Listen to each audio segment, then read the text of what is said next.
Hello, hello.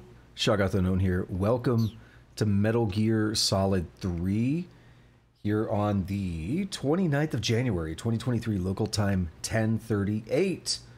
God, I know it's not on the YouTube video, but some of the bass in that Doom song that was just playing in the intro, Opening to Hell, I think, map 30 of Doom 2. Ooh, nasty. Love it.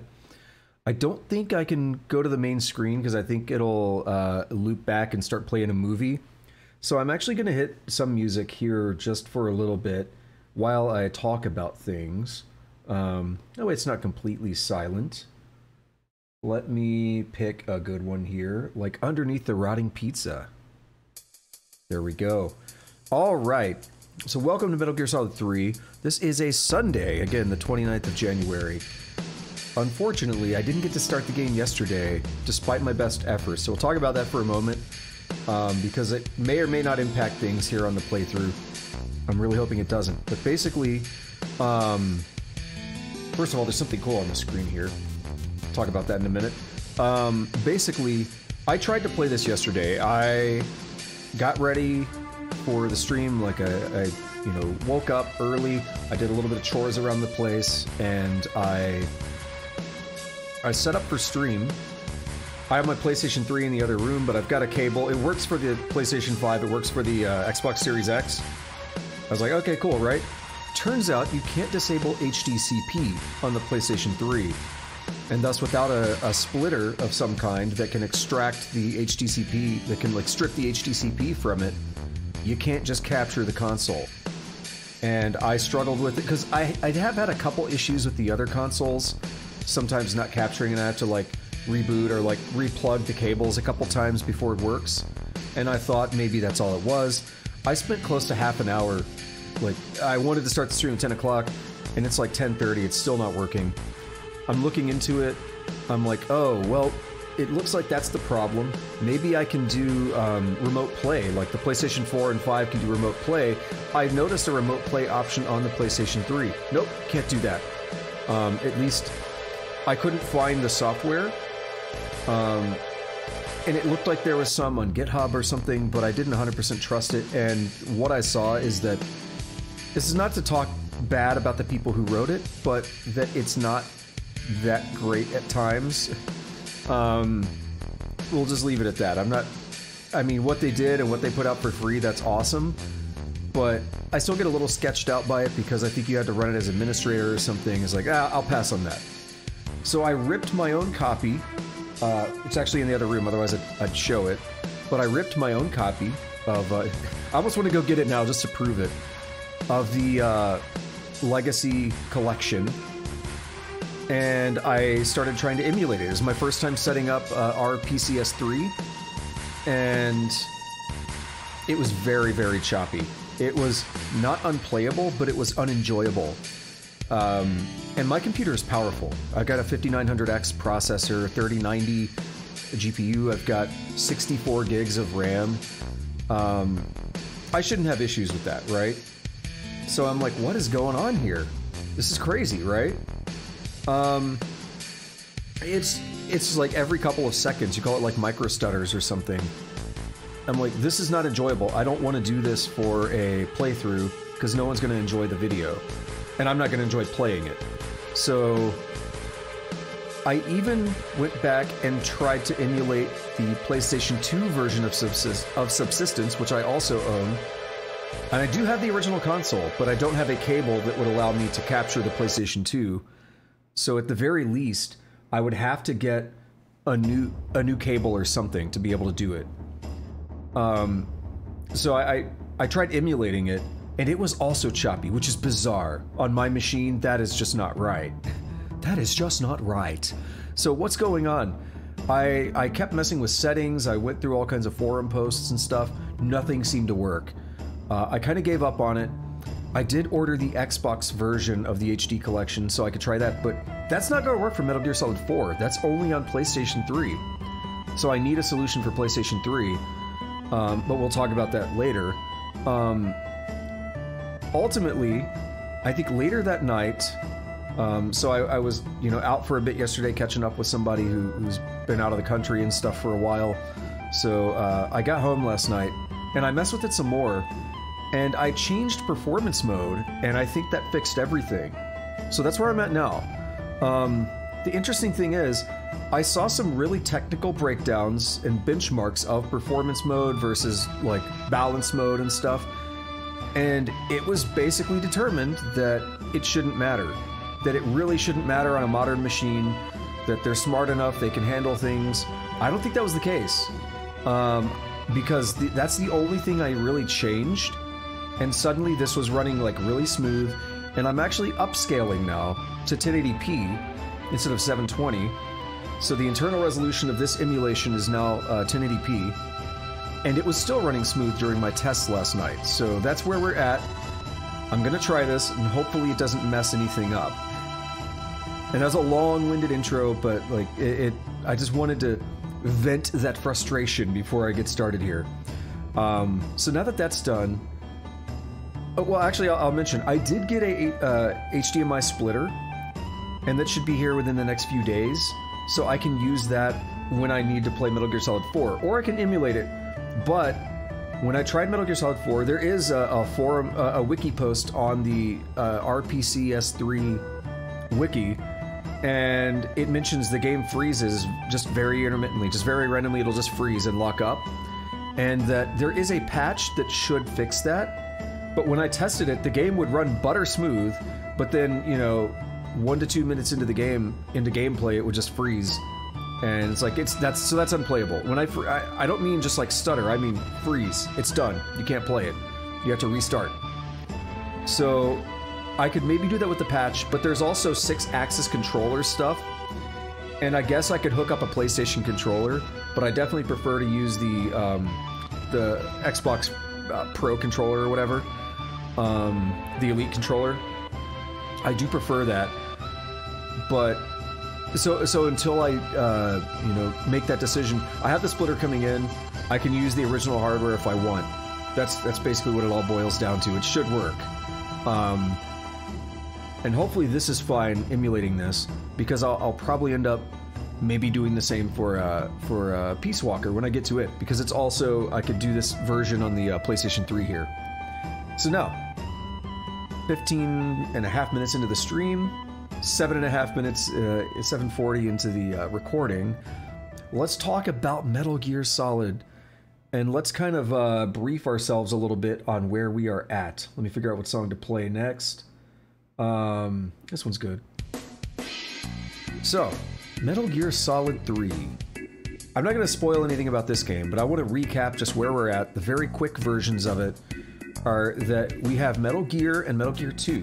First of all, that's cool because they actually come with the subsistence and the HD version of Metal Gear Solid 3. So if I decide I'm going to play these, which I might, this is one way I can do it. There are other ways I can do it as well. There are MSX emulators, and there is a version of Metal Gear that I own on GOG. But it doesn't really have controller support or anything that I'm aware of when I tried it. So I'd probably prefer this one for convenience. But let's just kind of recap. So where we're at in the series. We have Metal Gear, which took place in 1995. Metal Gear 2 took place in 1999. Metal Gear Solid took place in 2005. Metal Gear Solid 2 took place in 2007 and 2009. So a big, you know, a 14-year time span already. And Metal Gear told us the story of Solid Snake infiltrating Outer Heaven as this uprising was happening. And his leader, his CO, was Big Boss, the legendary soldier. And the quick version, I'm not going into full recaps here, but the quick version basically is that Big Boss turned out to be the leader of the uprising, and he was trying to lure Snake into traps to dispose of him, and ultimately Snake ends up fighting, defeating, and killing Big Boss. Until Metal Gear 2 comes around, and it turns out that Big Boss is essentially leading another uprising with some of the same kinds of overarching objectives here. This idea of Outer Heaven, this idea of kind of building this separate, isolated state away from the other governments and everything. in both cases, they have this Metal Gear, this walking bipedal tank that can launch nuclear weapons, and it's crazy and all kinds of awesome, you know, sci-fi stuff going on, whatever, right? It's cool stuff. Fast forward now to 2005, Solid Snake is back. He gets basically kidnapped, practically, and pulled into this Shadow Moses incident where, after Metal Gear 2, right, of course, Big Boss dies again. So that's already weird. Like, we killed him again. He's like, hey, I was back, you know. But now, Metal Gear Solid, these people have taken over the Shadow Moses Island, and they're calling themselves the Sons of Big Boss. And it's led by a guy named Liquid Snake, and you've got all these members of the Foxhound group, which Solid Snake used to be a part of. So you have, like, Revolver Ocelot, you have Decoy Octopus, Psycho Mantis, Sniper Wolf, and again, it's being led by Liquid Snake. And he's kind of wanting to form this outer heaven as well, but he also resents Big Boss and everything, and it's like, yeah, we meaning Liquid and Solid Snake, it's like, we were basically cloned from Big Boss, and, you know, he's all freaked out about his genes and everything, all kinds of crazy stuff, right? But he wants the corpse of Big Boss because all of these genome soldiers that have basically been genetically manipulated with Big Boss's genes, they want to be able to take that genetic information and cure things like this fox die illness. And also, I think there were just a lot of other issues with the genome soldiers. If I'm not mistaken, there were a lot of other issues with them that maybe they could genetically alter them with Big Boss's, like, now that they have Big Boss's DNA, they can genetically alter them to, like, fix these other problems that were, that arose from the genetic manipulation. So, there's a lot going on there. It's all, you know, squashed and everything. Solid Snake is victorious, and he gets out of the place. He just kind of escapes, like, goes off into nowhere. That's, like, in the kind of canonical best ending, he escapes with Meryl. And we haven't heard from her yet, since Metal Gear Solid 2, or since the end of Metal Gear Solid. We haven't heard from her in Metal Gear Solid 2. But he escapes with Meryl, who was Colonel Campbell's niece. And I mean, that's about it. Like, you really don't see much else there. So Metal Gear Solid 2 rolls around 2 years after Shadow Moses, and you've got Solid Snake. Let's see, we'll do this one here. You've got Solid Snake infiltrating this tanker. Like, after everything at Shadow Moses, he's in this group that's like this anti-Metal Gear organization, and they know there's one on this tanker that the Marines have been developing, and he's trying to go get evidence of it so they can, like, post it all online and stuff and blow the thing wide open. And it turns out Ocelot had other plans. We got a lot of crazy information about Ocelot in Metal Gear Solid, and we get even more in Metal Gear Solid 2. He's involved in all kinds of crazy stuff. And basically, as it turns out through the course of the game, we learn the whole tanker thing was basically set up by Ocelot and the Patriots, where the Patriots are this group that kind of runs the world. They're the Illuminati of the Metal Gear Solid world. And they control everything from presidential elections to media to everything, right? So Ocelot is basically a Patriot spy, and that's why he's had his hand involved in everything. He even helped orchestrate the Shadow Moses incident, we learn. So after, like, all this tanker stuff goes down, it's sunk, they blame it on Solid Snake, they frame him as a terrorist. We go 2 years later, and we're in the control of Raiden, where he's infiltrating this big shell facility that was built to clean up the oil spill that took place with the sinking of the tanker. And there's a lot of weird stuff going on there, a lot of similarities to Metal Gear Solid, very suspicious similarities to Metal Gear Solid. But he, this guy Raiden, they actually first call him Snake, and then they change his code name. So this guy Raiden goes in, and he's basically tasked with going in and saving the president, because he was touring the place when all this big terrorist incident happened. They captured the president, they captured a bunch of hostages, they're threatening to detonate a nuclear weapon, and they're requesting $30 billion, basically. As you go through, of course, the plot thickens, and you know, your main objective was initially to find the president, but you got to go through all kinds of crap to get there. You've got the Dead Cell unit, which is kind of like Foxhound. It consists of Vamp, Fortune, Fat Man, and the founder of it was George Sears, the previous president, who we know to be Solidus, a third clone, a third snake. So that unit kind of stands in to be similar to Foxhound, and they're kind of similar to Foxhound. They kind of stand in your way at every step, like, oh, we got to go through Fat Man here, oh, we got to go through Fortune here, we got to go through Vamp here to get to our next objective. Similar to Foxhound, where they're always standing in your way to the next objective. Ultimately, the president is killed, but not before he tells us all about the Patriots, all about the new Metal Gear that was being developed in the Big Shell, where the Big Shell is actually camouflage for it, and we basically need to stop that thing, right? And that's where we get all the crazy information. As we try to stop it, we feed it a virus from Otacon's sister, and it starts to corrupt the AI. We end up inside of that arsenal gear, and the AI starts freaking out. And it turns out everything we've been doing, Colonel Campbell and everything, it was all fake. It was all AI. And the virus corrupted it. It's freaking out. So this whole time, Raiden has not even been interacting with like real commanding officers or anything, right? And it turns out it was all like a big ploy of this Patriot AI. Hold on. What am I going to hit here? It turns out it was all a big ploy of this Patriot AI system that wanted to basically control context around information. So the idea is, with the internet, large amounts of information are produced.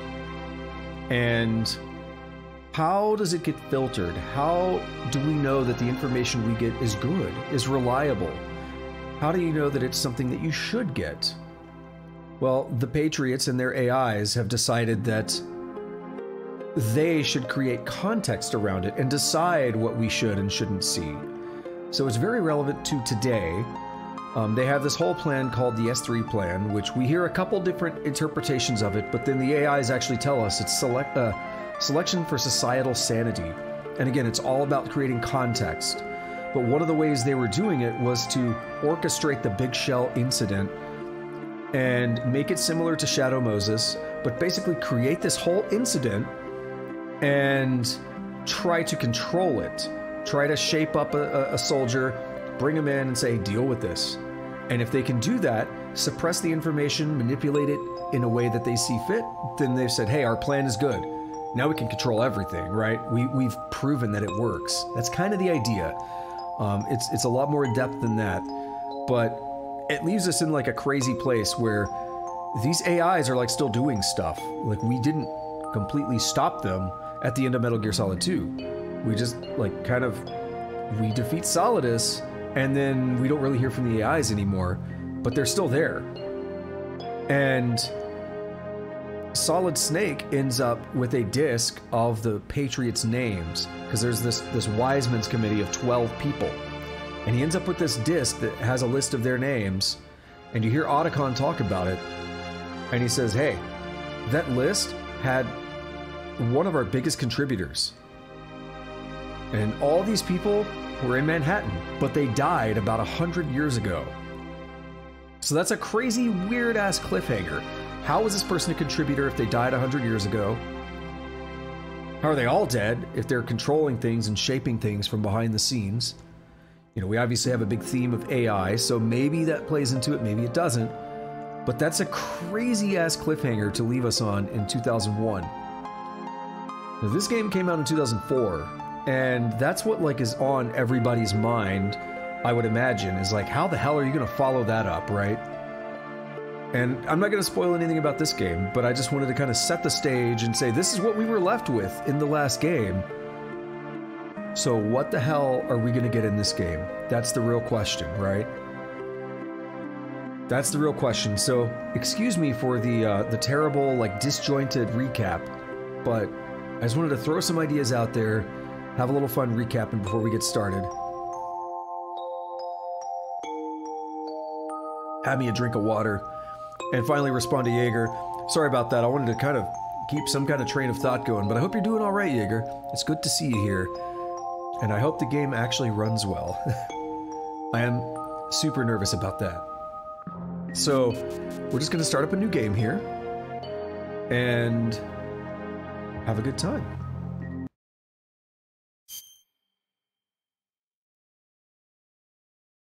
So we have a couple options here. Roscoe, what's up? I'm going to go with the one I always play when I play this. Well, I've only played this game a couple times. I will say one last thing before I start, and I'm not saying this as a way to spoil anything. Like, I don't want to give expectations, but I am not that big of a fan of this game compared to the other games in the series. I don't think it's a bad game. That's why I say I don't want to give bad expectations. But there's a reason I've only played this like twice. I'm hoping replaying it now might change my mind a little bit, because it's been a long time since I've played it last. But we'll see how it goes. I am actually looking forward to it, but at the same time, this was also the game I was kind of most reserved about having to replay, I think. In a weird way. And again, I hope that doesn't set bad expectations, because I am genuinely excited about replaying it since it's been so long. It's just kind of a weird place to be in, where I'm more excited about basically every other game in the series. And that's a bit controversial, because for a lot of people, I think this is their favorite game. So, as usual, though, I'm going to go through, we're not spoiling anything, we're not talking about anything before it happens, we're not hinting at anything like, oh, wait until you see this reveal. We're not doing that stuff, because that's not fun. I mean, to me, that's a spoiler. Anytime something happens, it's like, oh, just wait until you see how that, like, you know, or just wait until this next boss fight. Like, that's, I don't like that kind of stuff, so we're going to avoid all that. Even though I have played the game, we're going to treat it like it's a blind run. And yeah, Roscoe's saying this is it's one of their favorite games. Like I said, I don't necessarily dislike it. It's just, to me, it is, I find it to be like a weaker point in the series. But in terms of the story and everything, I think it is really good. It's like saying, it's almost like saying, you know, I have 3 different cakes here and I like all 3 flavors, but this is like my least favorite. You know what I'm saying? Like, I still like the cake, but I would prefer these other ones, right? So that's kind of how I view it. All right, let's get started. And let's hope this, if there's any choppiness or whatever, I will do my best to fix it. So we'll see.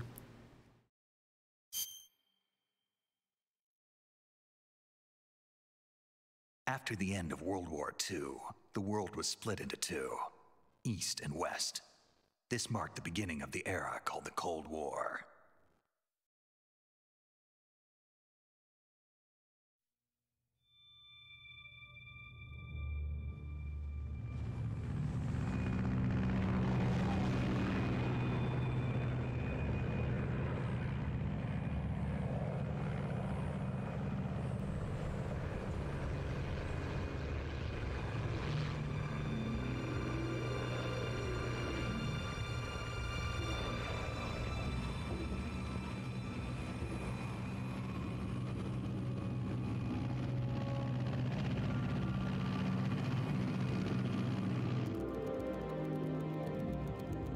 Pakistan, altitude 30,000 feet.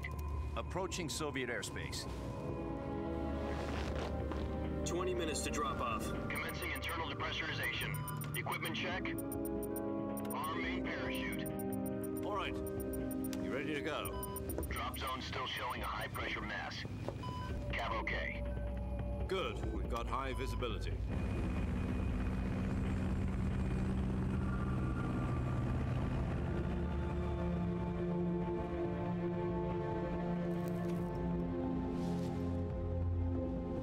Put out that cigar. Connecting oxygen hose to interior connector. Put on your mask.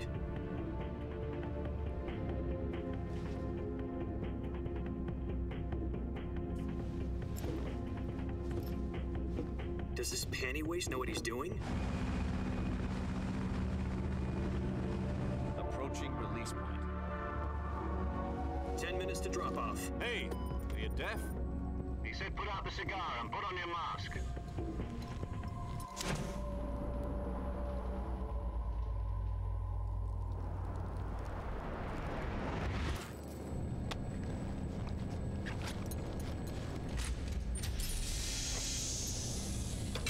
Depressurization complete. Checking oxygen supply. 6 minutes to drop off. Opening rear hatch.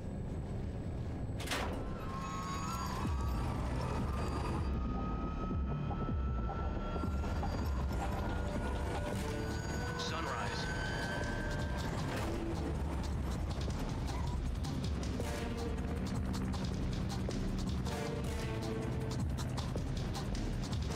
External temperature minus 46 degrees Celsius. 2 minutes to drop off. Stand up. You'll be falling at 130 miles per hour. Try not to get frostbite from the wind chill. 1 minute to drop off. Move to the rear. Activate bailout model. This is one for the history books. The world's first halo jump. High altitude, low opening. 10 seconds to drop off. Stand by. Status okay. All green. Prepare for drop off. Countdown. 5, 4, 3, 2, 1. Spread your wings And fly. God be with you.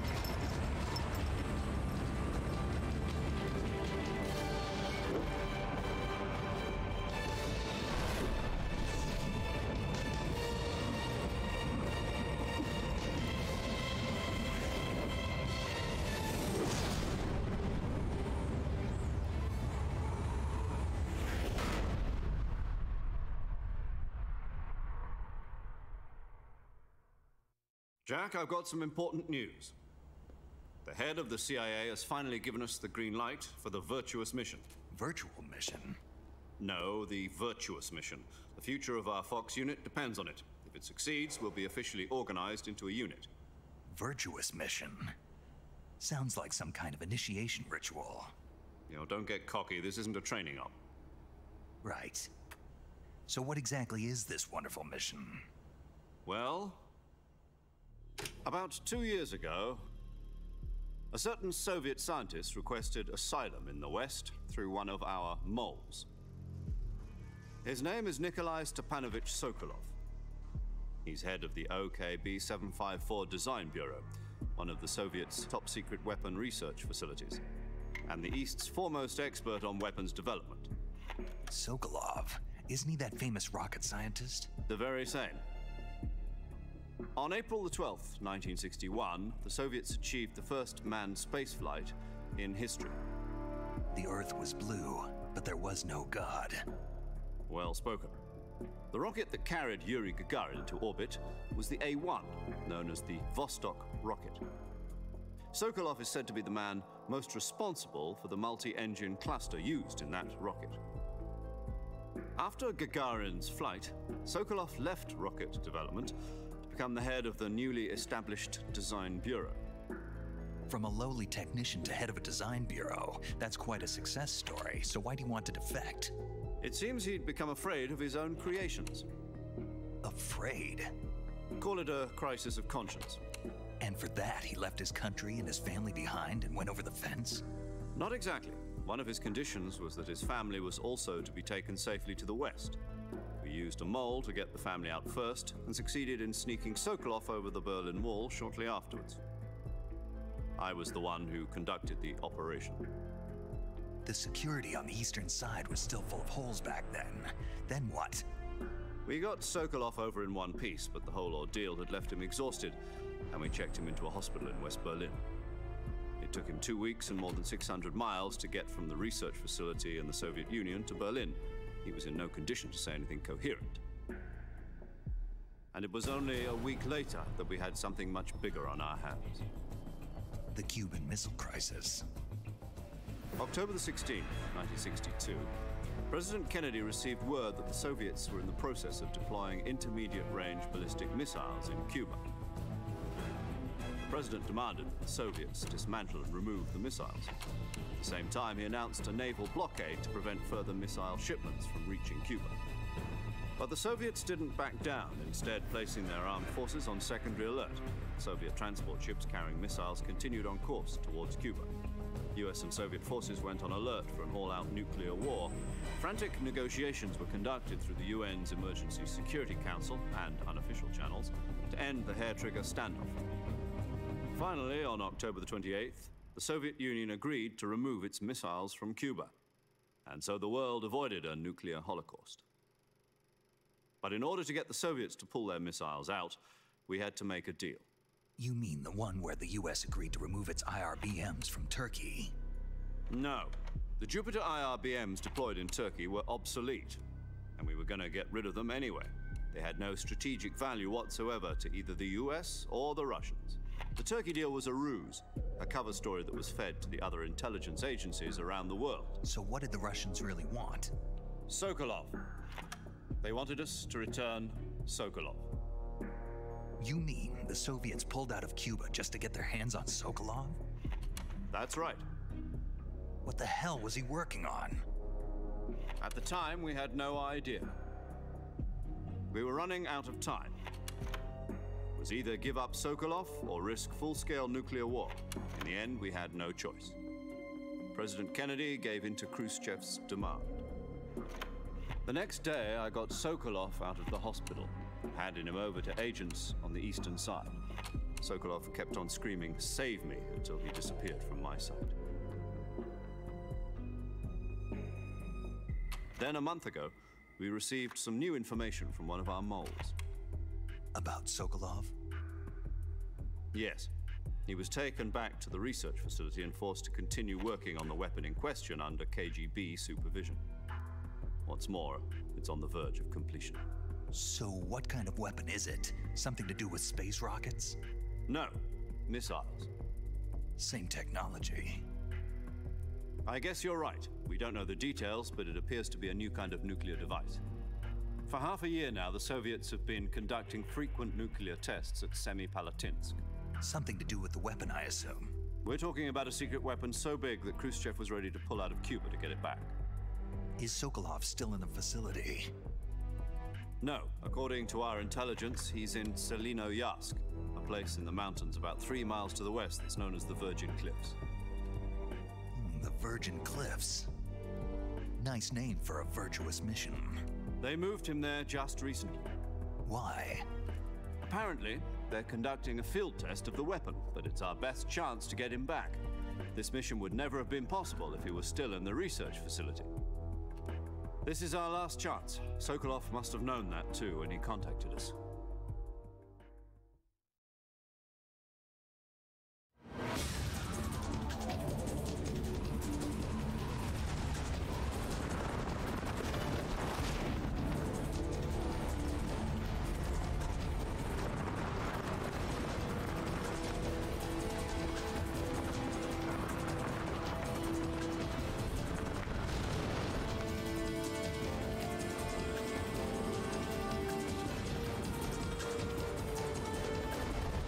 Listen up, Jack. Your mission is to infiltrate Selinoyarsk in the Soviet mountains, ensure the safety of Sokolov, and bring him back to the west.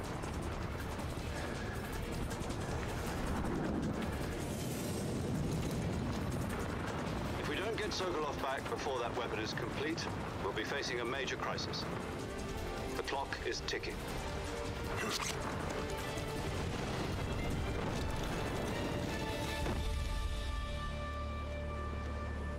Once we've confirmed the rescue of Sokolov, stand by at the recovery point.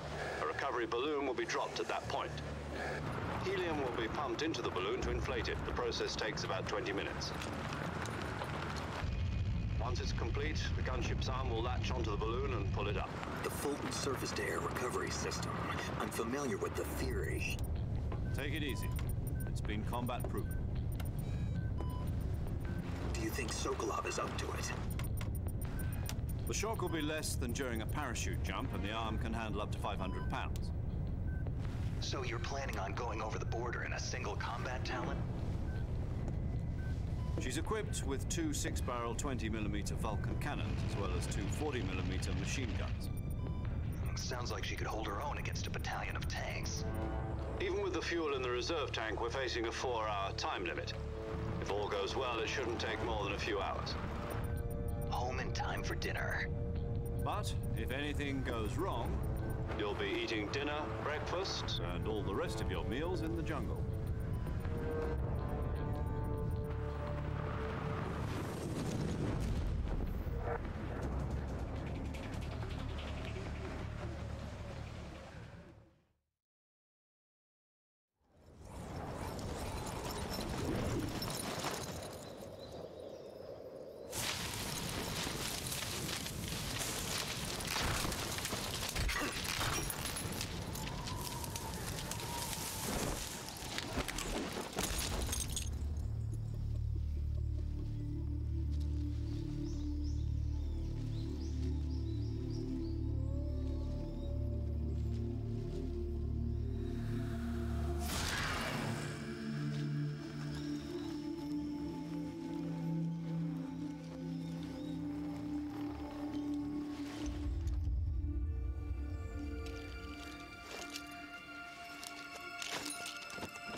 And we're playing the game.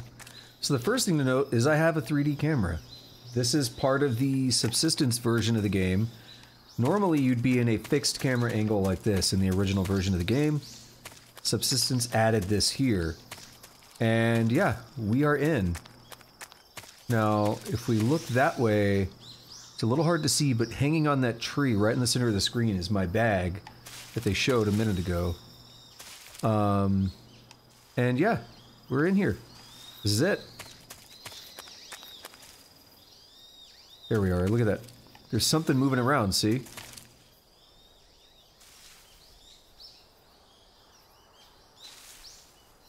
think it's a frog. There it is. Can't seem to hit it. Alright, let's go this way. Oh, here we go. Do you copy? You're already in enemy territory, and somebody might be listening in. From here on out, we'll be using code names to refer to each other. Your code name for this mission will be Naked Snake. I'll be referring to you as Snake from now on. You're not to mention your real name. Snake? What, you don't like snakes? What do you mean? Well, you've eaten one before, haven't you? In survival training. I'm glad to hear that. I don't know if I'd ever order one in a restaurant, but... Be careful, you might not have a choice. What about you, Major? What should I call you? Let's see. I'll be Tom. Call me Major Tom. Oh, and Snake. Yeah, The crew isn't watching anymore. You can take off the disguise now. good idea. This isn't right. Time for the snake to shed his skin.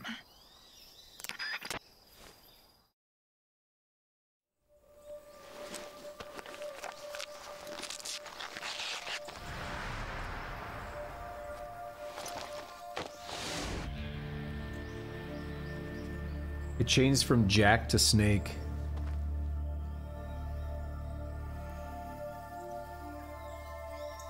But they were calling him Jack in the briefing as well.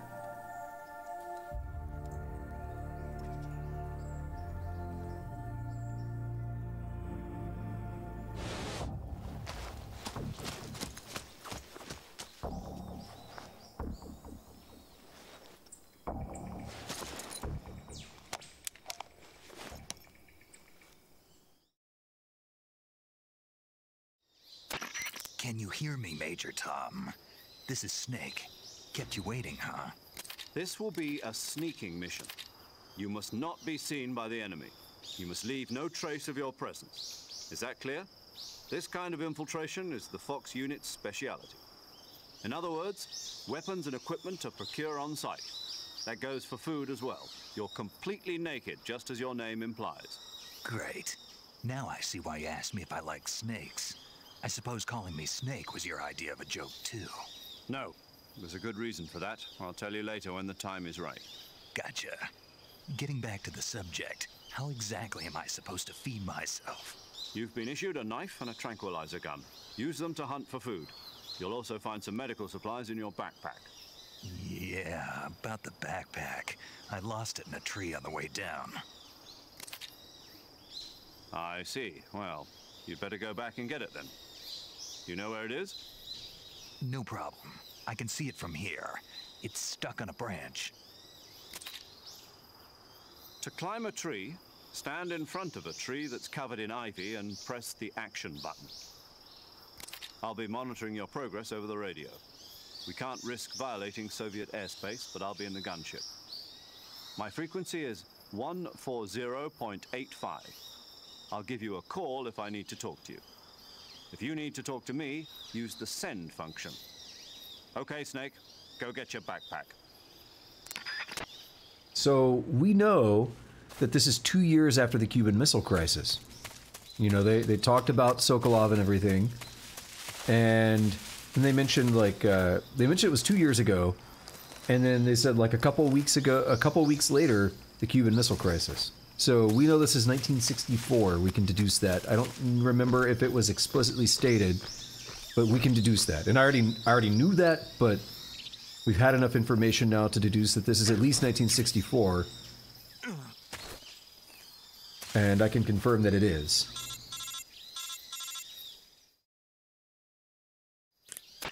I see you've retrieved your backpack, Snake. To equip a weapon, it's necessary to take it out of your backpack. In the survival viewer, choose Weapon from the backpack. Your available weapons will be displayed in a window in the upper left. From that list, choose the weapon you want to equip and press the Enter button. For other equipped items, just do the same thing from Item. Got it. Use the survival viewer backpack. Yep, that's right. Survival is fundamental to this mission. After you've been out in the field for a while, your stamina will start to drop. If your stamina gets too low, it'll affect your performance. You won't be able to shoot accurately, for example, and your wounds won't heal as smoothly. Keep an eye on your stamina so you don't run out. To recover lost stamina, you can hunt for local flora and fauna. You can use either your tranquilizer gun or your knife to hunt. My only weapon is a Mark 22 Hush Puppy tranquilizer gun? That's right. It's been fitted with its own suppressor. However, the suppressor will deteriorate every time you fire. Once its durability reaches 0, the noise suppression effect will be gone. So don't get too trigger-happy with it. The suppressor's durability is shown in the icon. Any weapons and equipment beyond what you're carrying now, you'll have to find as you go. I have to find my own weapons and equipment? Whose crazy idea was this anyway? Solo covert actions are standard Fox operating procedure. You can't leave any traces of your presence.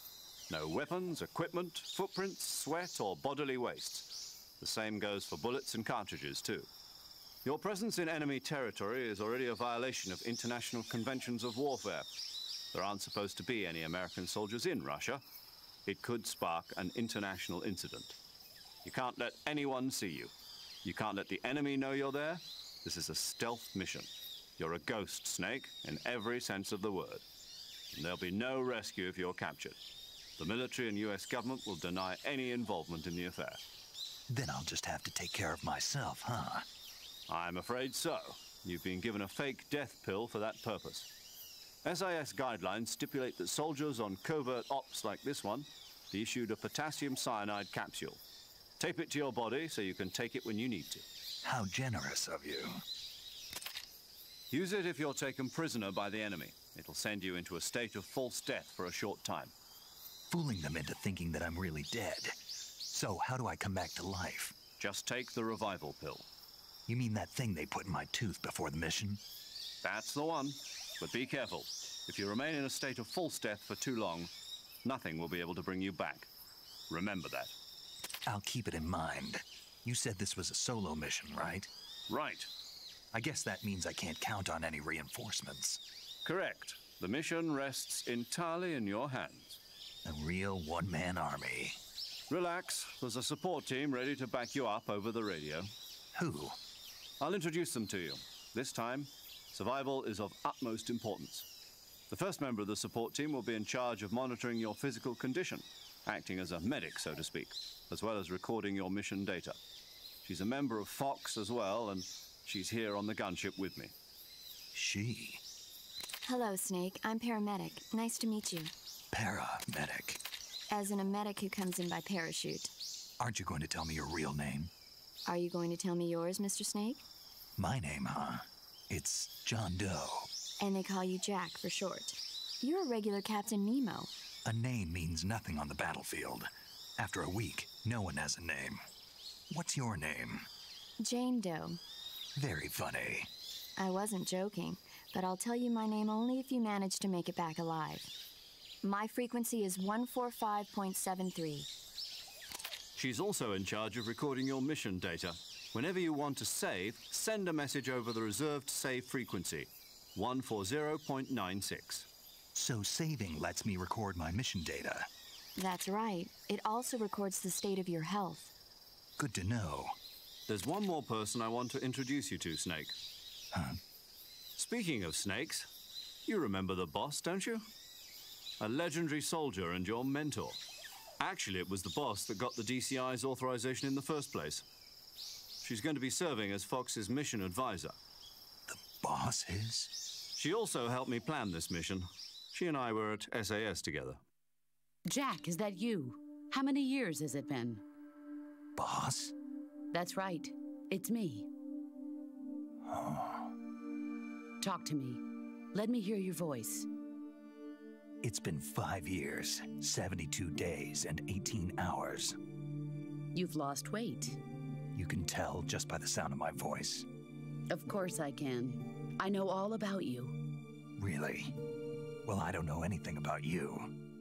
What's that supposed to mean? Why'd you disappear on me all of a sudden? I was on a top secret mission. You didn't need me anymore. But there were still so many things I wanted you to teach me. No, I taught you everything you needed to know about fighting techniques. I taught you all I could. The rest you needed to learn on your own. Techniques, sure. But what about how to think like a soldier? How to think like a soldier? I can't teach you that. A soldier needs to be strong in spirit, body, and technique. And the only thing you can learn from someone else is technique. In fact, technique doesn't even matter. What's most important is spirit. Spirit and body are like two sides of a single coin. They're the same thing. I can't teach you how to think. You'll just have to figure it out for yourself. Listen to me, Jack. Just because soldiers are on the same side right now doesn't mean they always will be. Having personal feelings about your comrades is one of the worst sins you can commit. Politics determine who you face on the battlefield. And politics are a living thing. They change along with the times. Yesterday's good might be tomorrow's evil. Is that why you abandoned me? No, it had nothing to do with you. I already told you, Jack. I was on a top secret mission. A soldier has to follow whatever orders he's given. It's not his place to question why. But you're looking for a reason to fight. You're a natural-born fighter, but you're not quite a soldier. A soldier is a political tool, nothing more. That's doubly true if he's a career soldier. Right and wrong have no place in his mission. He has no enemies and no friends. Only the mission. You follow the orders you're given. That's what being a soldier is. I do whatever I have to get the job done. I don't think about politics. That's not the same thing. Sooner or later, your conscience is going to bother you. In the end, you have to choose whether you're going to live as a soldier or just another man with a gun. There's a saying in the Orient, loyalty to the end. Do you know what it means? Being patriotic. It means devoting yourself to your country. I follow the president and the top brass. I'm ready to die for them if necessary. The president and the top brass won't be there forever. Once their terms are up, others will take their place. I follow the will of the leader, no matter who's in charge. People aren't the ones who dictate the missions. Then who does? The times. People's values change over time, and so do the leaders of a country. So there's no such thing as an enemy in absolute terms. The enemies we fight are only enemies in relative terms, constantly changing with the times. As long as we have loyalty to the end, there's no point in believing in anything, even in those we love. And that's the way a soldier's supposed to think? The only thing we can believe in with absolute certainty is the mission, Jack. All right, but do me a favor. What is it? Call me Snake. Snake. Oh, right. Your codename is Snake. It suits you well. That's right. The legendary unit that the boss put together during World War II was a snake. The Cobra unit, a group of heroes that brought the war to an end and saved the world. As long as you've got a legendary hero backing you up, you'll be fine. Isn't that right, Snake? Yeah, I can't think of anyone else I'd rather have with me. Oh, and one more thing, boss. Yes? It's good to hear your voice again. Same here. After all, who knows if either of us will make it out alive? Snake, you are always best at urban warfare and infiltrating buildings. But this is the jungle. Survival is going to be key. Those CQC techniques I taught you are sure to come in handy. CQC? Close quarters combat, huh? I've been in the Green Berets for the past few years. I'm probably pretty rusty. Not to worry. I'll be here to help you remember. After all, this is your first actual survival mission. I'll be supporting you over the radio. Where are you, boss? Next to the Major? The boss is communicating with us by radio from aboard a Permit-class submarine in the Arctic Ocean. My frequency is 141.80. Call me if you need my advice on battle techniques. Gotcha. Your mission is to retrieve Dr. Sokolov. Dr. Sokolov is being held in an abandoned factory located to the north of your current position. Avoid heavy combat and don't let anyone see you. Don't forget that this is a stealth mission. Snake, try to remember some of the basics of CQC.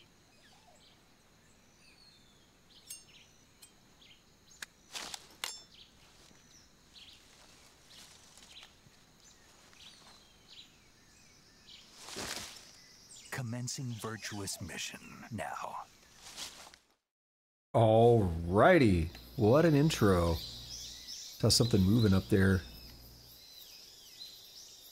Roscoe mentioned a little while ago, I really like this the camera angle in this game. Playing the game in the original camera feels like you can't see everything. It's definitely true to an extent.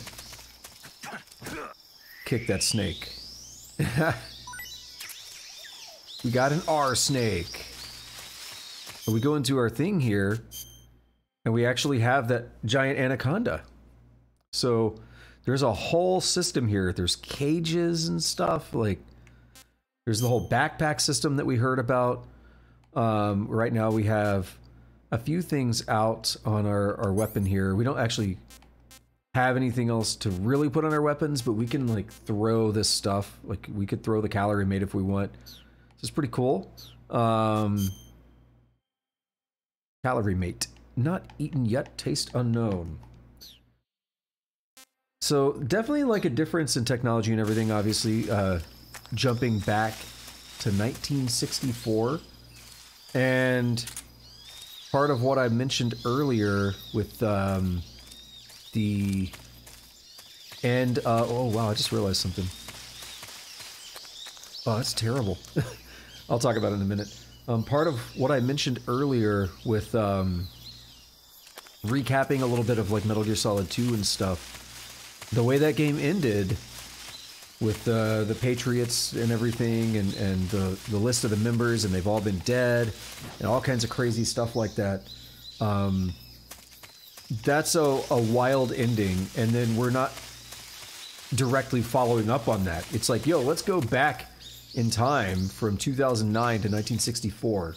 Like, that's a huge jump, and we'll see how it, does or doesn't tie into the rest of things. But I wanted to make sure I kind of drew attention to that. Like, hey, let's keep in mind where we left off, and then see how this links together with everything else.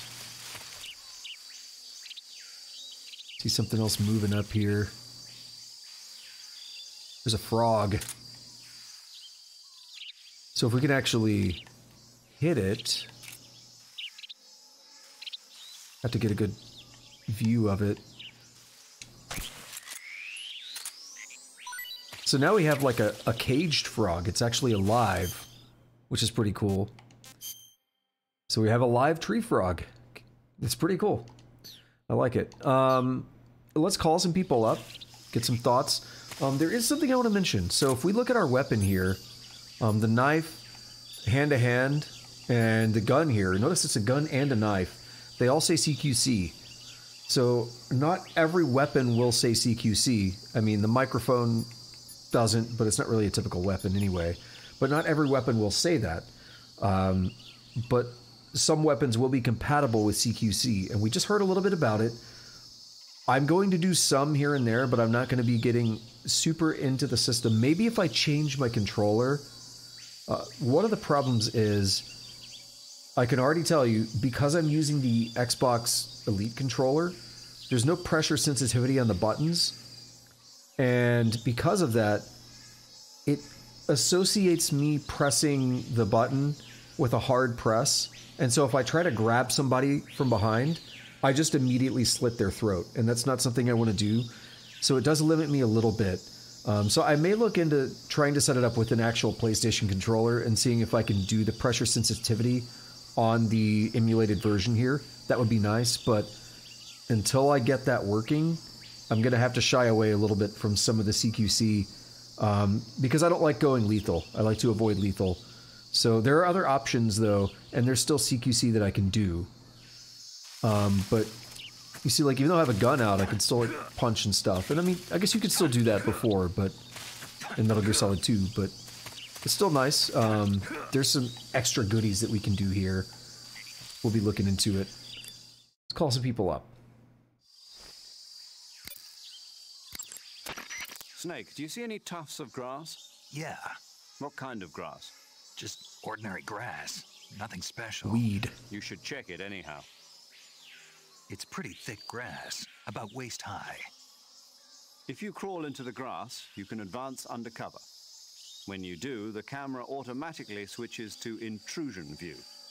If you want to stand up again, press and hold the crawl button once more. If you press the crawl button briefly, you'll crouch in that spot. This allows you to observe things without blowing your cover. Got it? Yeah, but But what? was that the only reason? What do you mean? You had me check it just so you could tell me that? That's right. Pretty useful, huh? Right. Shall we carry on? By all means. Even when hidden in grass, if you make a noise, your enemies will locate you. When enemies are nearby, move with slight movements of the left stick. That way, you can proceed with minimal disturbance. There's another thing, too. So if I move with the left stick normally, this is how I move, right? I can just slightly tilt it and we'll walk. But you can also just use the D-pad and you creep very slowly. Really good for sneaking up on people. Also, something I want to point out here is we don't have a radar. There is no Soliton radar. We have a sonar. I can do that, and you see in the upper right there, I'm holding this so it doesn't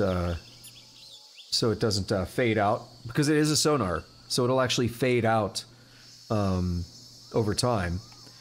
We also have the motion detector, so when things move around, see it's doing the spinny thing over there. It's pretty cool. We have an AP sensor to it just vibrates when detecting life forms. And it will vibrate the controller.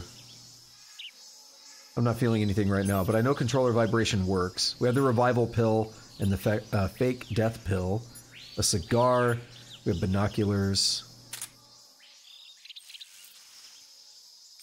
Good stuff. So I wanted to call attention to that because there's so much difference in the technology in this game because we're in 1964. Makes sense. I see you've captured a giant anaconda. The giant anaconda is believed to be the largest snake in the world in terms of weight and diameter. It's not poisonous, but its large size makes it extremely powerful. They say it even eats crocodiles. Its only natural predator is man. And snake. And snake. The giant anaconda is a very large snake, but you should be able to capture it alive using the tranquilizer gun. Got it. So how does it taste? I knew you were going to ask me that. Glad I didn't disappoint you. So? Well, the guide says it tastes all right. Good. I'll have to try some. Ugh. Gotta love these Russian jungles, right? I see you've caught a tree frog. The tree frog is a green frog that's found throughout Asia. It's arboreal, spending most of its time in shrubs and bushes. But the tree frogs that live in that jungle are a lot bigger than ordinary tree frogs. They've got an appetite, huh? You've got a one-track mind, don't you? But seriously, that is one theory. However, there are people who think it's a mutation caused by nuclear testing and waste from the research facility. Do you think they're safe to eat? Is that all you ever think about? What else is there? Lots. Like what?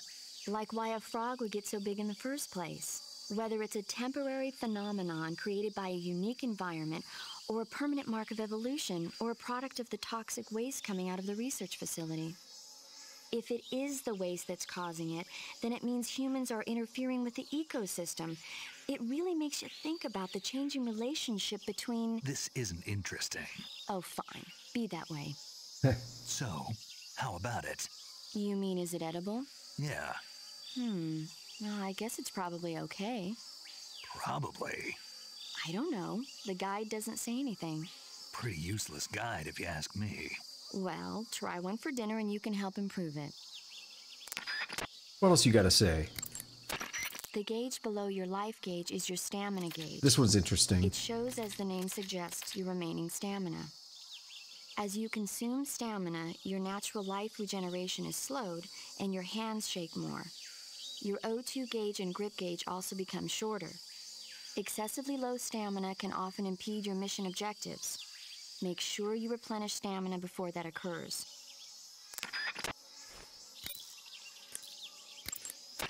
Camouflage is an indispensable tool when you're sneaking through the jungle. To use camouflage, first press the Start button to go to the Survival viewer. Then select Camouflage and press the Enter button. Select Uniform to select Battle Fatigues, and Face to select Face Paint. Choose battle fatigues that match the surrounding environment. The most effective camouflage is attained by selecting fatigues that blend in with the environment. Camouflage patterns that stand out in your surroundings will attract attention. All right, I'm gonna save, and when I was testing the game yesterday, I made a couple of saves. I don't think they spoil anything like location or whatever, but just a heads up. Saving the game, Snake? I think it just says difficulty and the date. The time and date. Yeah, that's all it says. Okay. So, yeah, you can see I did multiple tests. Well, it was all the same file. Oh, it actually does say things. Don't look at the bottom. Don't look at the bottom. Yeah, you see, it was an hour of total time, but that counts like the movies and stuff. And I basically let the first movie play out and skipped the rest. And I ran through quite a bit of gameplay, just like speed running through it, testing the, the functionality to make sure that things were actually working. Hey, Snake, you ever heard of Godzilla, King of Monsters? No, what is it? It's a movie. You haven't seen it? Nope. It's about this monster called Godzilla, who grows to an enormous size in a nuclear test and goes on a rampage in Tokyo. Nuclear test, huh? Then the Marshall Islands must be crawling with giant monsters right about now. It's just make-believe. Maybe that's why my pants have been so tight lately. Snake, it's a movie, not a report out of Los Alamos.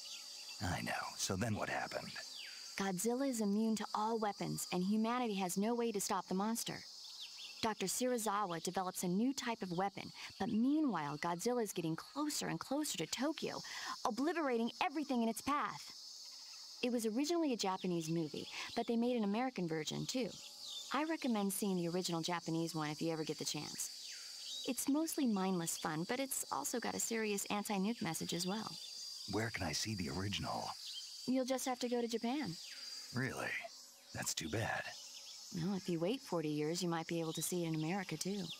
Why's that? 2004 will be Godzilla's 50th birthday. You think they're still going to be making Godzilla movies then? Of course. Everybody loves Godzilla. You sure know a lot about movies. I don't suppose you're the movie-watching type, are you? Not really. Okay, then I'll tell you everything I know. When the going gets tough, movies can save your life. It's always good to be able to look at things from a different perspective when you get in a jam. That's the magic of movies. No kidding. Well, I guess it might at least make a nice distraction. That's the spirit, Snake. Have a little fun. All right there, Kojima. Definitely a bit of a... I don't know if self-insert, but like Kojima really likes movies. And he's just kind of speaking through Paramedic a little bit. Also, this game came out in 2004. So, kind of makes sense that they would go that route of like explicitly calling out Godzilla and the 50th anniversary and stuff. Like, it really lines up. Look at these big old boys.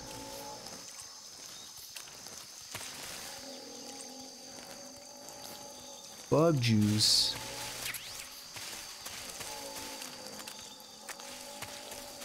What's up, dude?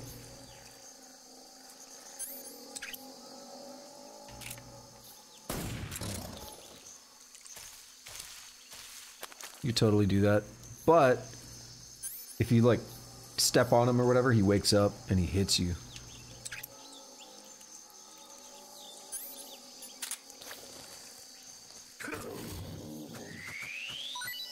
Look at that.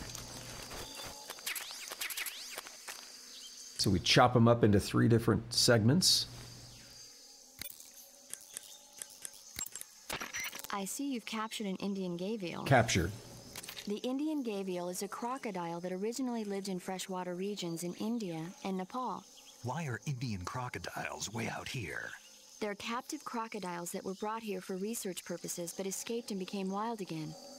Indian gavials are large creatures. Adult males grow to over 6 meters in length. You'll never catch one alive, even if you use the tranquilizer gun. Got it. So, how do they... Taste?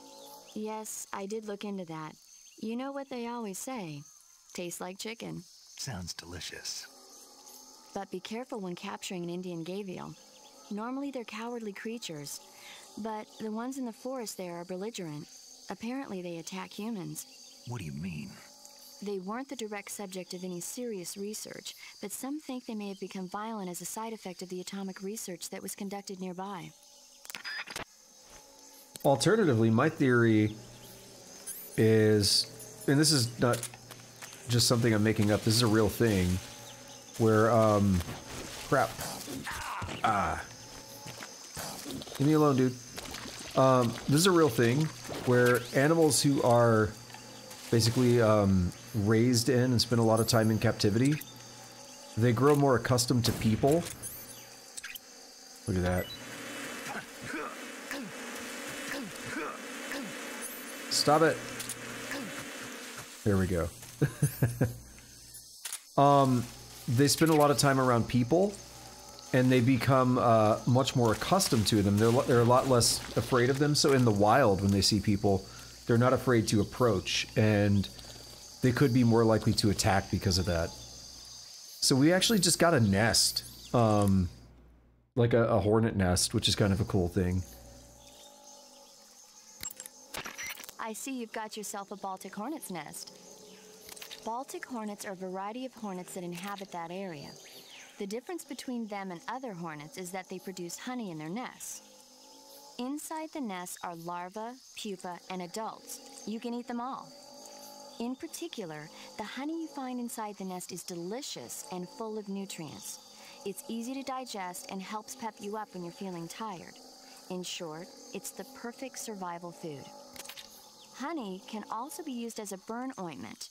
When honey is applied to a burn, it creates a protective coating over the skin. When you knock down a hornet's nest, a burn ointment will appear along with it, so don't forget to pick it up. Of course, the hornets aren't going to give up their nest without a fight. If you knock a nest down, a large swarm of hornets will come flying out, so be careful. Alrighty. So if you look at my health, first of all, that's something I noticed earlier. When I was doing my test run stuff yesterday, make sure the game was working, I was on easy and my life bar was way larger. I hate how tiny this life bar is. I'm only on normal. I mean, we'll go with it for now, but I don't like that. We can actually pop this dude. I hope I can. Okay, yeah, Snake H. So it's a different kind of snake. And the reason I said I hope I can is because I didn't remember how many creatures I'd captured. We only have a limited amount of cages. I see you caught yourself a reticulated python. The reticulated python is said to be the longest snake in the world. The biggest ones can grow up to 10 meters in length. Although they're not poisonous, they're still very dangerous, so be careful around them. They have a highly ferocious temperament, and they can swallow whole, even large animals like deer and pigs. Their most distinguishing feature is the mesh pattern of their scales. This pattern acts as a highly effective natural camouflage. If you think there might be a reticulated python about, pay close attention to your surroundings. Otherwise, you could get bitten before you even know it's there. Right. But how do they taste? Huh? Do they taste good? You're actually going to eat one. Why else would I be asking? Cannibal. What was that? Nothing. Let's see what the guide says. Ah, you're in luck. It says they taste pretty good. Good. I can hardly wait. Ugh. Man, all he's thinking about is food.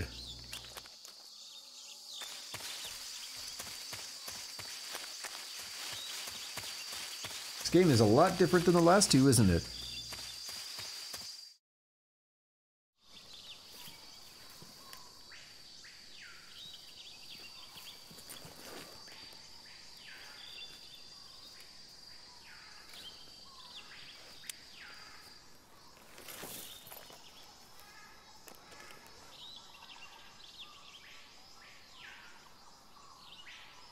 Major, I've spotted 2 enemy soldiers.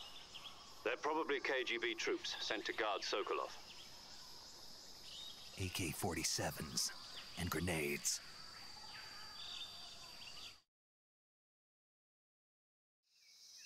Snake, your presence in Soviet territory is already a violation of international law. We can't let the Kremlin find out that the CIA and the American government are involved. Contact with the enemy is strictly prohibited. Don't engage them in battle either. This is a stealth mission. Got that? The Major is right. The point of this mission is to sneak through the jungle without being seen. The success of the mission depends on how well you use your camouflage. Change your camouflage by selecting Camouflage from the Survival Viewer. The Uniform option lets you pick your uniform, while the Face option lets you change your face paint. Choosing camouflage that blends in with your surroundings will help you conceal yourself more effectively. Also, don't forget that anything that moves will stand out in the jungle. If you just stand up and run around like an idiot, you're bound to be spotted. But if you crawl instead, you should be able to sneak by without being noticed. You can see how effective your camouflage is by looking at the Camo Index. The Camo Index shows how well your current camouflage blends in with the surrounding area. The higher the value, the harder you are to spot, and vice versa. The key is to make yourself one with nature. Keep that in mind as you go along, okay? What's our camera like here? Well, it's not too bad. We switch to the old view. So right here we probably want to go tiger stripe. Oh, it's 80's not bad though. Oops, wrong thing. And go woodland and no leaf. 90%, not bad. You've earned a bronze trophy. I can totally see you. I earned a couple yesterday when I was just running through all this. It's not that big of a deal. It's not like real. I like that it's a thing, but it is all in the emulator. So we could totally, like, despite everything they said, we could totally just do this. Wait, how? There we go. I really don't know how that missed.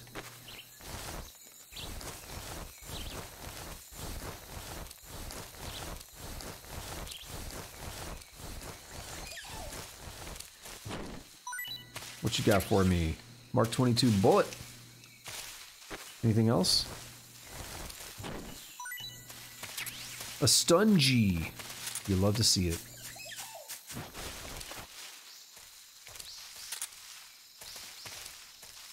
We're gonna scooch around this way. One thing is we can't crouch walk. We've never been able to before, but with the camera angle like this, I feel like I should be able to.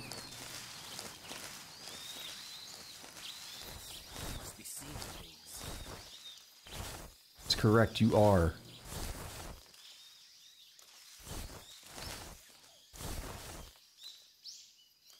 But I'm not seeing things. I don't know where you're at.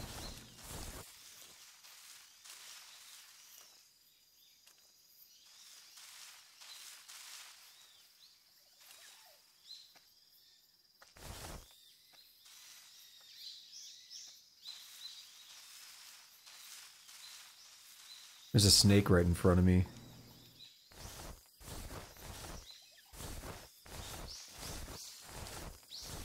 Don't want to get in trouble with that thing. Alright, here we have a couple dudes.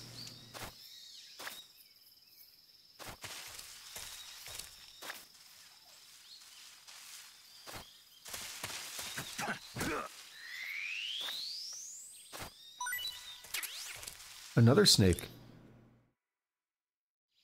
Because we had F and H and now G. I see you have a calorie Oh, mate. this too. Calorie mate. The thing you're holding now? Oh, the little block that looks like a cookie? Try it, it's pretty good. Okay. But what is this thing? Never seen anything like it. Calorie Mate is an energy supplement that contains all the proteins, lipids, vitamins, carbohydrates, and minerals needed for a balanced diet. It's a well-balanced food. Because of that, it's just perfect for giving your body the nutrition it needs in combat. It sounds like a space-age food. Real astronaut food is not very good, but that should taste fine. Yeah, and it'll help balance out all this jungle food I'm eating. It's easy and quick to eat, so it's perfect when you're running late for an important mission in the morning. I've never been late for a mission. Really? Aren't you always keeping people waiting? Huh? It's easy to keep track of your calorie intake and receive the nutrition your body needs, so it's good for losing weight, too. All of the geisha girls in Japan use it for watching their calories. Is that why they're all so slim? Right. And any diet where you eat nothing at all is bad for the body. I see. You seem to know a lot about Japan, don't you? Yes, I love Japan. We... I think that one is a bit controversial because, if I'm not mistaken, Calorie Mate actually didn't come out until after 1964, and people always raise that as like some weird thing. I feel like there was one more thing I was gonna... Oh yeah, Kept You Waiting, huh? I like that. And I don't think I ever noticed it before, but she says, aren't you always keeping people waiting? And then he says, huh? I like that. It's kind of a nice little way of doing the whole quote. But there's a reason I call these streams Kept You Waiting, huh? Snake, that area is inhabited by magpies. Magpies are members of the crow family. They're distinguishable by their beautiful dark blue and white bodies and their long tails. Their favorite food is insects, but they'll also eat small fish, acorns, and fruit. They're omnivores, which means... They'll eat anything. Right, just like you, huh? If you use the tranquilizer gun, you should be able to capture magpies alive. Okay, so how do they taste? You always ask me that. Naturally. So? I've never heard of anybody actually eating a magpie, but I suppose there's no reason you couldn't. You don't say. Oh. Love it. One more. That area is home to the Sunda whistling thrush. The Sunda whistling thrush is a bird native to Java and Sumatra. It's distinguished by its large blue body and long beak. It really stands out in the forest. If you're aiming to catch one alive, use the tranquilizer gun. Got it. So... How does it taste? yeah. I don't know. You don't know? The guide doesn't say. I guess there's no reason you couldn't eat them. Oh, I see. But it's nice and plump, so I'm sure it'd make a hearty meal. That's a good point. Also, Roscoe also made the comment, the weeb comment.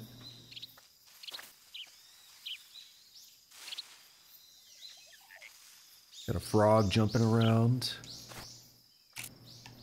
Wait, can I make this one hit? Yeah.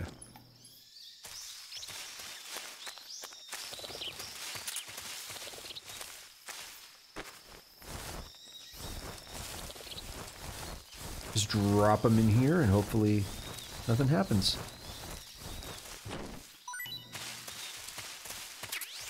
A grenade.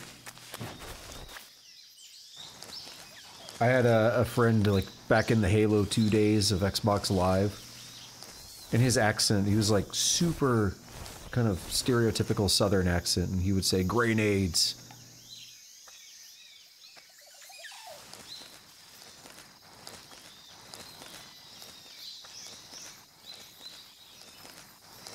Actually, I think I want to go through here.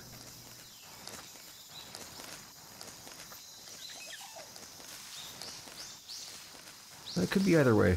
We'll try this.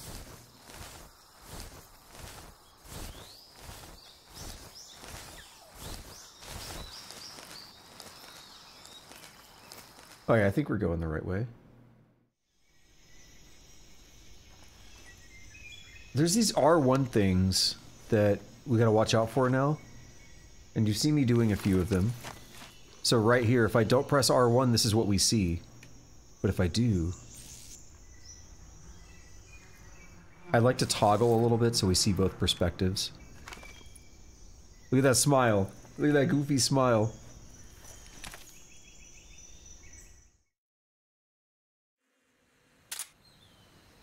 There's a couple things we could do here. First is we could shoot the wrong thing, like this. Huh? I hear something. Yeah, you're right. I don't want to talk about that until it happens, though.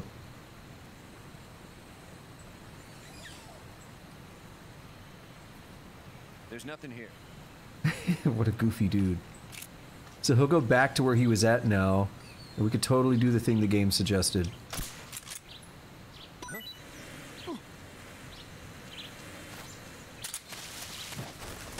So he books it out of here.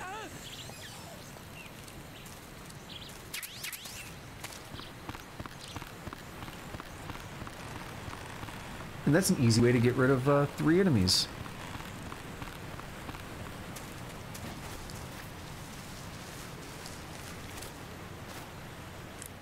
Alright, we got new stuff. I see you found a Yabloko Maloko. A what? Diablo, what now? Yabloko Maloko. It's a Russian name that roughly translates as milk apple. That sounds good. It's a type of star apple. The juice is thick and sweet, like milk, hence the name. And if you cut one in half lengthwise, you'll see a star-shaped ring radiating out from the center. Hence the star apple. Right. The star-shaped part has a gelatinous texture and is said to be especially tasty. Sounds useful. You're welcome. For once. Did you say something? No, back to the mission. I would totally eat that. I want to try one. You should be able to find Siberian inkcap mushrooms growing in that area. Yep, I just saw some. The Siberian inkcap is a mushroom from the inkcap family. Its life cycle is transitory. As soon as the spores mature, the cap starts to turn black, liquefy, and melt away. And that's why they call it an ink cap? That's right. It doesn't really turn to liquid, but you get the idea. In its immature state, before it melts away, it's valued as a source of food. Just be sure not to eat them while you're drinking alcohol. Why's that? Ink caps contain coprin, which inhibits the function of aldehyde dehydrogenase. I can tell you all about This that. prevents the body from breaking down alcohol, causing a buildup of acetaldehyde. Meaning? Meaning it will give you the hangover from hell. Oh. Wait a minute. What? You think I'd drink alcohol in the middle of a mission? Wouldn't you? Hell no. Well, I'm knocking a shot back now. What? Just teasing you. No. Oh, come on. Where's your sense of humor? I need a drink. Love it. Yeah, so your body breaks down ethanol with ethanol dehydrogenase. And then one of the byproducts is acetaldehyde. And so you use acetaldehyde dehydrogenase to break that down. And both of them hydrogenase. They use hydrogen, which is part of why you become dehydrated. But then once the acetaldehyde is broken down, it results in acetic acid, which is basically vinegar. XM16E1. Cool.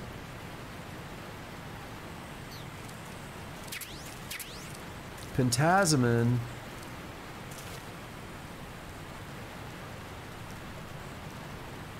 Now, if we look, it's a little hard to see the bar, but our last bar of stamina there is depleted quite a bit. So if we want, we could eat something to help that. I mean, we don't really need to, it's not a big deal, but just to see the mechanic. Eat food to recover stamina. See?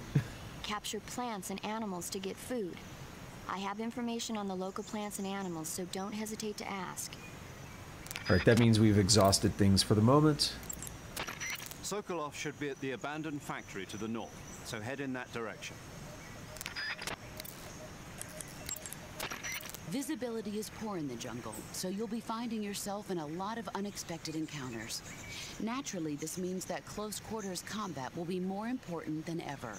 So I'll have plenty of chances to use CQC then. That's right. In proximity encounters, firing a gun isn't necessarily the best response to every situation. It's only one option among many. Rather than taking the time to draw, aim, and fire a gun, engaging your opponent in hand-to-hand combat can sometimes be a faster and more reliable way of subduing him. Besides, in a sneaking mission like this one, it's too dangerous to go around firing your gun. You'll end up revealing yourself to the enemy. Yeah, I know. You created CQC to deal with exactly this type of situation. With your help, of course. In a battle situation, you'll only have a split second to decide how to attack. Use the weapon button to attack using a weapon, and the CQC button to attack using CQC. Press the CQC button once to throw a punch. Pressing it multiple times in succession will allow you to deliver a combo attack. But striking your opponent is just one aspect of CQC. It doesn't really start to shine until you've got your enemy in a hold. Press and hold down the CQC button to grab your opponent with your right hand. From there, you can use the left stick to knock your opponent off balance and throw him to the ground. This can be used to knock an opponent out in a single blow. If you don't press the left stick, grapple with your enemy until you're behind them and can get your knife to their throat. Grabbing an enemy from behind and holding your knife against his throat will render him virtually powerless. From this point, there are several things you can do. Press the CQC button hard to slit the enemy's throat with your knife. Move the left stick and press the CQC button to throw the enemy to the ground. Lightly tap the CQC button rapidly to choke the enemy. You can use this to knock him out or even kill him if you do it long enough. By continuing to hold down the CQC button, you can move around while keeping your grip on the enemy. By pressing the weapon button, you can aim your currently equipped weapon at another enemy. With their comrade acting as a human shield, the enemy will be reluctant to attack you. Press the left stick to press your knife against the enemy and demand information. You'll be surprised at how much you can learn this way. But don't get too complacent. While your enemy may be powerless in your grip, he'll use any opportunity he can to counterattack. So that's a whole thing. It is a pretty complex system that you don't have to get that into. But it is, there's some cool stuff. I don't generally get that into it. Like I said, I might do a little bit here and there.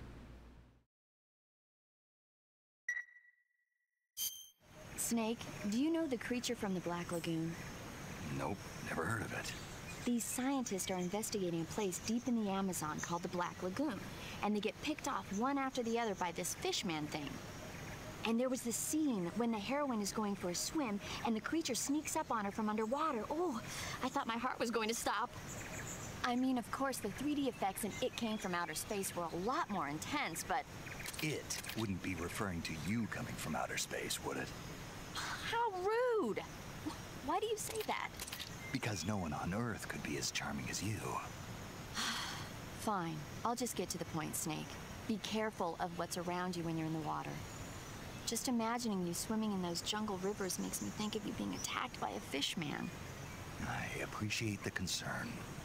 Fishmen aren't the only things that'll attack you in the water. Really be careful out there. Okay.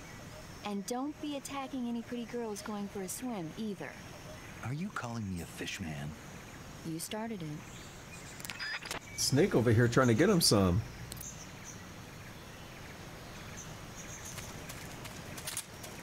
Say, what's up, paramedic?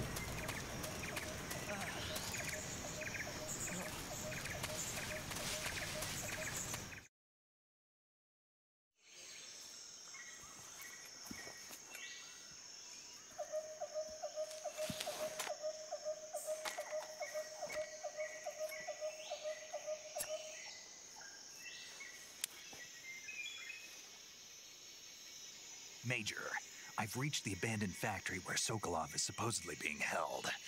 This place is a dump.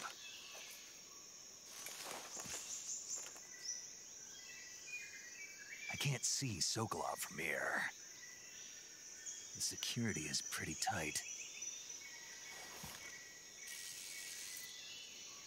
There are sentries posted around the perimeter. I wonder how many are inside.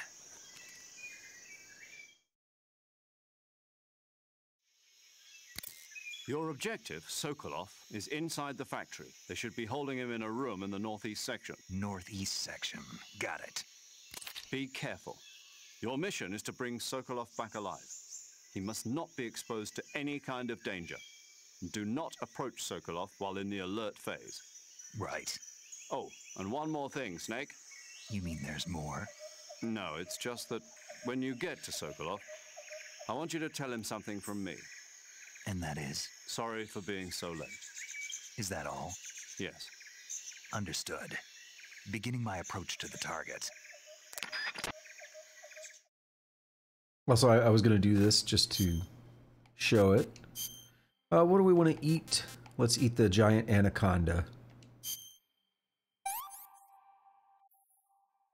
Tasty. Oh, look at that trophy. Love it. We are a snake eater. That is the original name of this game. Metal Gear Solid 3 Snake Eater.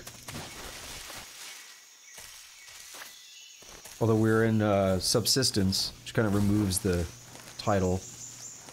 Removes that subline, or tagline, whatever you call it.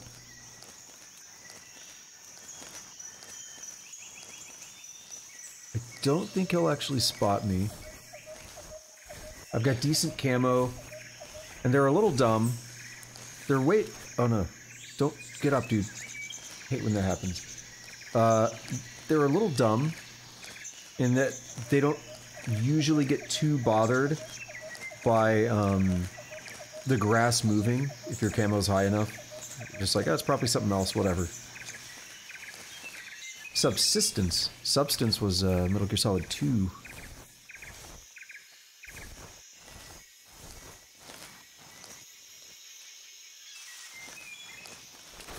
Dude, don't get up like that.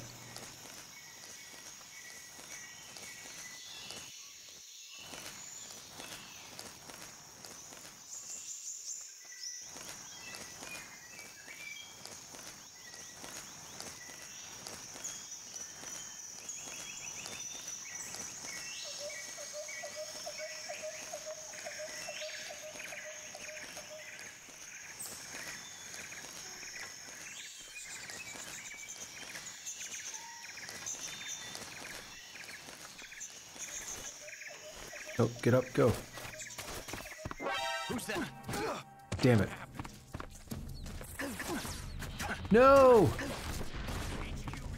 Damn it.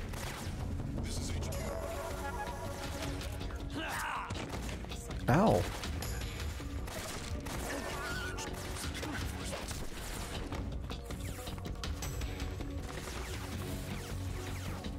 I'll knock a bitch out.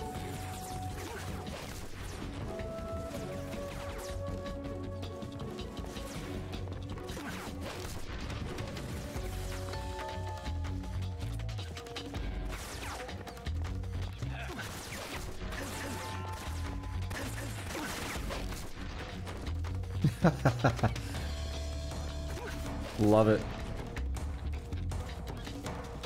So this is actually one thing I don't like about this game. I feel like it's way easier to get spotted than in the others.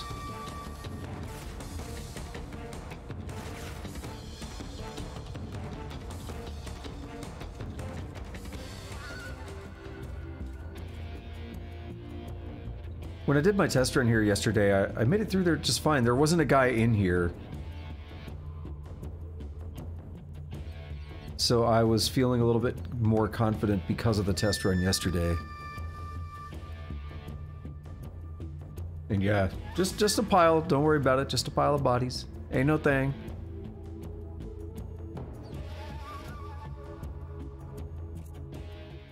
HQ. This is HQ. You ready for some bomb-ass music? We've lost sight of the intruder, going into high alert. Acknowledged. The enemy is still nearby. Pursue and engage him. See the stars popping off their heads.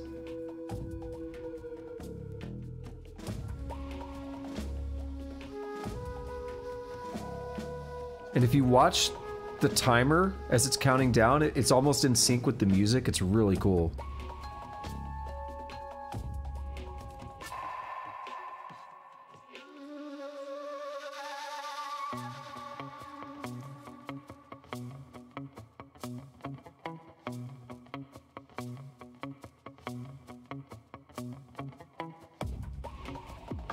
See, I kind of disagree, Roscoe. I never want to be in caution. I want to get spotted 0 times and run through as cleanly as possible.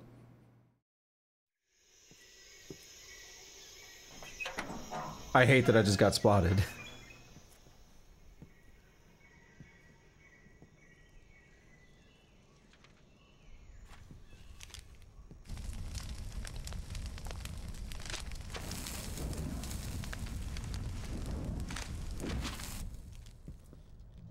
You must be Sokolov.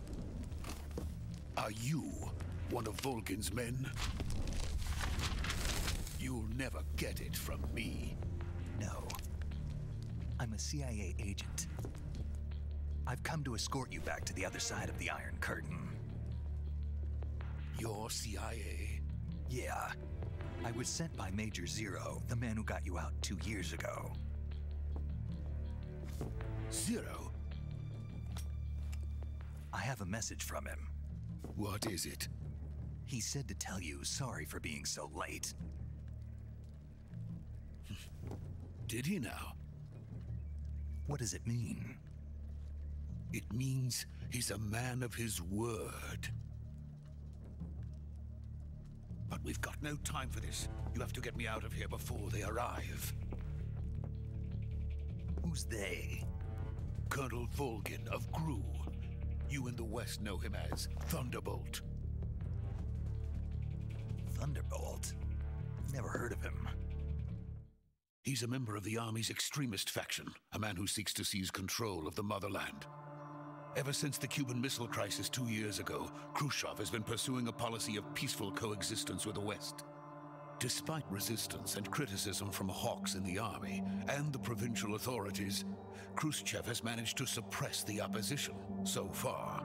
But the failure of his agricultural policies has put him in a precarious position. And on top of that, the tragedy last November.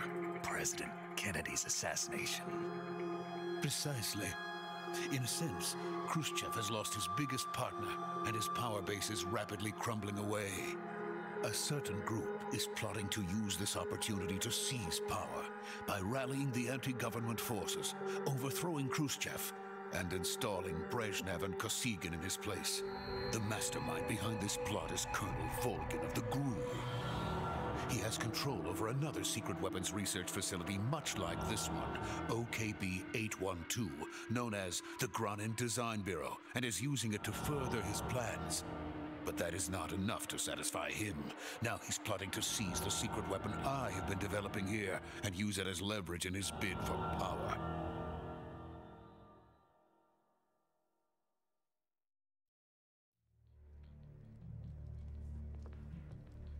The intelligence says that they are going to make their move during the test. Then, the soldiers outside. Exactly. They wouldn't need that many men just to keep me inside. Their orders were to prevent Colonel Volgin from capturing me. Even if it meant killing me in the process, or so it would seem.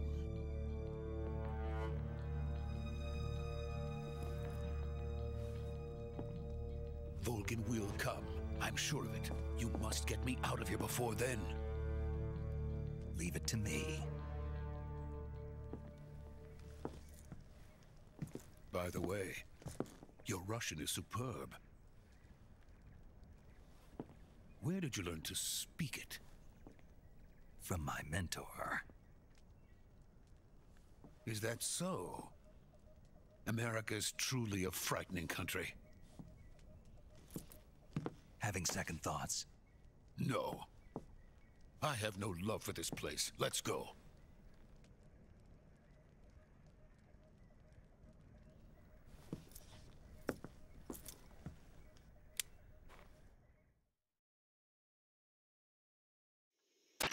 Major, this is Snake. Sokolov is safe with me. He's doing fine. No injuries. Good work, Snake. Now hurry up and get Sokolov to the recovery point. We'll rendezvous with you there. Roger. What about the sentries? I managed to get past them.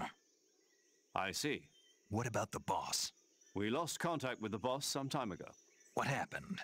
It's probably just a weak signal. Just hurry and get Sokolov out of there.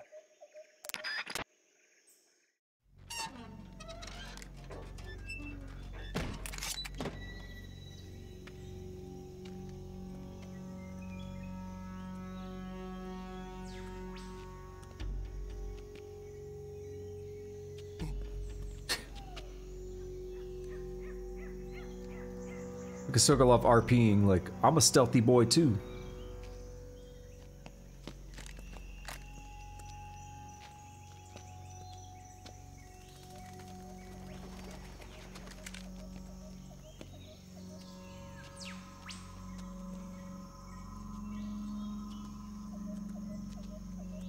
He's shooting a Kamehameha, watch out.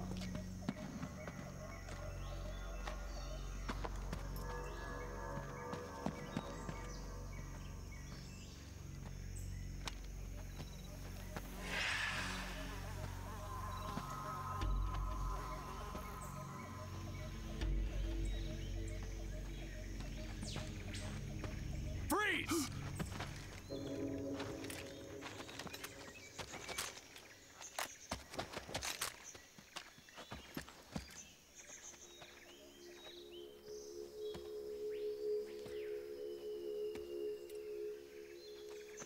So this is the legendary boss. Huh?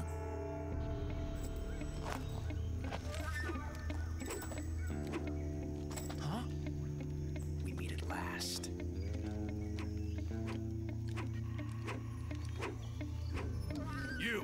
You're from the Ocelot unit of Spetsnaz. Huh.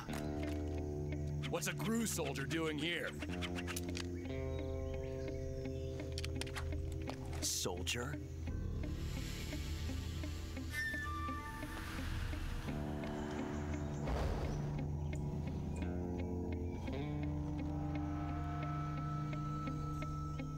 He's the Ocelot commander.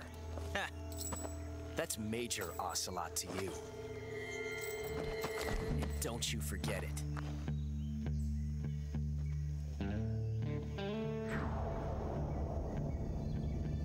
Sokolov is ours. Now get out of here. An ocelot never lets his prey escape. What?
I can't say it feels good to kill a comrade, even if it is for the Gru. Sokolov, take cover.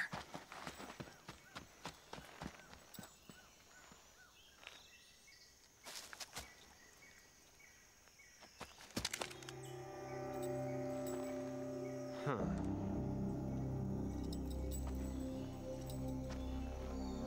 You're not the boss, are you?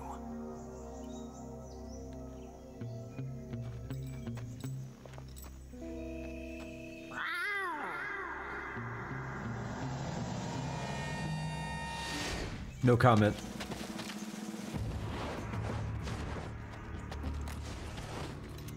Crew operatives! What is that stance? Huh. That gun.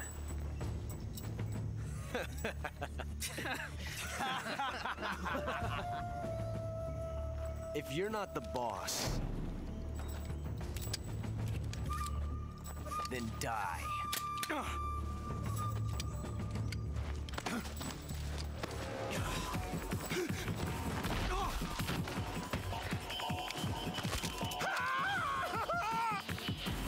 Major!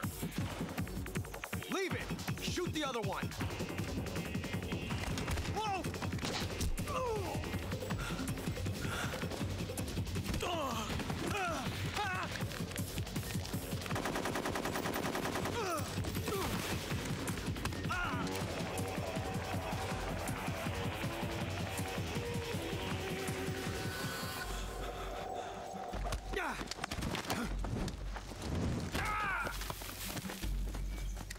Well, y'all got bodied.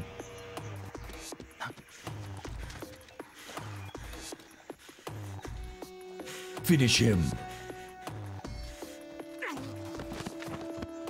That's when you forget the fatality code. The combo. And you just let them fall out.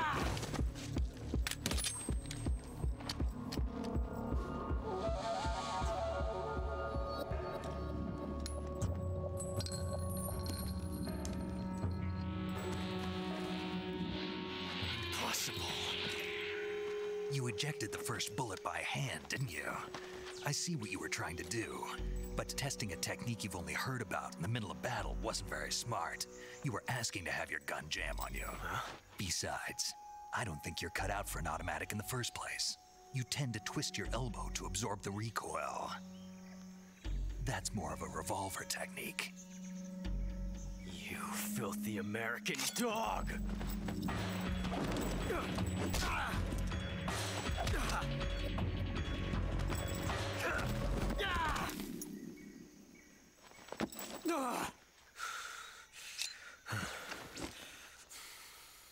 But that was some fancy shooting. You're pretty good. Pretty good.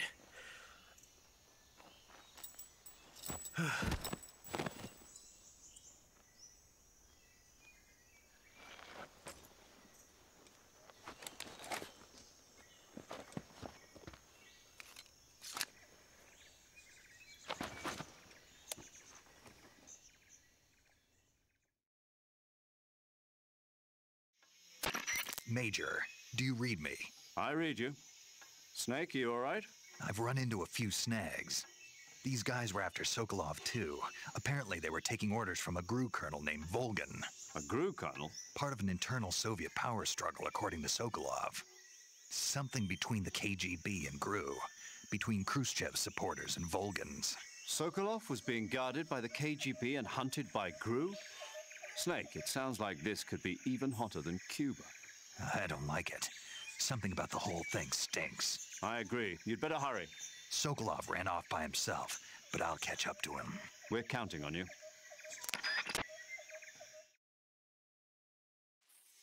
Alrighty. So there is an Easter egg. Okay, first of all, that's cool, because he shot some of them with the trank. And so, like, that's the guy that fell out that I was making the fatality joke with. And he's sleeping. These other guys are just knocked out, so they got the stars. So it's nice to see that consistency. That is something, you know, Kojima's always been good about. There is an Easter egg here I'm not going to do, but I will tell you. Because I think we have the knife here. And if we were to say... Oh, cool. If we were to say... Actually, we have more than just the knife. What do we have in here? Also, hello, Tusk. How are you doing? Good to see you here. We also have a grenade, and we have the XM16E1. Those are very lethal. If we were to attack this guy here, who the game has just told us is Major Ocelot, and the voice actor thing introduced him as Ocelot, so we can work under the assumption that that is the Ocelot that we know from the other games, but in 1964. If we were to, say, shoot him with our lethal weapon and kill him, well, that would cause a bit of a problem for the storyline, right? So we would actually be told that it is a time paradox. And I think you would hear Colonel Campbell come in and be like, "What have you done? You created a time paradox." And then you get a game over. So, fun little Easter egg there. Before we continue, I have to go to the bathroom, so give me a couple minutes. I will be back, and we'll continue on.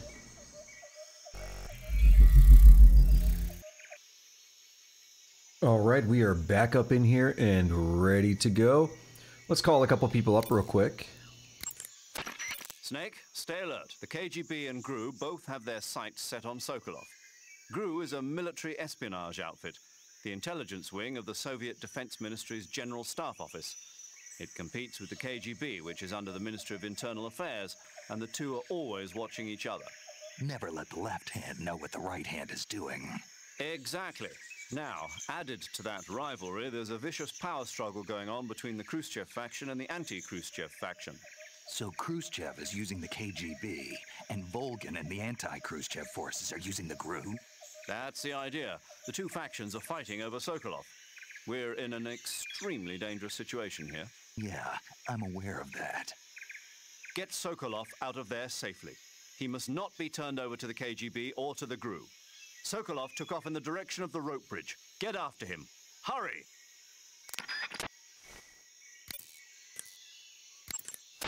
Snake, there are rats living in that area. The rats in that area are the descendants of wild Norway rats that were domesticated by humans as pets and lab animals. They're not poisonous, and I don't think they'll attack you, but they're quick little creatures, so you might have a hard time catching one. So how do they taste?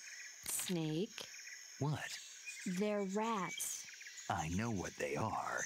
Do they taste okay? The guide says they're not that bad. Good enough for me. Ugh. By the way, Snake. What? What was that little lecture back there? Lecture? You were instructing the GRU commander, weren't you? Something about the first round or his hand? Yeah. What was that supposed to mean? Well, whenever he put a new clip in his gun, he'd always load the first round by hand, whether there was a round left in the chamber or not. It's a technique they teach in the Middle East. By making sure there's always a round in the chamber, you eliminate the risk of pulling the trigger with nothing to fire. He must have heard about it from someone or read it somewhere. In any case, he probably wanted to try it out for himself. And he was obviously motivated by vanity to show off his new technique. That's when you make mistakes. The battlefield is an unforgiving place. The only techniques you can rely on are the ones you've mastered through experience and practice. Uh-huh. And what were you saying about him being more suited to revolvers? When he fired, he was bending his elbow sharply to avoid the recoil. It looked like he wasn't aware he was doing it, but that habit can be either a fatal flaw or a gift. What do you mean? Automatic weapons use recoil to operate, so if you don't let the recoil hit you, it interferes with the operating cycle of the gun. Basically, he shouldn't be trying to avoid the impact like that. But with a revolver, there's no need to let the recoil hit you. Just the opposite. Avoiding the recoil lets you reduce the strain on your hand and arm. That kid might just be handy with a high-caliber revolver. Handy? Are you listening to yourself? What do you mean? He's the enemy. Why are you giving him advice? Snake. I don't know. For some reason, I couldn't help but point it out to him. Snake, are you all right? Yeah. We lost contact with the boss, that's what we were told. Yep, no response. Cool little info there, right? You want to save? Let's see what else Paramedic has to say.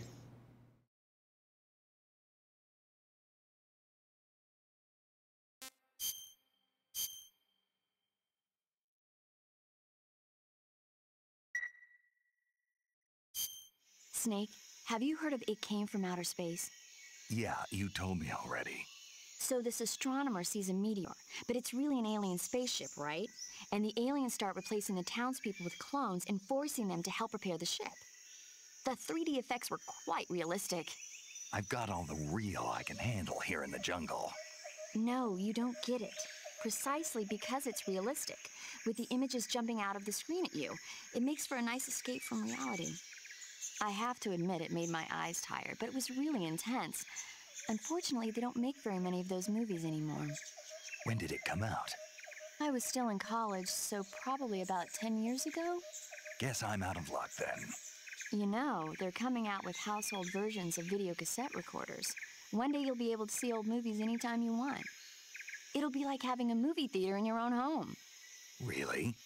It's like if you had a record with movie film etched onto it instead of music. It'll work the same way. You're kidding. No, really. And someday they might make movies where you control the characters yourself. Sounds like magic. It'll happen. Make sure you stay alive to see it, Snake. Could you imagine him as a gamer? We're gonna try one more call to regular Paramedic here. To take a rest, all you have to do is save and exit the game. This is a mechanic. The next time you load your save data and continue the game, your stamina and life will have recovered.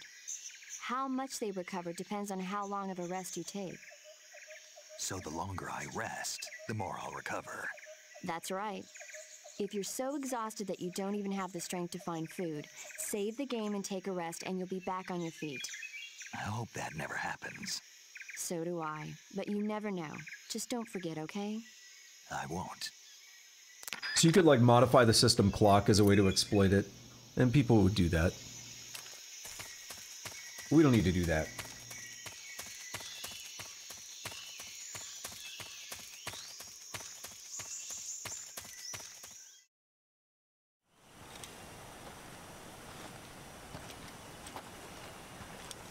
Taking a leak? Oh no, I thought his hands were down. You okay? Those men were from the Ocelot unit. Spetsnaz? Yes. The best Gru has to offer. They're coming for me. I'm finished. Calm down. I'll get you out of here, I promise. And we've got some of the best backup we could ask. Look.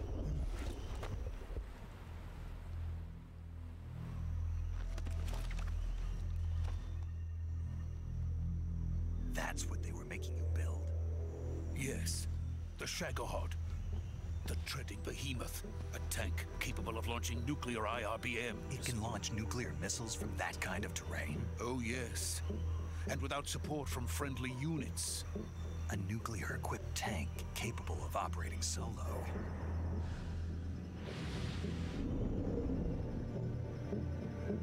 that thing finished? No, this is only the end of Phase 1. It won't be truly finished until we complete Phase 2. Phase 2? The weapon's true form. If it is completed and the Colonel gets his hands on it, it will mean the end of the Cold War. The end of the Cold War? Yes. And then the Age of Fear will truly begin. A world war. I had no choice but to cooperate. I didn't want to die. I wanted to see my wife and child again in America. Please, take me to America, quickly. They cannot complete it without my help. Got it. Let's go.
Boss?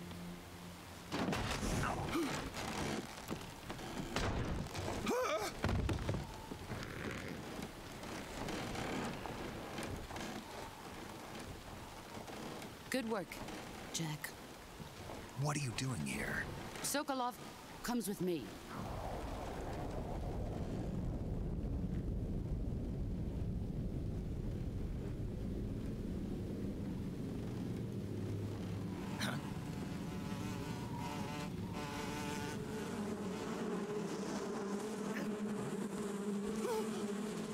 Hornets.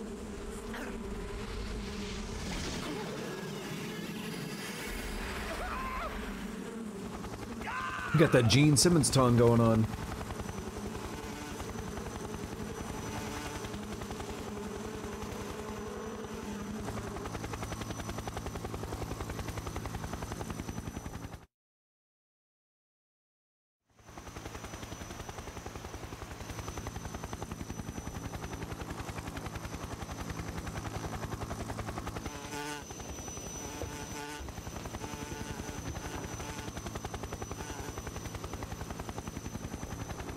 My friends, let us fight together again.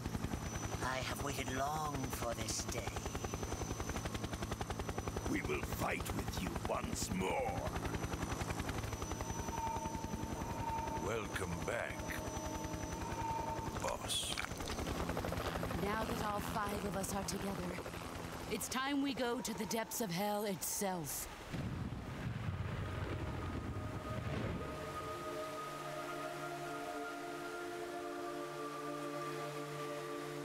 It's raining blood. Is he crying?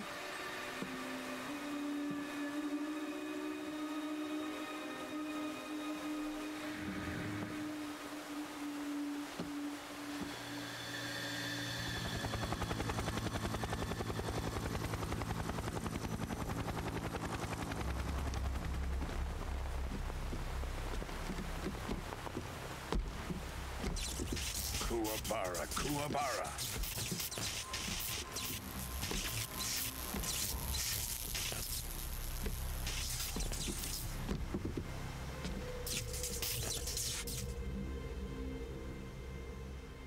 Ah, what a joyful scene. Colonel Vogan. Welcome to my country. And to my unit.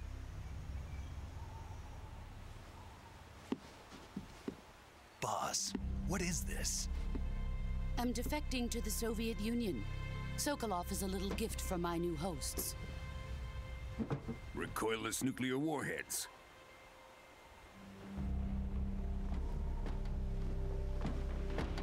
These will make a fine gift for me. This can't be happening. Who is he? Another one of your disciples? Are we taking him with us? No, this one is still just a child. Too pure for us Cobras. He has not yet found an emotion to carry into battle. What are you talking about? Think you can pull the trigger?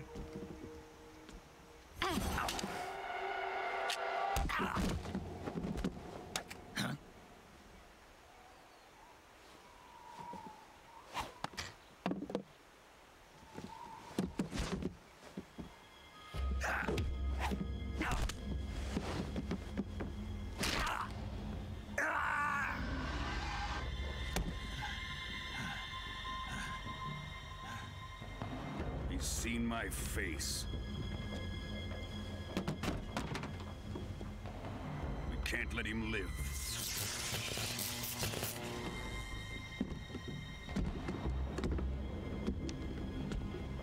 If Khrushchev finds out about this, we're finished.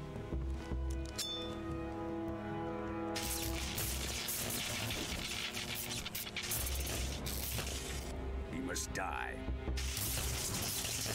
Wait. He's my apprentice. I'll take care of him.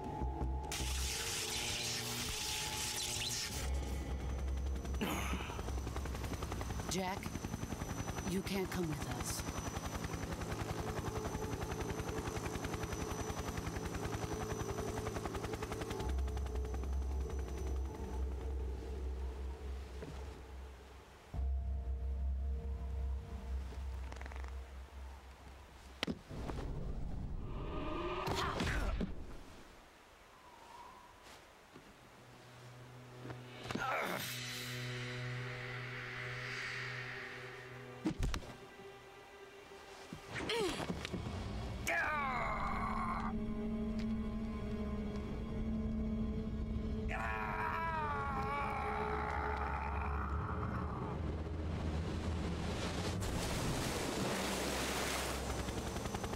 The new blood has been rejected.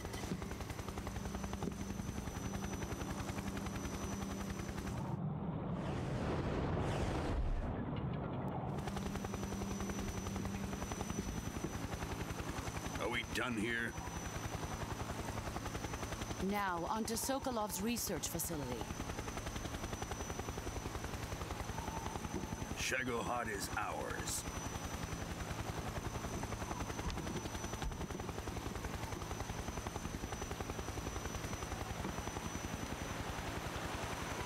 Drift away. My place is with them now.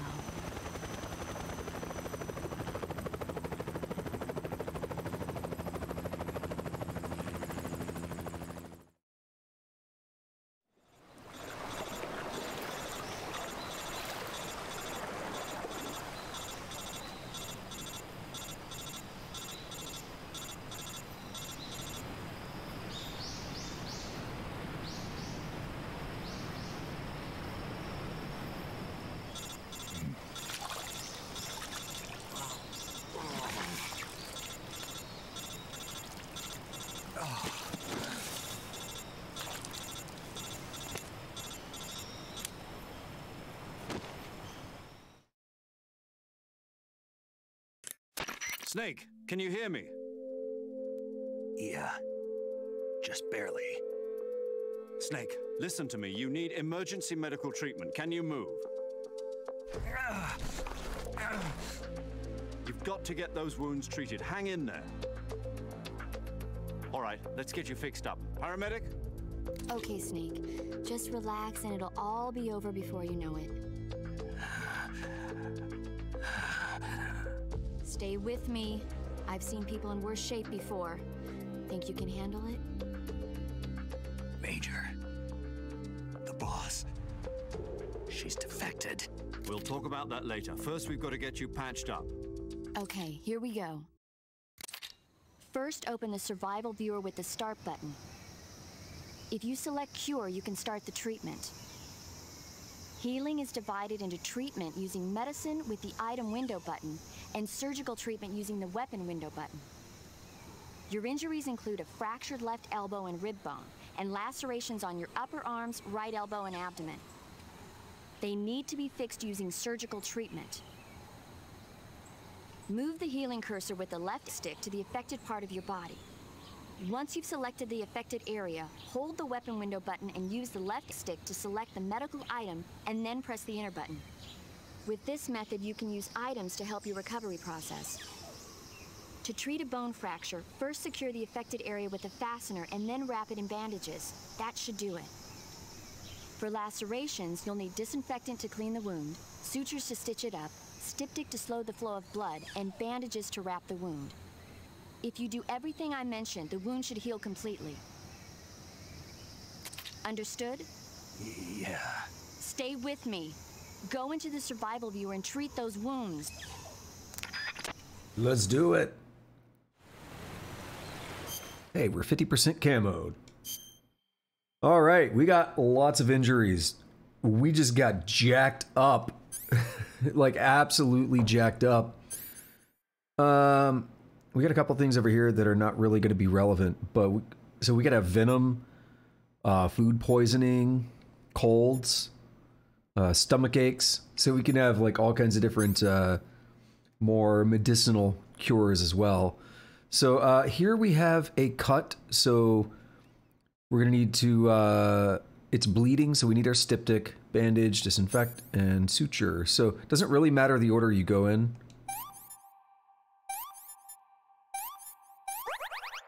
I always thought it did when I was younger when I played the game.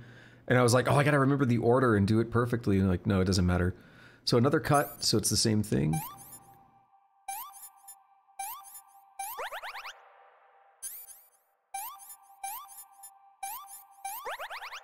We have a broken bone, so we just need a splint and a bandage. Another cut, so we will suture, bandage, styptic, and disinfect. And a broken bone, so we will splint and bandage. Good as new!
Good job, Snake.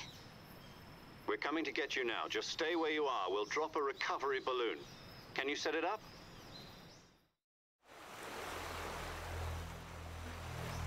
So the Fulton system is a real thing, by the way.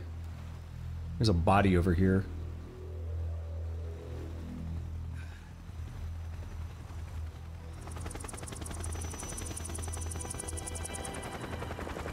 The Fulton surface-to-air recovery system with the balloon and all that, it is a real technology.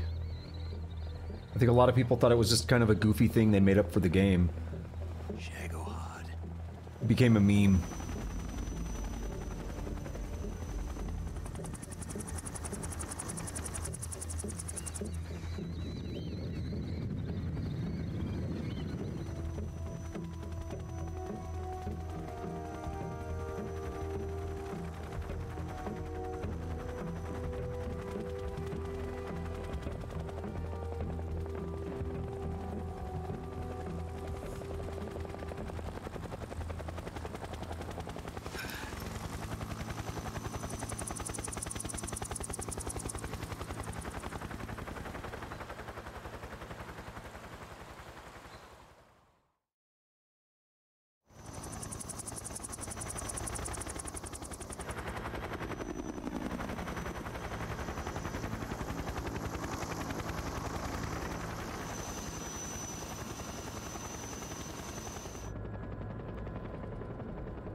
Excellent.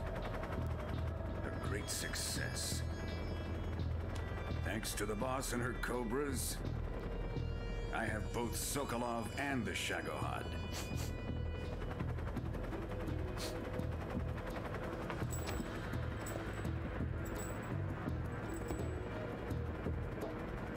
What are we going to do with the girl?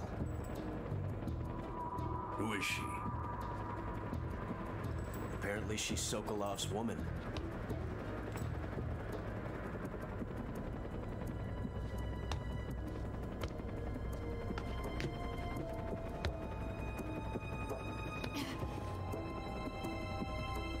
She's a nice catch. I'll take her. Not so fast, my dear.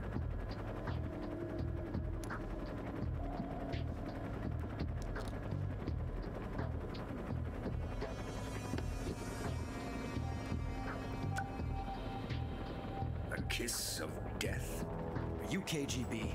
We may be able to use her.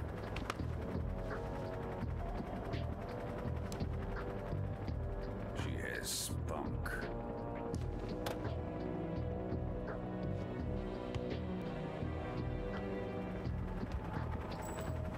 Shall we take her back to the base? Perhaps we should. We have no further use for Sokolov's research facility. I think it's time I gave this marvelous new toy a try. Colonel, even if they are our enemies, they're still our countrymen. But it won't be me that pulled the trigger. It'll be our friend, the American defector. You're going to nuke your fellow Russians? Remember the Alamo. Colonel!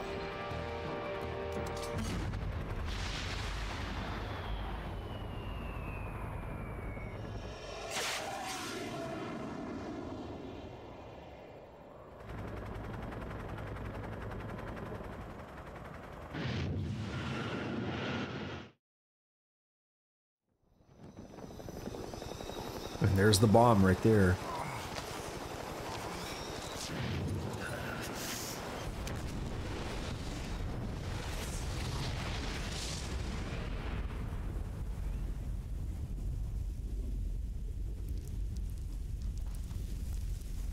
Having fun yet?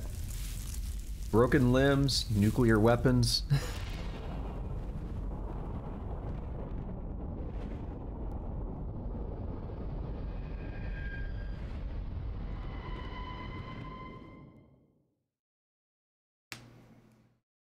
Things did not go as planned.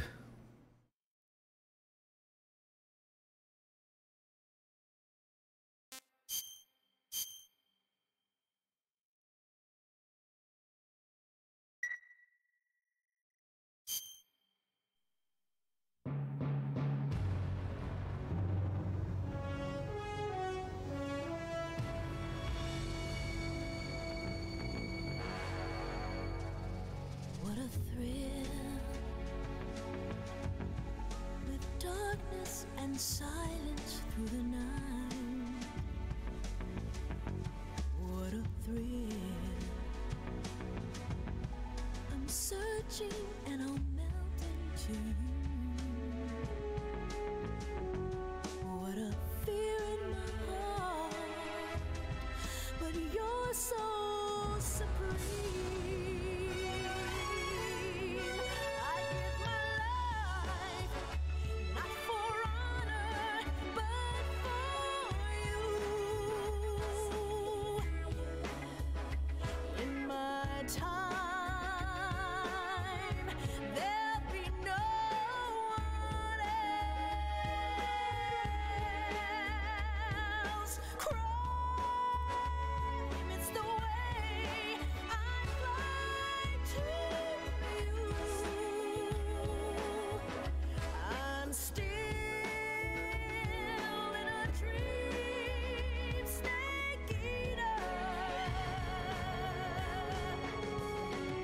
Someday you go through the rain, and someday you'll feed on a tree frog. It's ordeal, the trial to survive for the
That was the game's way of saying we just finished the prologue.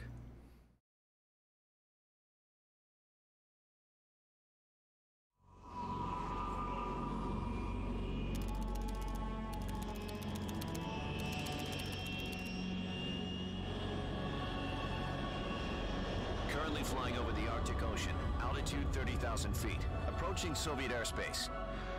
Arriving at the designated drone launch point. Drone oil pressure and voltage are nominal. Payload oxygen supply is nominal. Power supply to payload anti-freeze system shows no problems. No gusts. All systems go for drone detachment. Snake, we can't risk a halo jump this time around. Airspace security has gotten tighter since we were last here. We can't get as close to the ground as we did during the Virtuous mission.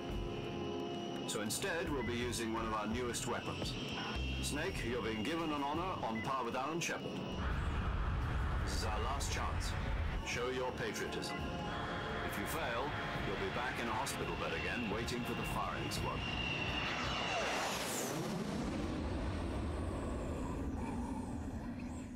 So how does it feel to be a patient in one of the most advanced ICUs in the world? Would you do me a favor and tell the suits about visiting hours? I'll never get better with them assaulting me day and night with their questions. Must be part of the top brass's inquiry. More like an interrogation. According to them, I'm a traitor and an accomplice to the boss's defection. They're just looking for a scapegoat. Does that mean they're after you, too?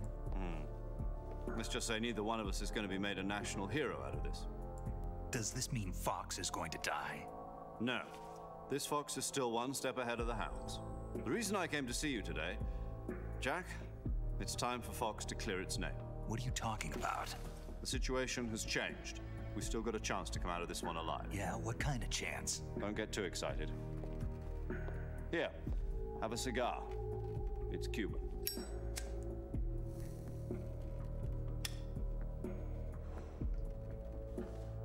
This morning, I had a meeting with the CIA.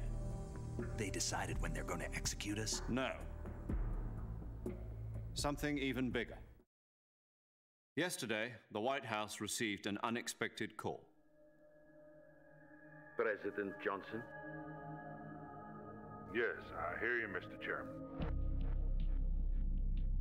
It was a hotline call from Khrushchev to President Johnson. From the head of the Soviet Union? That's right. A few days ago, one of our country's main design bureaus, OKB-754, was destroyed in a nuclear explosion.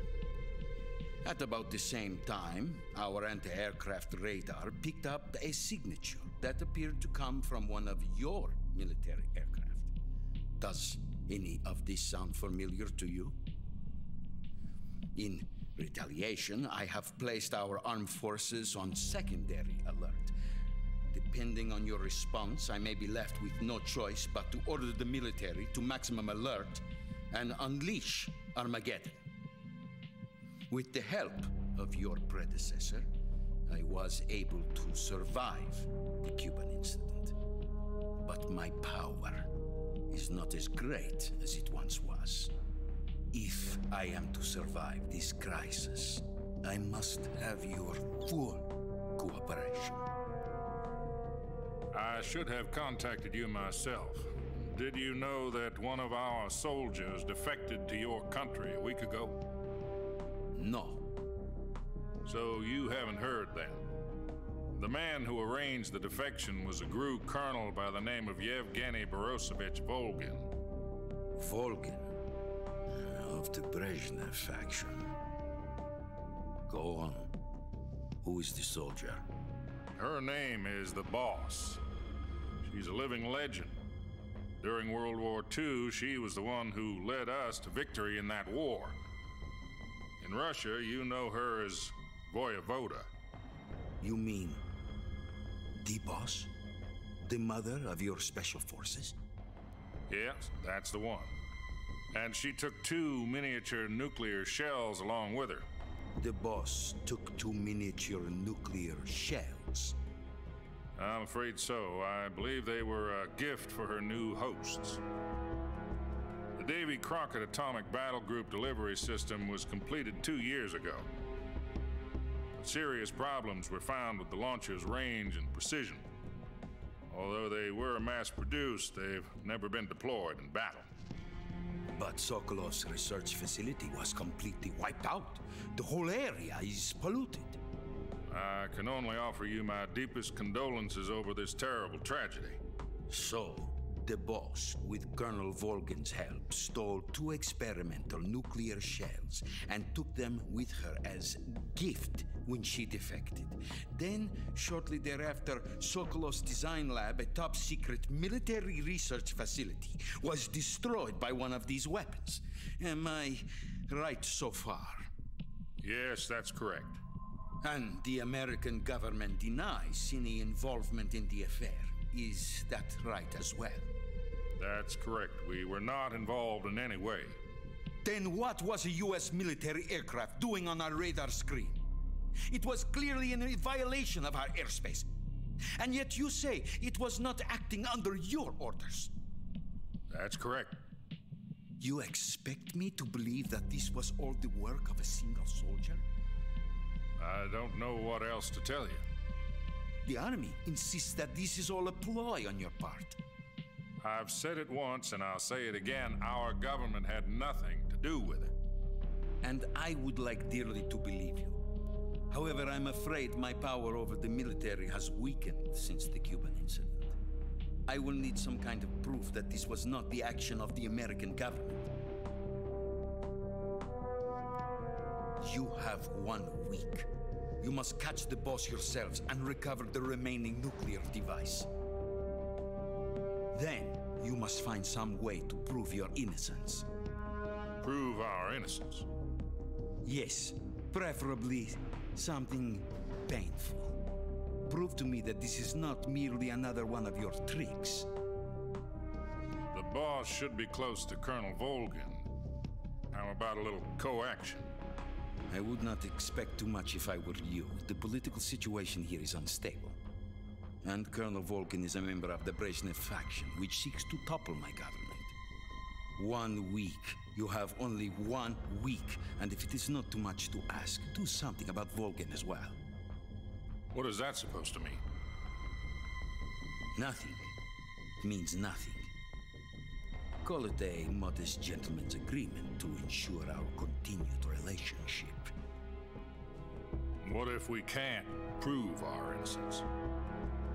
Then I will be unable to restrain the military. I will be ousted, and they will seek their revenge. A nuclear attack on the United States? I leave the disposal of this situation entirely to your discretion, Mr. President. Disposal, huh? If you fail, it will mean the beginning of a new world war. To put it simply, in order to avoid a full-scale nuclear conflict, we have to prove that America was not involved in that explosion. And eliminating the boss ourselves will prove America's innocence? Right. The higher-ups have decided that you're the only one capable of pulling this off. You were her last apprentice. Screw this one up, and we'll both be 6 feet under. There's no choice.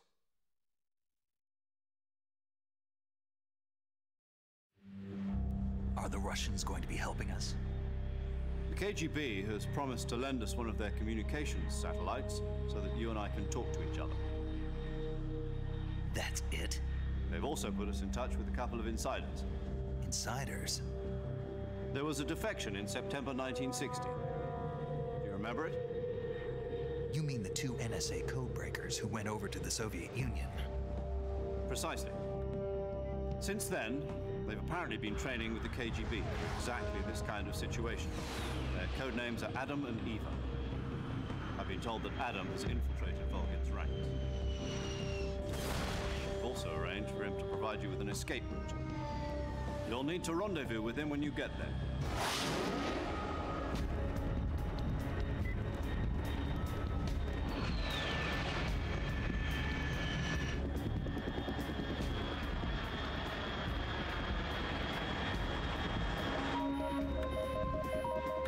Control. Unidentified aircraft detected. Altitude 30,000 feet.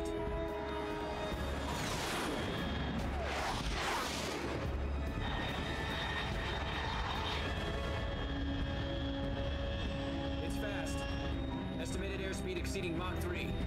Bearing south. I'm about to lose it.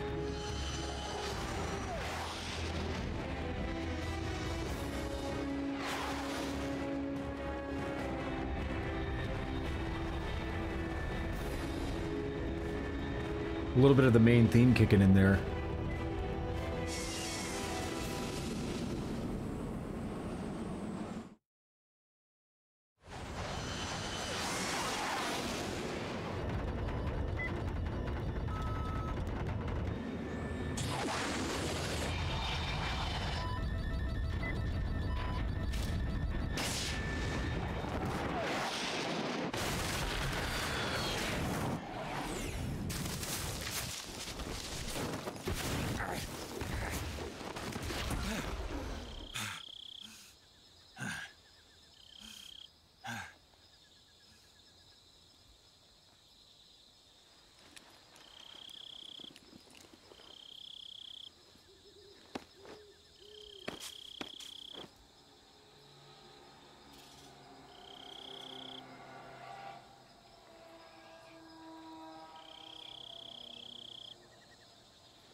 This is Snake. Do you read me? Loud and clear. Glad to see you landed safely. I got blown pretty far off target. Snake, let's go over your mission objectives one more time. Rescue Sokolov. Find out what's happened to the Shagohod, then destroy it. And finally, eliminate the boss. Eliminate the boss. This mission will be codenamed Operation Snake Eater. Because I'll be taking on the boss in our Cobra unit, right? Don't forget about Colonel Volgin. I'm not a hired killer. I know, but that was the Kremlin's demand. Demand? You mean it wasn't just a request? What's it to us if the Khrushchev regime is threatened by the Colonel and his faction? If supporting the current regime helps us avoid a nuclear exchange, then that's what we'll do. And what are the CIA's demands? Our priorities are the rescue of Sokolov and the destruction of the Shagohod. Roger that, Major Tom. Hold on, Snake. What now? I'm changing my codename. It turns out Tom wasn't the most auspicious choice. What do you mean? Well, the truth is, when I chose my codename, I picked the wrong one. The wrong one? Did you ever see the movie The Great Escape? It came out last year. Oh, must have missed that one. Anyway, it's based on a true story about prisoners who escaped from a POW camp in Nazi Germany. The prisoners dig 3 tunnels as part of their plan, but the Nazis find 2 of the tunnels before they're finished. The prisoners succeed in escaping by using the last remaining tunnel. The names of those 3 tunnels were Dick, Harry, and Tom. I get it. You used the name of the tunnel they escaped in as your code name because you thought it would bring you good luck. Yes, that's exactly right. At least, that was the plan. But I got the name wrong. The one they escaped in was Harry. Tom was one of the unlucky tunnels. It was discovered by the Nazis before it was finished. I watched the movie again just to make sure. In fact, I even ordered the actual film from the movie company. Yeah, it doesn't sound like the greatest name to use. So what should I call you? You know, let's just use Zero, like we've been doing all along. All right, then. Major Zero it is. We'll start over from square one. From square 0. My frequency is 140.85. Oh, I almost forgot. Paramedic is with us again on this mission. Is this her last chance, too? If we fail, she'll have her medical license revoked. It's more or less the same kind of fate. Her frequency is the same as during the Virtuous mission, 145.73. She'll be recording your mission data as well, just like the last time. That frequency is also the same, 140.96. And there's one more person on your support team. His name is Mr. Sigint. He's an expert on the latest in weapons and equipment technology. You'll be going up against some of the world's most advanced weaponry when you infiltrate the research facility. If you have any questions, just ask him. His frequency is 148.41. Mr. Sigint. Got it. Adam, your KGB contact, is waiting for you at the abandoned factory up ahead. The same factory Sokolov was being held in last week. Yes, meet up with Adam first. He's cleared the way for you to rescue Sokolov. How will I know this Adam guy when I see him? You'll know once you reach the factory. The whole area's been polluted by the fallout from that nuclear blast. No one else would dare come close. The password is, "Who are the Patriots?" and Lali Lulelo. Lali Lulelo. Gotcha. You've been equipped with a 45 for this mission. Be careful, it's noisy. I thought standard Fox procedure was procure on-site weapons acquisition. The circumstances are different this time. You're now on an official mission for the United States government. It would be necessary to make your presence known to a certain extent, to the Khrushchev regime at the very least. But remember, this is still a sneaking mission. Snake, if you fail this mission, it will mean an all-out nuclear war. Keep that in mind and proceed with extreme caution. Understood. Commencing Operation Snake Eater. Who are the Patriots? Lali Lule Lo. So we got an actual mention of them now. Couple hours into the game, but that's... it's... Again, this is like 3 years after... this came out like 3 years after Metal Gear Solid 2, and that cliffhanger that ended on... Like, I do remember the first time I played this game, and I was like, oh, we're talking about the Patriots. Yes! Give me more. I need more. Snake, your first task is to meet up with Adam, the contact provided by the KGB. The rendezvous point is the abandoned factory to the north of your current position. Head north. The abandoned factory. That's where I met Sokolov during the Virtuous mission. Correct, but we can't afford to have the same thing happen this time. I know.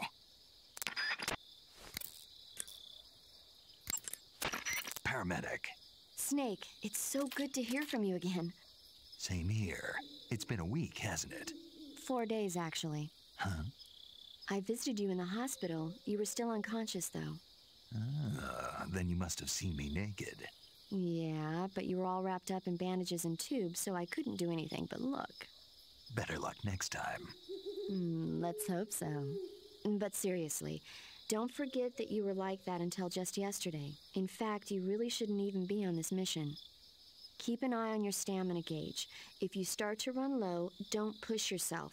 Eat something to replenish your stamina. And try not to get yourself hurt. If you're wounded or get bitten by a venomous animal, go into the survival viewer immediately and treat yourself using Cure. Yeah. I can see you still know how to nag. You're welcome. And I can see you still don't know when to keep your mouth shut. Maybe so. By the way, I heard you're going to lose your medical license if this mission fails. Yes, there was talk of that, but the mission won't fail, will it? Of course not. Good. I believe in you. But you know what? I really don't care about my medical license. Didn't they use that to force you to participate in this operation? No, I volunteered. Why? So that I could watch over you. Huh. Snake, you're the best agent I've ever seen. But you push yourself too hard. You're reckless. Someone has to stop you from getting into trouble, to make sure you and the boss don't kill each other. So that's why I volunteered. I mean, you couldn't ask for a better guardian angel than me, right? Thanks. Stop right there. Huh? You can thank me when you get back. All right.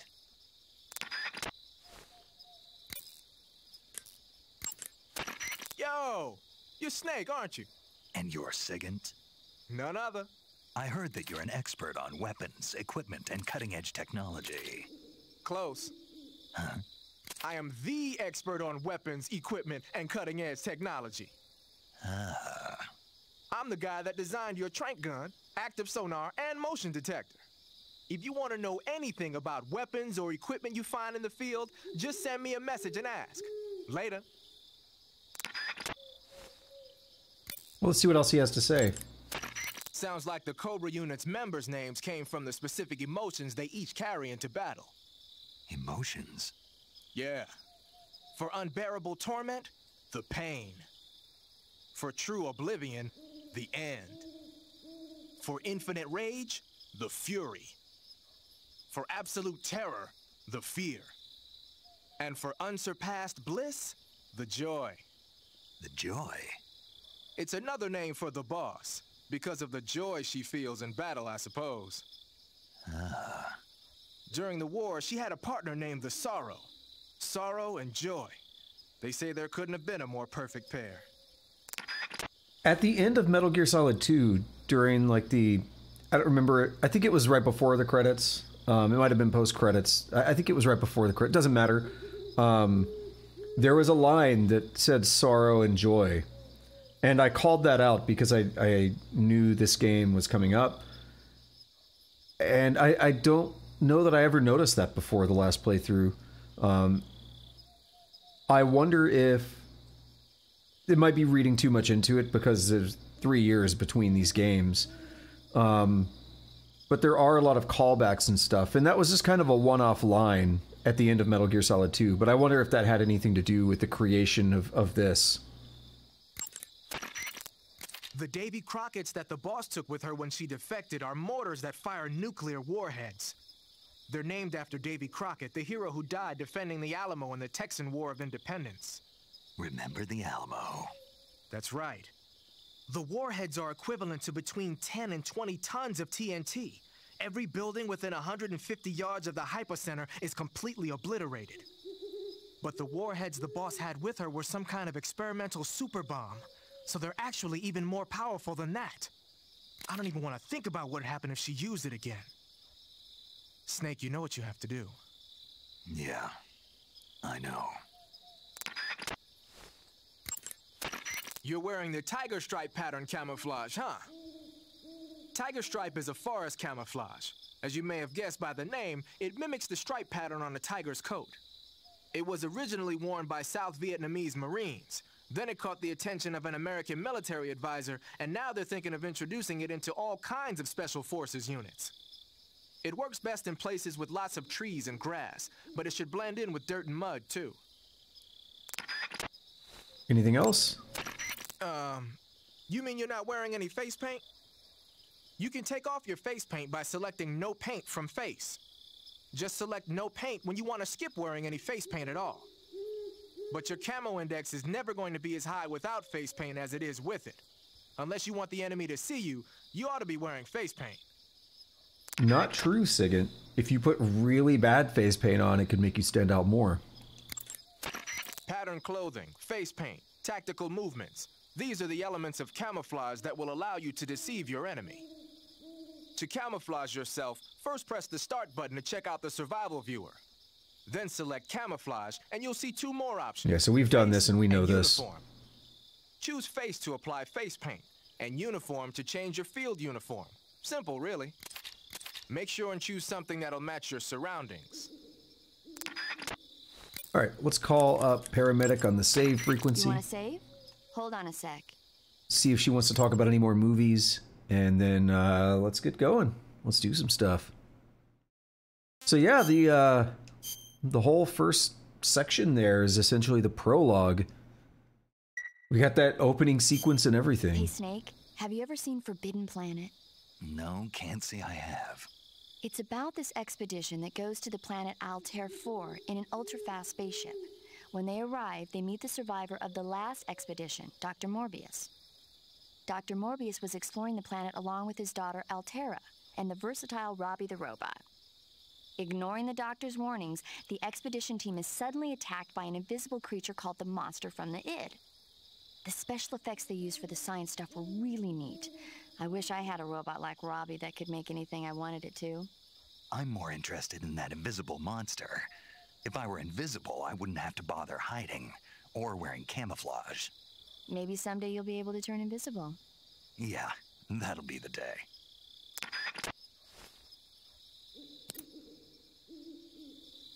Alrighty. Let's move on.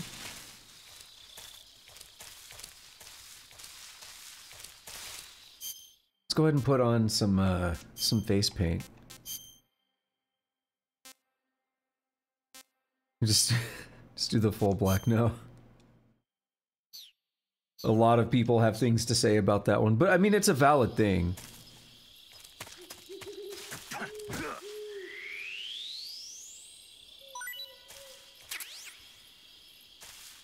I don't think we've talked about H yet.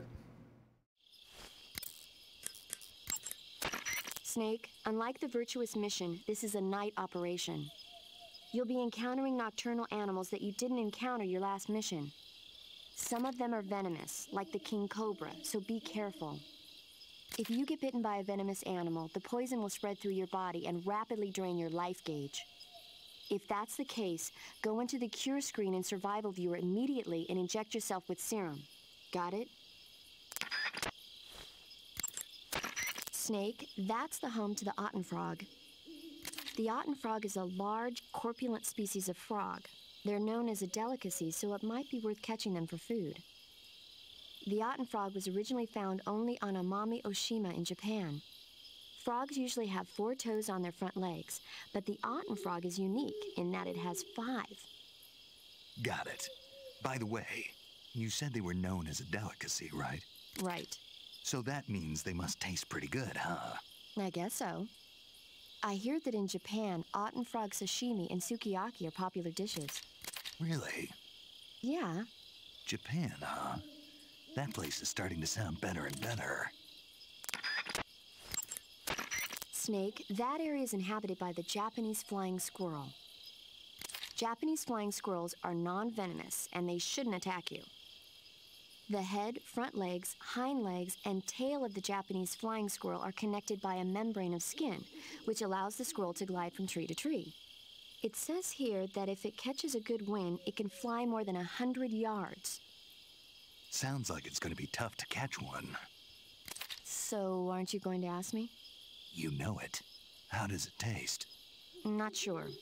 Not sure? The guy doesn't say anything about it. Why not? Gee, maybe it's because no one would ever think of eating a flying squirrel. Then I must be the first one. Maybe you are. You should be able to find Russian oyster mushrooms in that area. The Russian oyster mushroom is an edible variety that belongs to the shimeji family. It's known to be particularly rich in vitamin B1 and niacin. Apparently, it's usually found growing on tree stumps and hollow logs, so look there if you want to eat some. Niacin is a thing that it comes in a lot of pre-workout stuff. It's in the C4 energy drink as well. And you can get something called a niacin flush that your body gets all tingly and stuff. It's a very weird sensation. There should be a mushroom called the Baikal scaly-tooth growing in that area. The Baikal scaly-tooth mushroom is used as an antidote to poison. It usually grows on the trunks of trees, so look for it there. How does it taste? I think you're going to be disappointed. Damn. Oh, quit your whining. You know what they say, good medicine tastes bitter. There was some extra info there. Did you see that? There should be an herb called Chinese plantain growing in that area.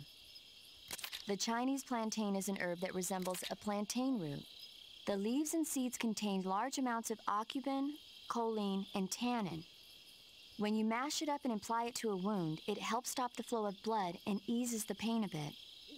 The Chinese plantain becomes a styptic when you pick it up. If you see one, don't forget to take it with you. So that's good to know because we can get, that's used to stop bleeding. Snake, I think there's a plant called Slav horehound growing in that area. Slav horehound is an herb in the horehound family. It contains large amounts of diterpene, flavonoids, and alkaloids, which give it strong germicidal properties. If you find one, it should make a good disinfectant. He's getting all kinds of lessons here. You can capture animals alive by using the tranquilizer gun or a mousetrap. When you capture a live animal, you can carry it on you as a weapon by going to backpack in the survival viewer. Once an animal is on your person, equip it and press the weapon button to throw it. Throwing a venomous animal at an enemy might be enough to knock him out. Even non-venomous animals like frogs can be used to distract the enemy's attention. And since I know you're going to ask me, yes, keeping animals alive prevents them from rotting and makes them taste better when you eat them. Remember, though, you've only got 3 cages for capturing live animals. All right, check up on Zero. I almost said Tom. Like the Virtuous mission, Operation Snake Eater is a solo sneaking mission. There are no units in the field to back you up. Avoid engaging the enemy whenever possible. Your first priority is to remain unseen. Use the camouflage option in the survival viewer and choose your camouflage wisely. Proceed with caution. So one more. We did change our face paint. So, you're wearing woodland face paint. The woodland paint is most effective in forest environments. It'll work best if you use it when infiltrating forest areas. And there we go. Lots of info.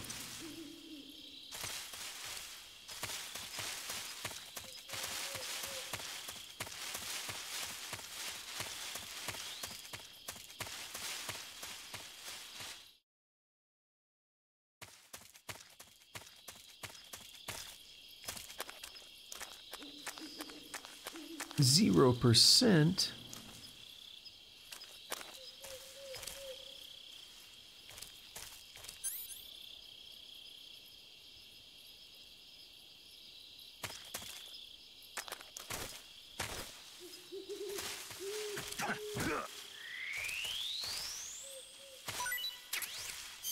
So I should be able to go into the backpack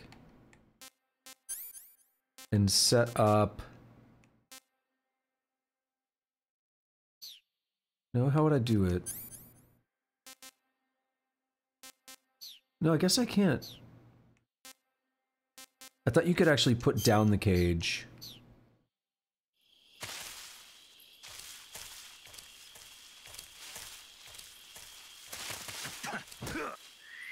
Just keep bopping these snakes anyway. I didn't get any of the plants in that other area though.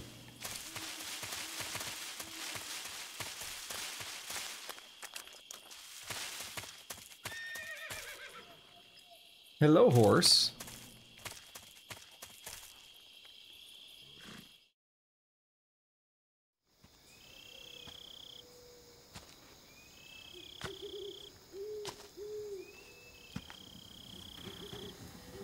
Yo, that thing came slamming in here.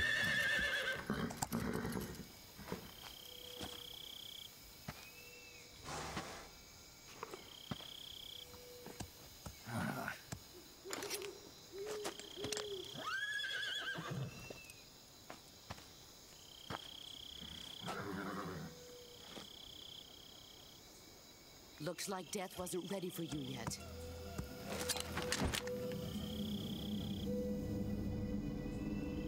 Boss. That arm still hurt? What are you doing here?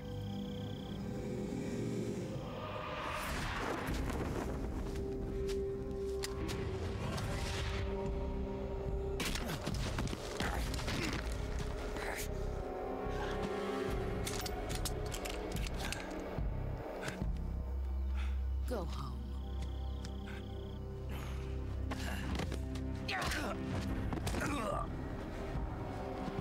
Go home.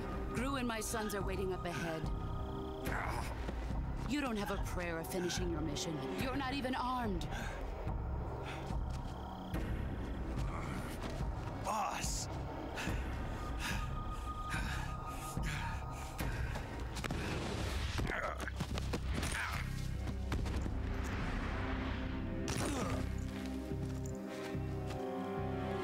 I'm not your boss anymore.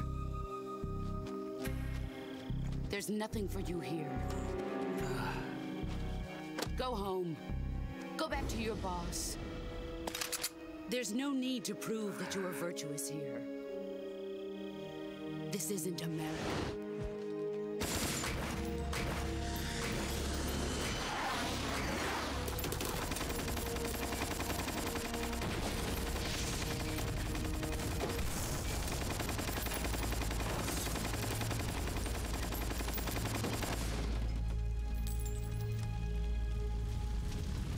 That should stir things up a bit.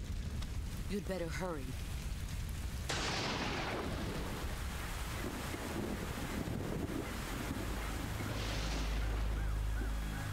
The border is 60 miles south of here. You ought to be able to run that far.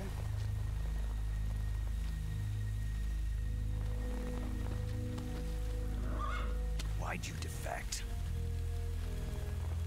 I didn't. I'm loyal to the end, to my purpose. What about you, Jack? What's it going to be? Loyalty to your country or loyalty to me? Your country or your old mentor? The mission or your beliefs?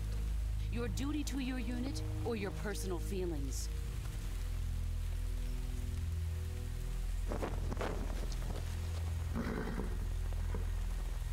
You don't know the truth yet.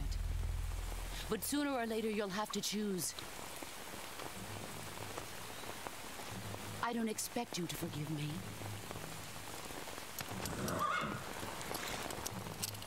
But you can't defeat me either. You know me too well.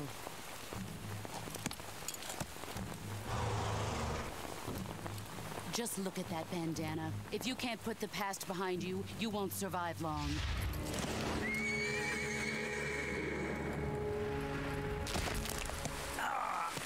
If we meet again, I'll kill you. You know that hurt. Now, go home.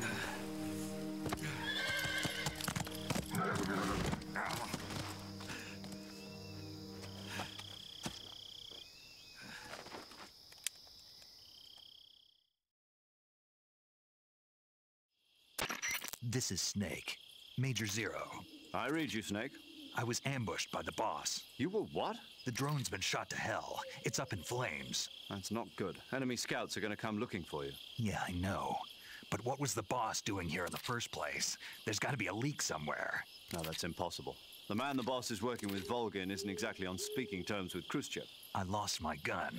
The boss destroyed it. Snake, I know how you're feeling. It's hard for me to believe, too, that a legendary hero like the boss would go over to the Russians.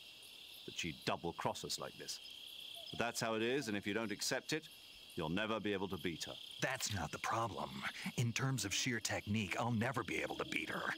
I know that all too well. You've got to do it, Snake. She's your enemy and your objective. Enemy? We were together for 10 years, and now you tell me she's my enemy? Enough. Hurry to the factory where Adam is waiting. Scouts have probably already been sent out to investigate the explosion. You've lost your weapon, right? That means you've got no chance of winning in a battle situation. Whatever you do, don't let them see you. So this is the second time now that she's given us a bit of a lecture on loyalty and stuff, because she mentioned that in the beginning as well, and now she just gave another lecture of like, who are you loyal to, me or the country? So just a common theme there. And you know that horse just stamping down on your hand. Ooh, you know that doesn't feel good. Alrighty.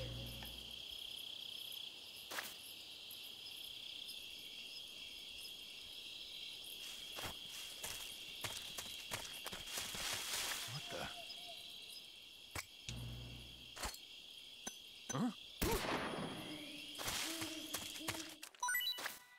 Damn it.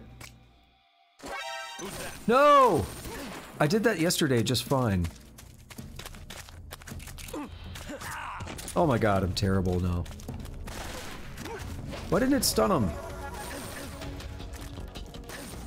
No, come back. Terrible. Yeah, I legitimately did that like perfectly yesterday. I hit a guy. I was in a different position though, which made it easier. Because I was testing things out, and I was looking at the emulator settings and stuff, and then I was just standing here, and then they came up and they're like, who's that? I was like, oh shit, and I looked over and I like crouched, and then they were just like right where that guy's at, so it was a much simpler throw. But whatever, it's okay. We're gonna let these wounds heal naturally. It eats up stamina, but it's, you know, doable. Basically, if you just wait over time, if you watch my health, the red will shrink more and more, and it'll actually be healing the wounds. But we could take a look in the survival viewer, and just...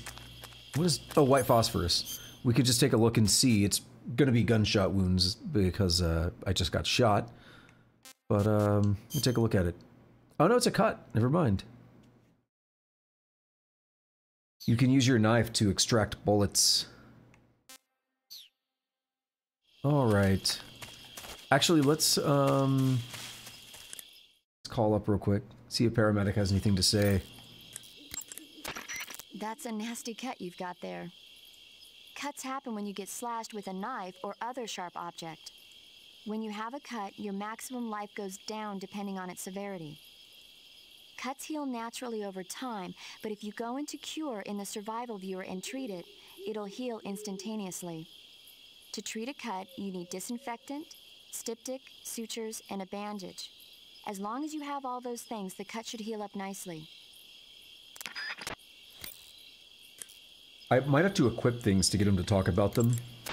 Covering your body is a good start, but a bare face will kill even the best camouflage. If the situation calls for a high camo index, you better break out the face paint. To apply face paint, select face from the camouflage menu in the survival viewer. Then choose a face paint that blends in with your surroundings.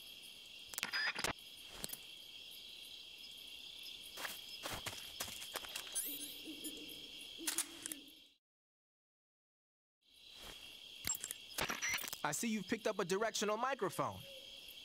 The directional microphone is exactly what it looks like, a listening device. When you equip it, you'll go into first-person view and the mic will pick up sounds in whatever direction you point it in. The directional microphone will let you hear a lot of things you couldn't hear otherwise, like really soft noises and the footsteps of faraway enemy soldiers. You ought to find it useful when you want to know whether there's an enemy on the other side of the woods or something. Try it out. We'll go through a couple of these real quick because I want to get the dialogue.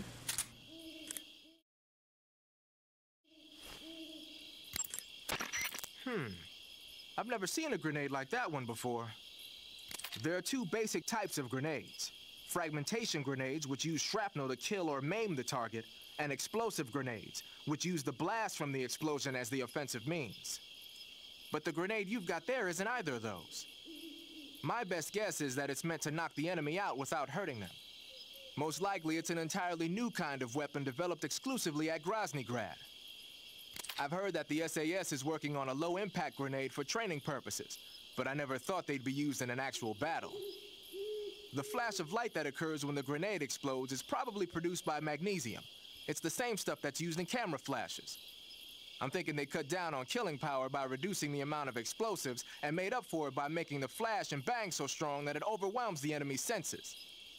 I guess you could call it a stun grenade. If I'm going to be stunned, I'd rather it be by a woman. Snap out of it. Anyone around when that thing goes off will be laid out. It ought to come in handy when you're trying to storm a room or when you don't want to kill the enemy.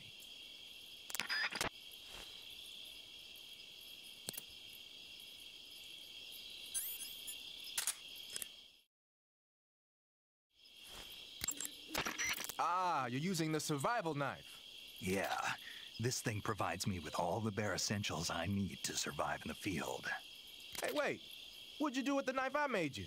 That was a work of art. It had matches and fish hooks and thread and stuff in the grip.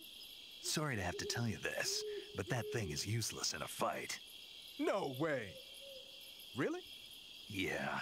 When the grip is hollowed out like that, there's not as much space to stabilize the blade. So the joint between the blade and the grip is weaker.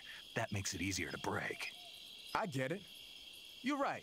With your knife, you don't have to worry about it breaking no matter how much you swing it around. So the important thing is durability. Man, I gotta write this stuff down. Next time, I'll make it so the matches and fish hooks go in the sheath instead.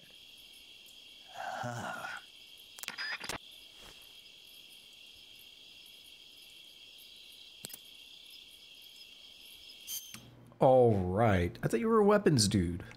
What's up with you not knowing about the durability and stuff?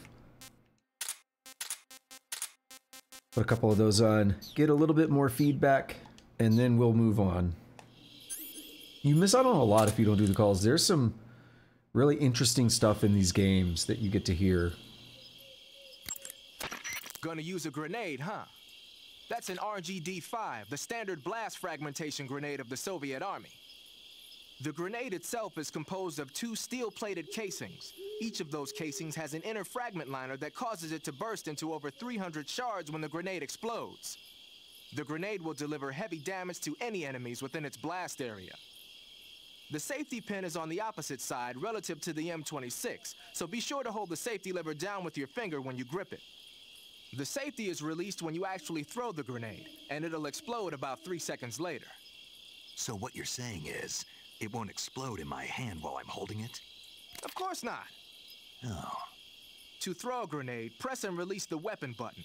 Remember that how far you throw it depends on how hard it's pressed. Press lightly if you want to drop it close to you, and press harder if you want to lob it away. It'll probably be easier to control your throw if you do it in first-person view. Yeah, so I think a lot of people don't know that, probably even today, but I didn't know that when I was a kid, you know, that the little, like I guess you can kind of see it on the image there, that little handle hanging down on the left, that is a safety, like it's like a safety lever, and as long as that's held down, the grenade doesn't blow up. That's a real thing. Like, pulling the pin is one part of it, but until you let go of that, it's not going to blow up in your hand. You can hold it as long as you want. But I don't think a lot of people know that. You just think, oh, you pull the pin and throw. Like, it's going to blow up. Not right away, no. Ah, you're thinking of using a white phosphorus grenade. Like the name says, a white phosphorus grenade is one that uses white phosphorus to create an incendiary effect. White phosphorus grenades were used by the U.S. military during World War II. Back then, they were known as Willie Pete's, after the first 2 letters of white phosphorus. The one you've got there is probably the exact same thing. White phosphorus is a white, waxy substance that spontaneously combusts when it reacts with oxygen. The combustion temperature is over 5,000 degrees Fahrenheit. Any human targets within the area of effect when it explodes are gonna get seriously burned. Just make sure you don't accidentally set yourself on fire. If your body does catch on fire, either plunge into some water or take off the burning clothes and put on new ones. Rolling repeatedly should put the flames out pretty quick too. All right, is that everything?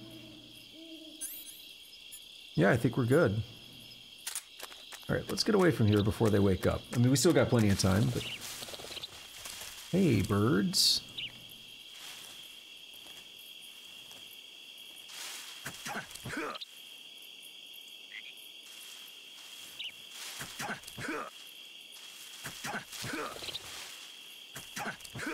Trying to catch some more food.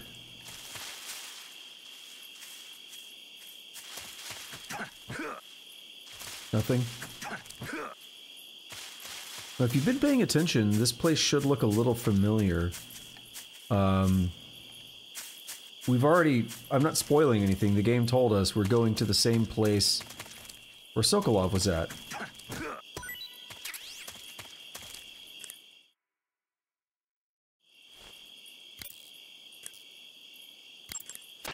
Snake, king cobras are making their home in the area you're in now. The king cobra is the world's largest venomous snake. Its large size means that it has a lot of venom to inject.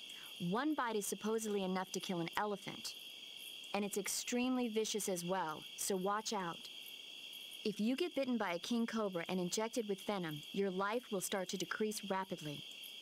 As soon as you're bitten, go into the survival viewer and use Cure to give yourself a serum injection. The king cobra's diet consists mostly of other snakes. Be careful, or you might end up as its next meal. Got it. So... What? How does it taste? Yep. Ugh. It seems you're the one whose diet consists of other snakes. You're making me blush. The guide says they taste just fine. Ugh. Love it. And here in just a little bit, if you watch that life bar, you'll hear it start to make like confirmation, like happy noises as the life bar fills back up, because we should only have one wound, so it'll only be one time. But that's like the sound of the wound curing. Oops. I was gonna see if I can crawl through here. No, not this one. There was that other log we crawled through earlier. Doesn't look like there's anything in there, though.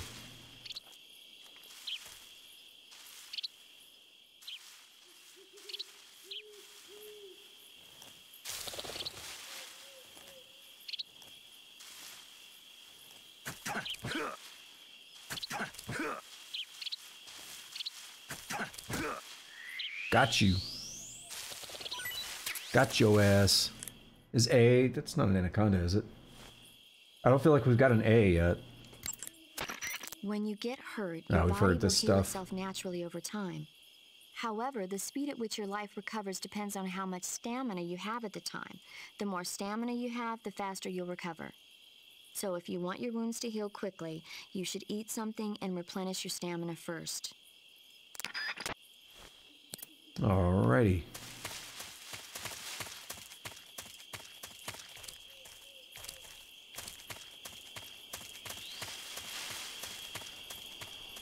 And back over here. Same route we took before. If you pay attention to the names on the screen, we've even seen that name. There's our bridge.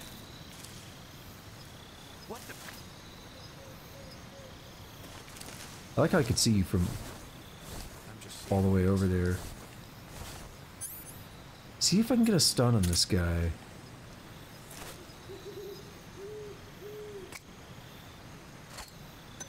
Oh no. Damn it.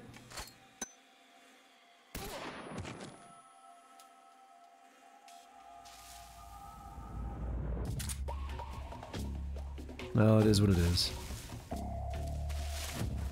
That sucks.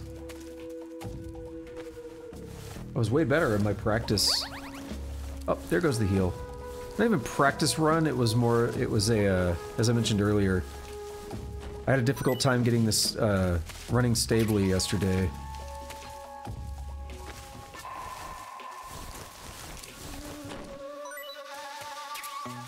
Yes, give me that stun, G. Like I said it before though, this caution music is a bop. I personally view, like, being in a caution state as, like, you've made a mistake. You shouldn't be in that state. So there is a dude over here. I don't want to just come blasting up this way.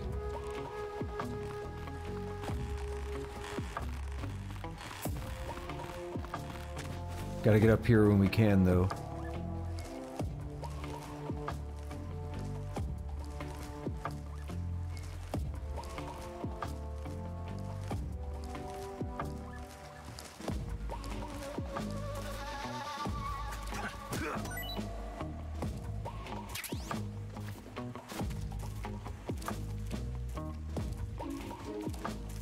Where's this guy going?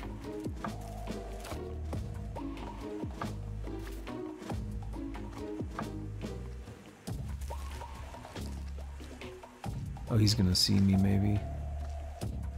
I'm gonna stun him.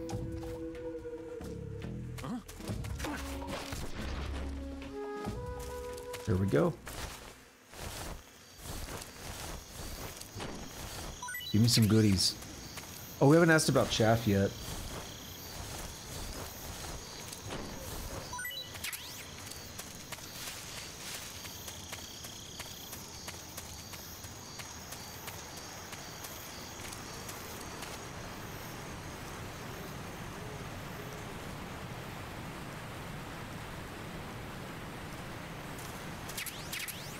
Life med, uniform raindrop, and smoke G. Gotta love that smoke grenade. All kinds of goodies.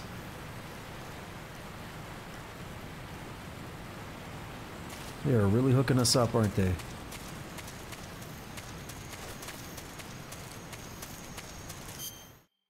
Let's change around some equipment and stuff. Get some info on them. Probably not gonna use that or the real grenade.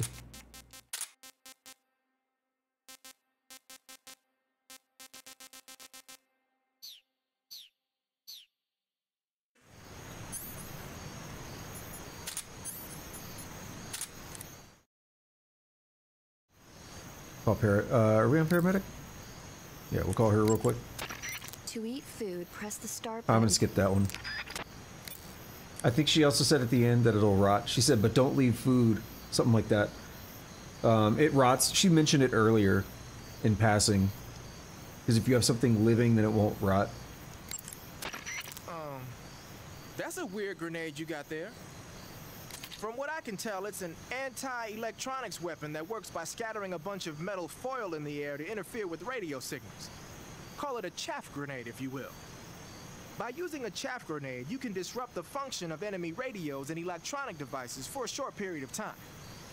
But keep in mind that as long as the chaff is in effect, you won't be able to use your motion detector or active sonar either.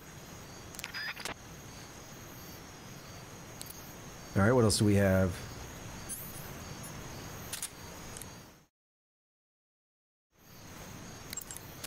Thinking of using a smoke grenade, huh? As you might expect, smoke grenades can be used to create a smoke screen.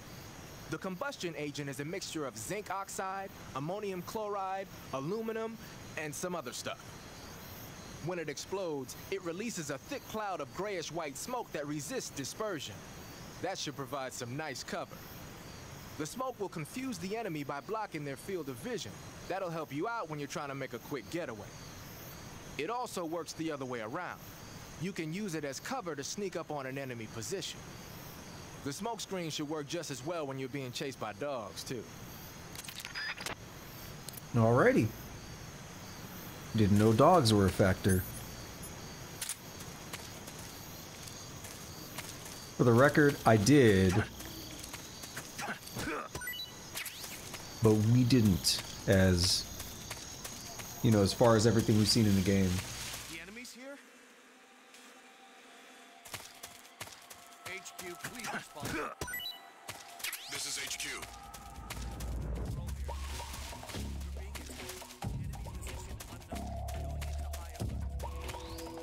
Acknowledged. Sending reinforcements. Uh-oh. It does carry over. That sucks.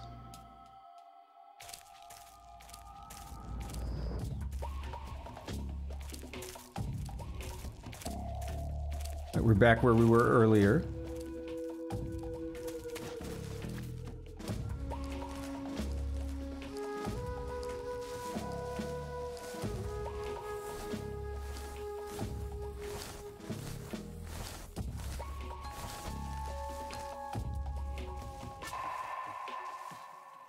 Something's moving around up there in the grass.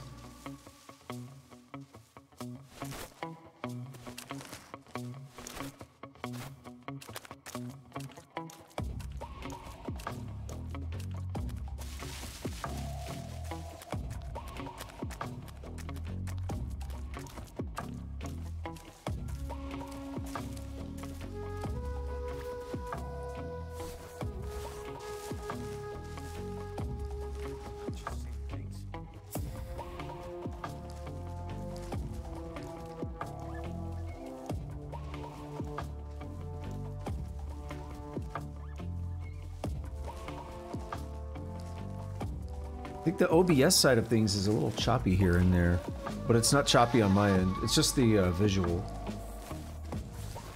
Hopefully it's not too bad. Uh-oh, you guys are getting too close for my taste. Who's that?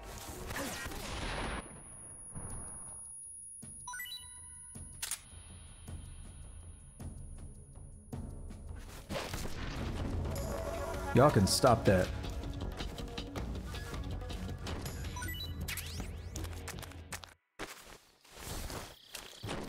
Give me all your goodies. Last night I got like a suppressor or something doing this.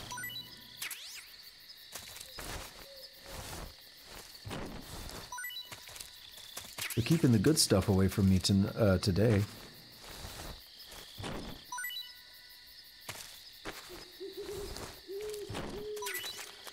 Yeah, getting that stun.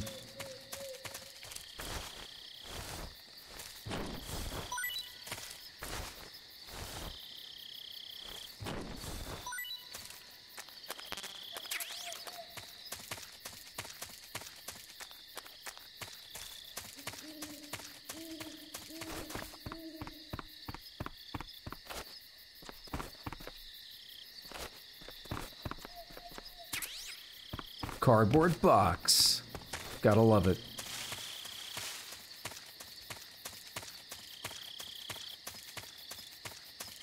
I don't think there's anything else I need to look for out here.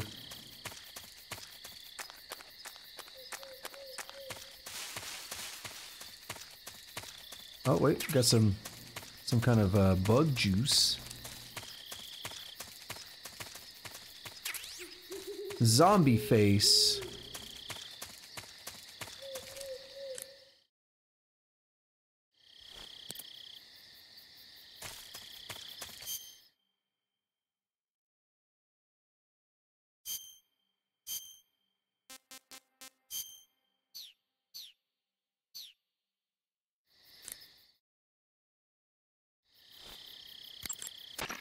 Snake, your face paint, it's... I know. It's called zombie. Zombie?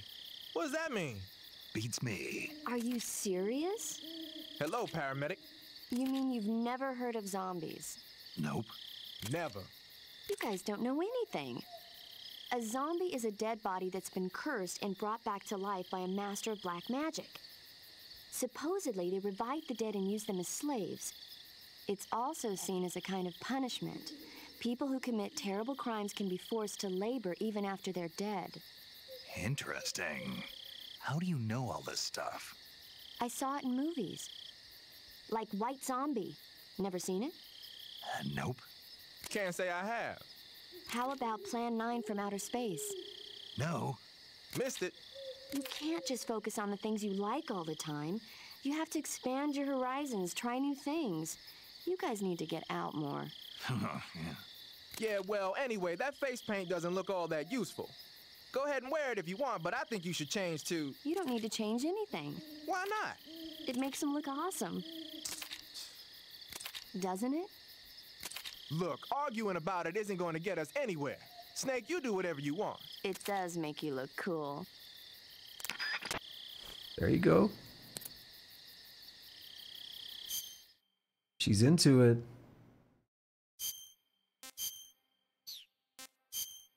Let's just go through all of them. We've done woodland, we've done no paint, do black, and then we'll do the mask there, and we'll do all the camos as well. Just let's get all the dialogue. Wearing black face paint, huh? Painting your face with black paint should give you a high rate of camouflage in dark areas. All right, nothing to it.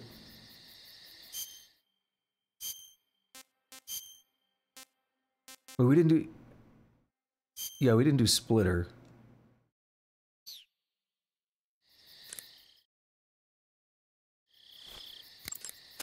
Looks like you're using splitter face paint. Splitter is an indoor face paint. Painting your face with splitter should help you blend in better when you're infiltrating a building. Right, nothing to it. The mask will definitely have something right. Like it's too unique.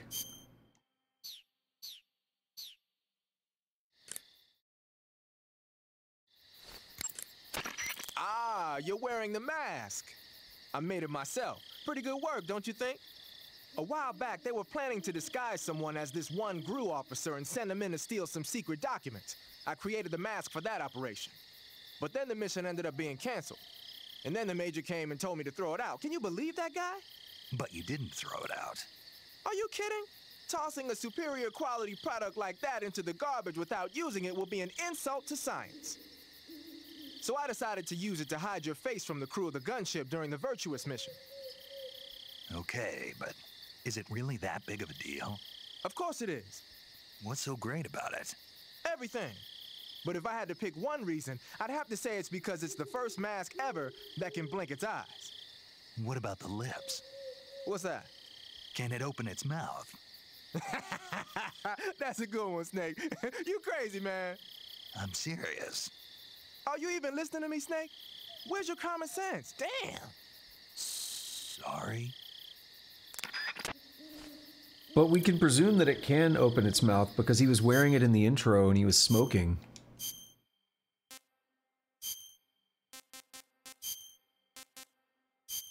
I've always wondered how that actually... What makes that indoor? What makes that work better inside? I have no idea. Alright, so we'll start with naked.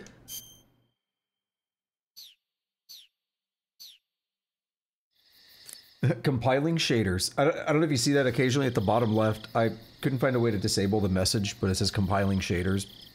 So it is what it is. Emulation. Snake, what's up? Why are you naked? I know there's a naked option under uniform that lets you take off the upper part of your uniform, but without a shirt on, your camouflage sucks, and your stamina goes down faster. You don't get any advantages whatsoever. Sure there are. Like what? It feels good. Man, you do whatever you want. I will, thanks. Just one question, though. What? Is there a way to take off my pants? Say what? My pants, can I? Oh, hell no! This Fox unit is a nut fest! Oh, love it. Love it. But I mentioned the compiling shaders because I noticed they had to do that specifically when I changed to this one. So it was like, hey, we haven't compiled that shader yet for him to not have a shirt on. That's the way I interpreted that.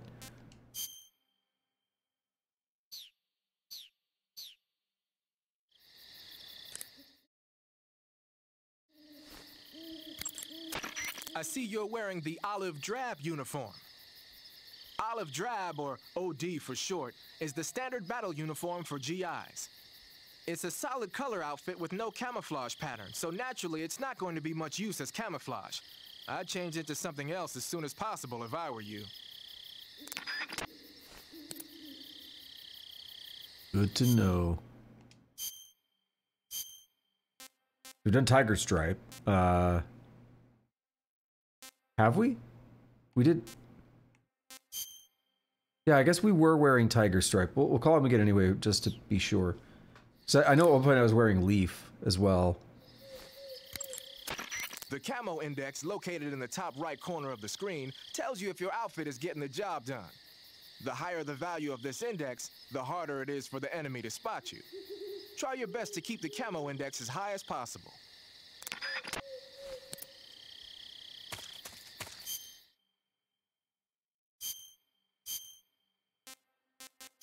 All right, what about Leaf?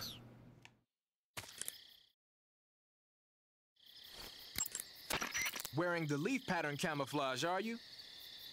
Leaf pattern is a forest camouflage created to provide cover in woodland areas. Now that our involvement in Vietnam looks set to expand, they're thinking about adopting it for official use. It'll help you blend in, especially well when you're hiding in the bushes. See, I like all this, like, just information and stuff. And you miss out on a lot if you don't do this. There's the occasional Easter egg that we've seen, you know, little goofy conversations and all that. So you're wearing the tree bark camouflage. Tree bark is a forest pattern created primarily for use by hunters. It'll give you an exceptionally low profile if you wear it when you're pressed up against a tree.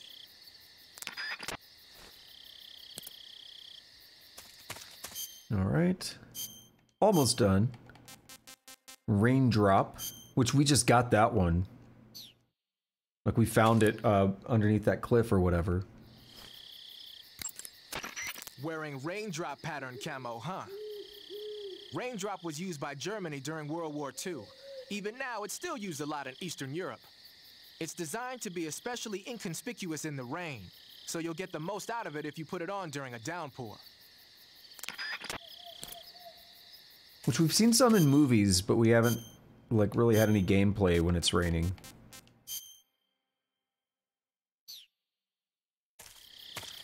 This would actually work well on bricks. Looks like you've got the squares pattern on. Squares is a mountain camo that's basically a bunch of square patterns. It might look conspicuous at first glance, but it actually blurs the contours of the person wearing it and makes them more difficult to pick out. It should give you a low profile against reddish backgrounds like bricks and rusty metal. And lastly, the black uniform. And then we'll probably find more. Like, we've already found some, so we can assume we're going to find more throughout the game. But we've got a lot of them taken care of now, so anything new we can just call in at that point. Haha! So you're wearing the black camouflage. The black uniform isn't really camouflage. It was intended to have a psychological shock effect on enemies in hostage rescue operations and stuff like that. But it should also make you pretty hard to see if you wear it in a dark environment. And it might also work on black, earthy surfaces like you'd find in swamps. That is true.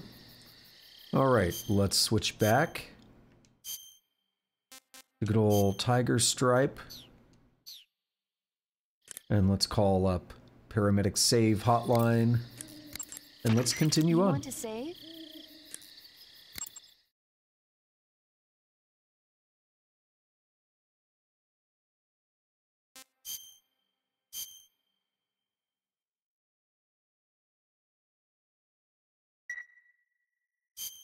Okay, good luck, Snake. No movie? Thanks. Aw. That's how you know you're overdoing it, when they don't have anything new to talk about. But I would rather that.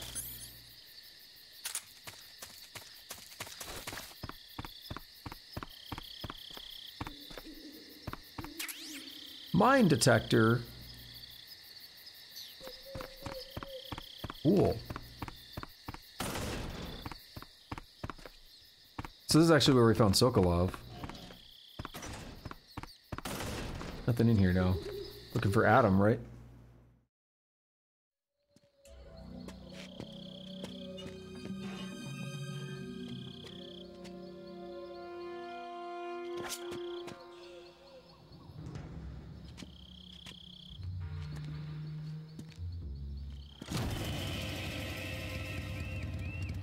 Sorry I'm late. Cut the engine. They'll hear us. Are you the agent they sent? Are you Adam? I thought you were supposed to be a man. Adam couldn't make it. All right, say the password. Who are the Patriots? Who are the Patriots? Answer me!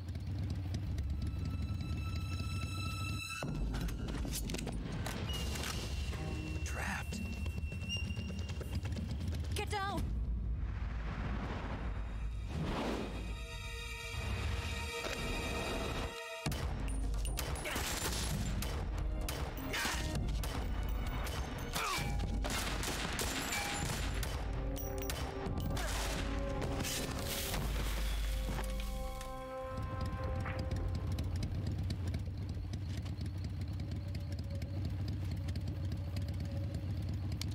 There is your answer.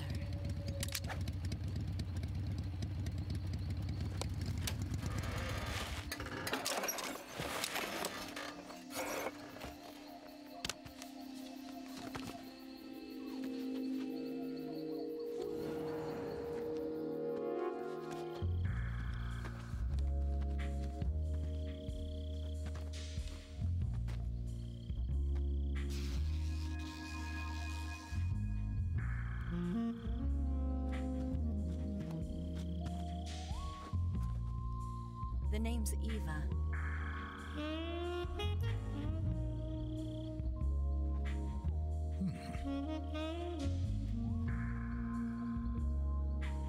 You really looking?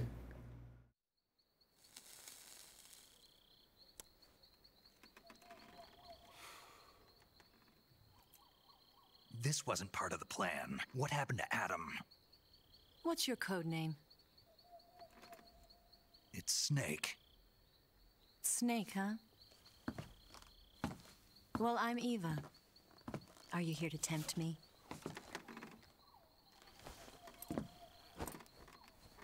What happened to Adam?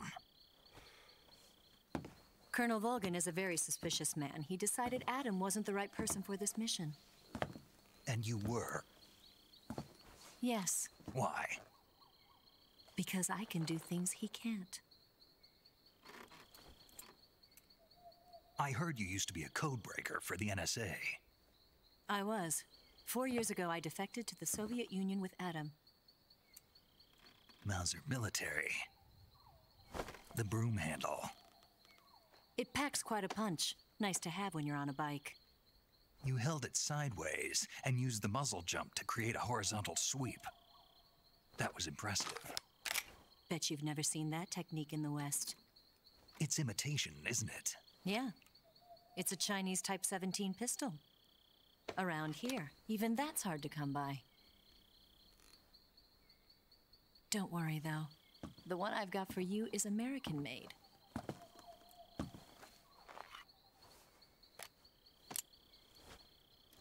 45, huh?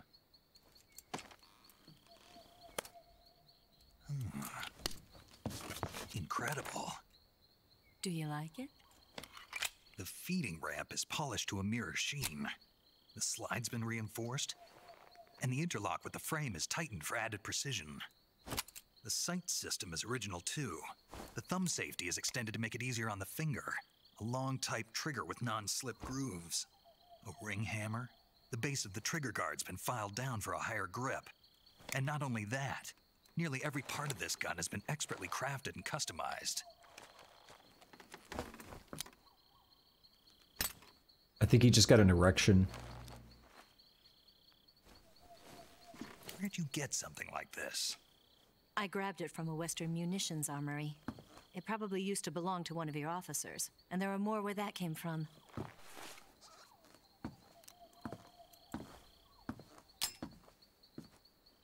You had this with you, didn't you? Better take this too. What's that? A disguise to make you look like a scientist. A disguise? Yes. You're here to rescue Sokolov, right? Sokolov's still safe then?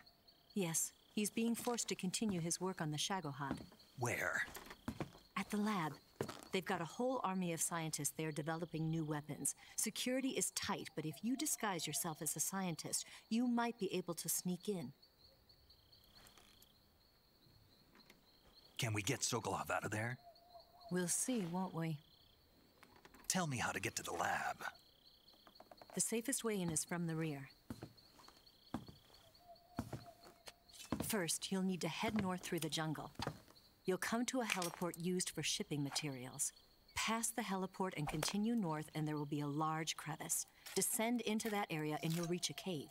Move through the cave and you will arrive at a mangrove swamp. After the swamp, there'll be a warehouse. Make your way through the warehouse and you'll come out just south of the lab. Got it. And just what are you doing there? In close-range combat, a knife can sometimes be more useful than a gun. By doing this, I'll be able to hold a knife at the same time and still keep the gun steady. That way, I can instantly switch between a gun battle and a knife fight.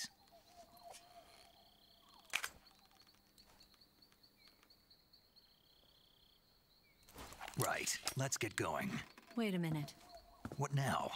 You must be tired. Why don't you take a little rest? I'll be fine. You'll never make it in your condition. It's a jungle out there. There's still an hour before dawn. It's dangerous to be out in the jungle at night without a guide. What about you? I have to get back. I can't be gone for too long. They'll start to suspect something.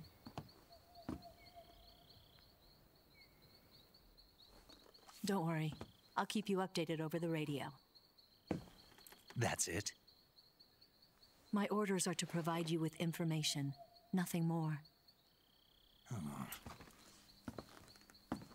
You look disappointed. All right then. I'll do something special for you.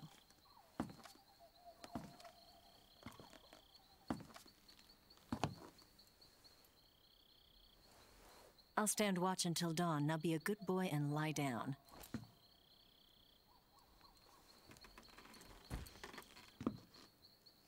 What's the matter?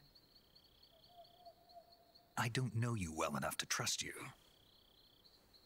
How well do you have to know me to trust me? I don't know if I can trust anybody.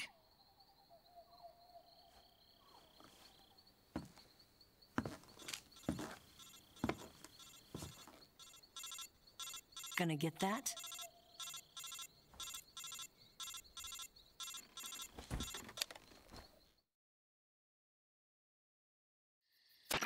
She's right, Snake. You should get some sleep. Although in your condition, you really ought to be back in the ICU. Whenever you save the game and quit, you'll go to sleep. Sleeping allows you to gain back stamina naturally. Depending on how long you sleep, you may also recover naturally from sickness and injury. When you're tired or hurt, the best thing to do is just get some sleep. So do yourself a favor and take a nap. Doctor's orders, okay? Yeah, okay. So we're here at about, we're 3 hours, 54 minutes and 56 seconds on the stream. We're about 3:42:34 on the recording. But I normally go about 4 hours, sometimes a little extra. This would be, don't go yet, this would be a good place to stop. I'm going to go a little bit further though, but the game is kind of setting it up like, hey, you could stop here. And in a lot of ways, it kind of makes sense. Like if you've used up stamina or whatever getting here, it'd be a way to take advantage of that system. We're going to go just a little bit longer. Not too much, but we'll get through another little bit here, and then we'll wrap. I did start a little bit late today as well, so it's not bad though. Like I'm still getting 4 hours in.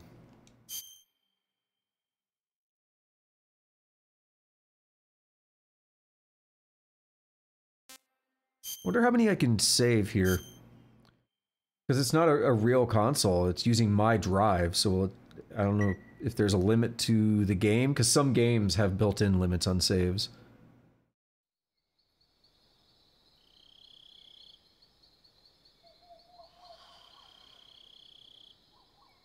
I've got an idea to fix that stuttering, but I can't do it while I'm streaming and recording. I'll try it right after stream, though. What is she doing? She never actually said Lolly Lule Lo. So that was suspicious from the start. She just shot him and said, "There's your answer." Hello.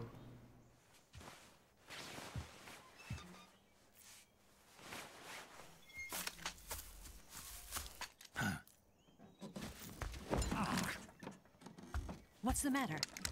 We're surrounded. I see 4 of them.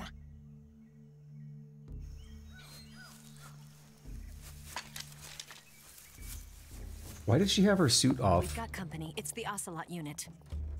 Let's get out of here. Hurry. That man was looking. Don't forget your gear. Here, give me a hand.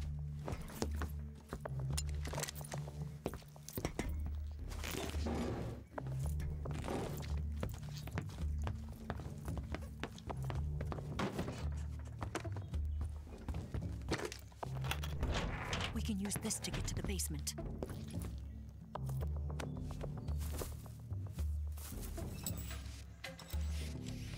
Hey there, buddy. Damn it. Ocelot. I'll get past them on my bike. I'll call you later. Okay, I'll keep them busy. Huh? Don't go dying on me now.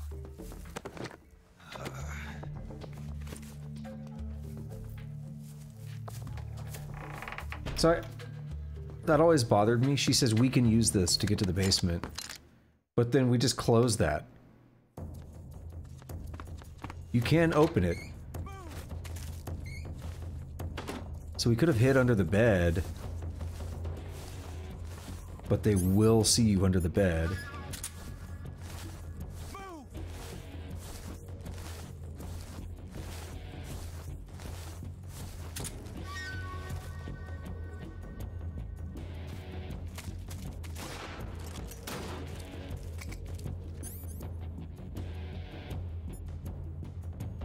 I don't want to go lethal. Oh.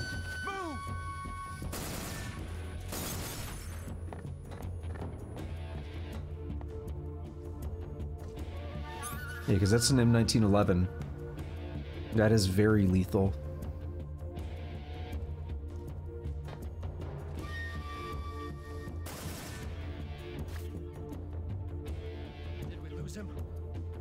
What? Not here? He's not here? Keep looking. No!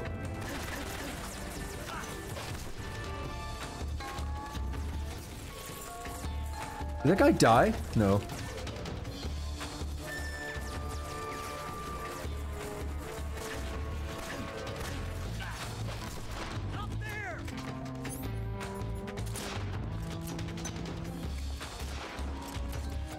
I was about to... Yeah, they threw a grenade. Oh, people are dying. Well, I didn't do that.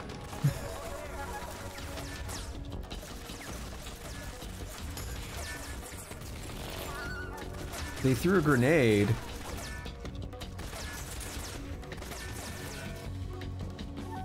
They threw a grenade and I guess my stun went off and made the grenade fall between them. No!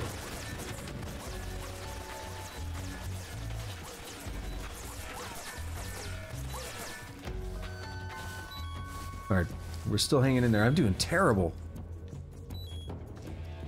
You can do this section without getting spotted, but it's a little bit tough.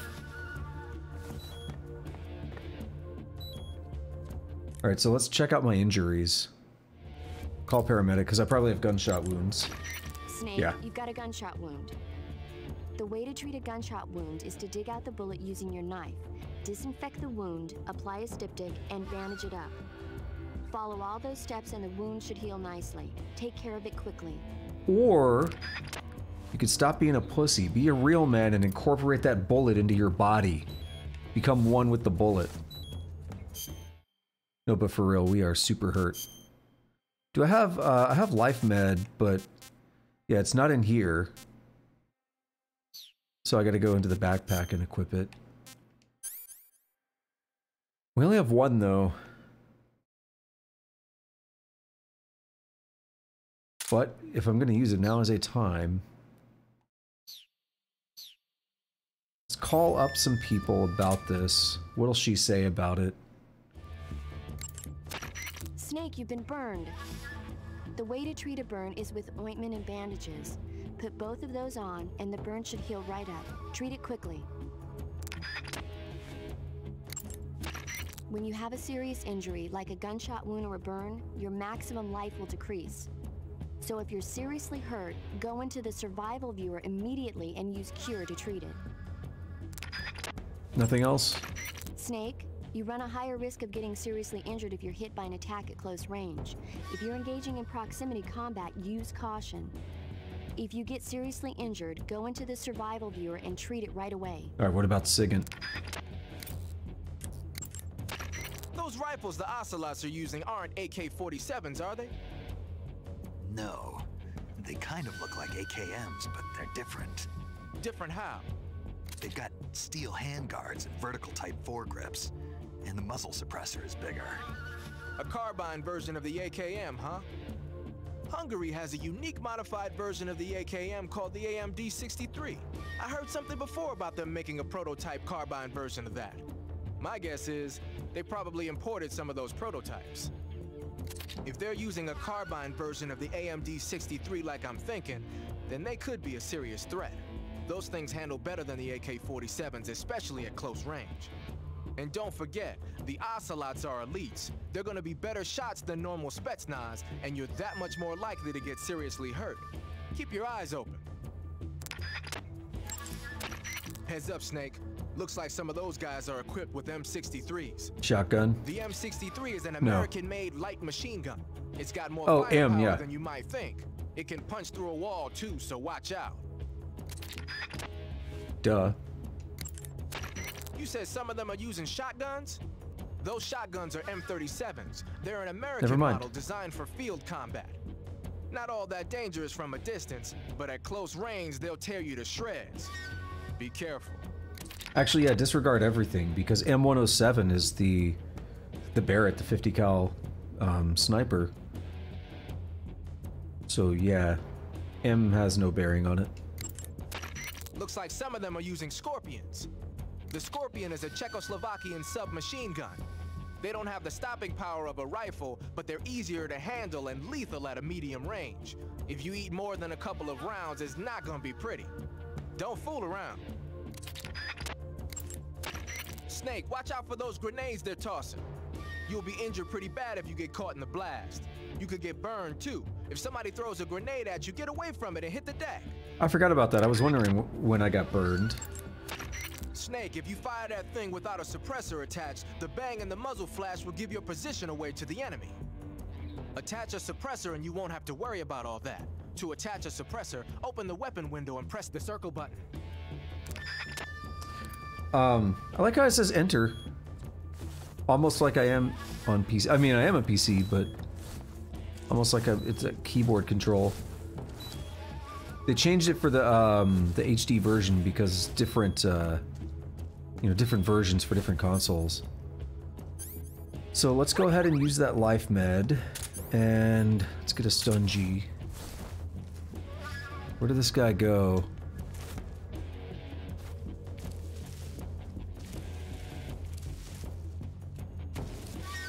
He was right over here.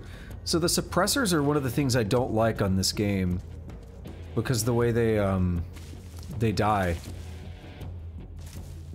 Yo, that guy's in a goofy position.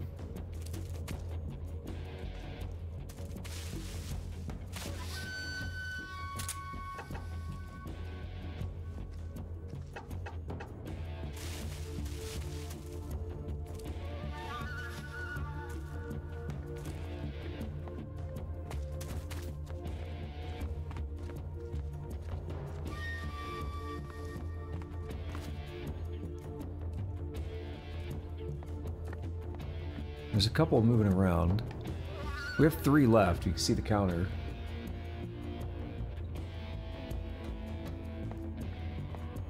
If he went in there, he's got to come back out.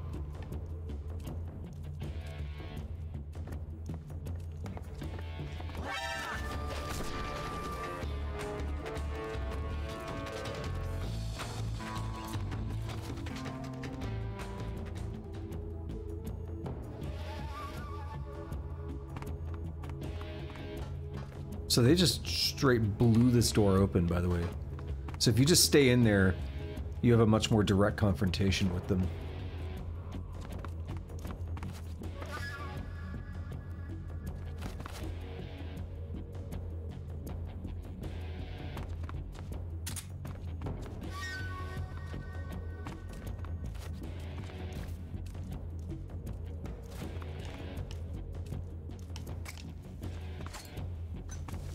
No, that didn't work out. Where'd he go?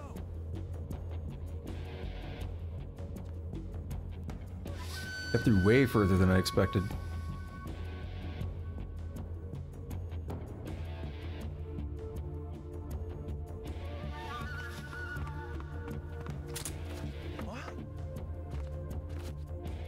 Want to come play?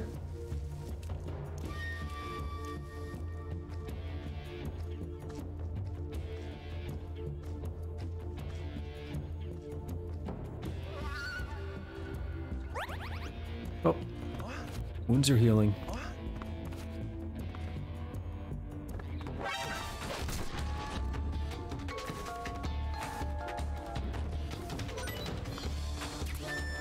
Good old Styptic.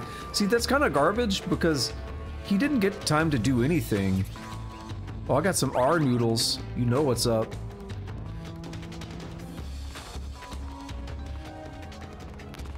He didn't get a chance to actually do anything, but it went into full alert again. Like, it didn't go back down into caution right away.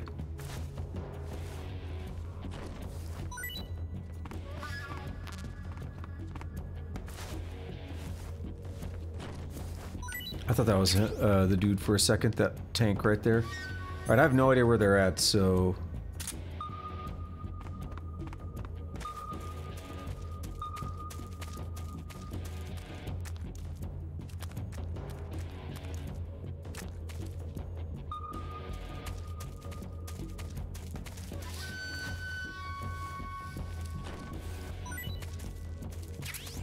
Oh, suppressor. Love it. Claymore. Okay, we did have a dude come back here earlier. Chasing me. Doesn't seem to be here. A battery. Love it.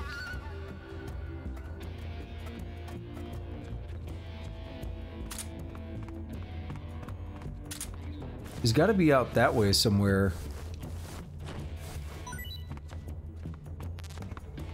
You can actually, like, creep on this. It's pretty cool.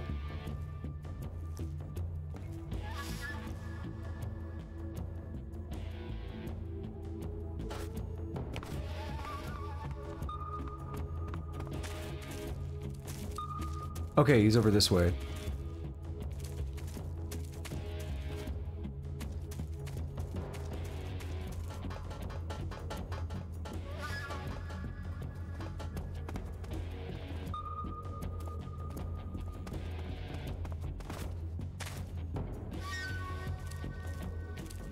Yeah.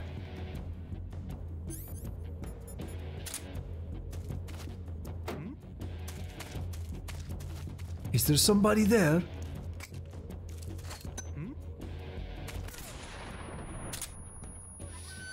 Ha! Gotcha, bitch. Alright. That was sloppy, but we did it. I could have got away without using the life medicine, because I don't think I took any more damage, but it was worth it.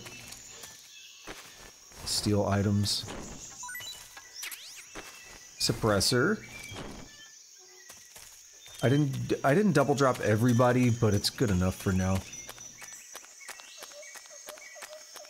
I think we go back here.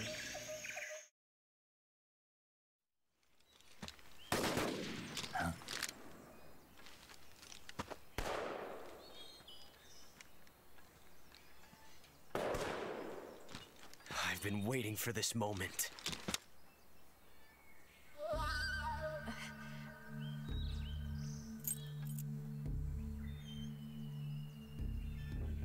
That's it. That's the stance. I don't think so. What? A female spy?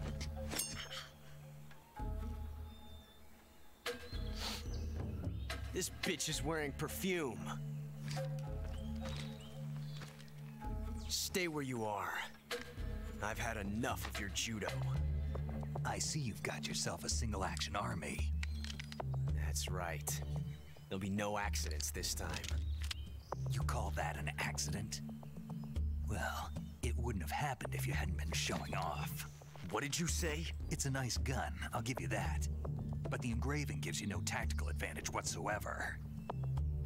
Unless you were planning to auction it off as a collector's item. And you're forgetting one more very basic thing. You don't have what it takes to kill me.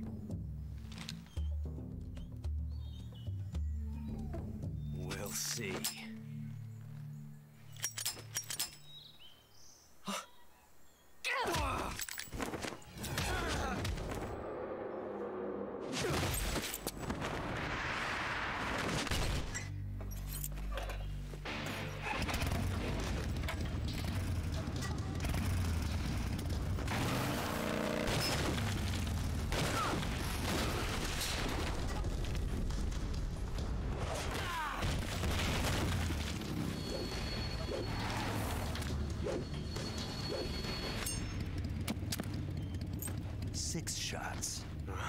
That thing only carries 6 shots.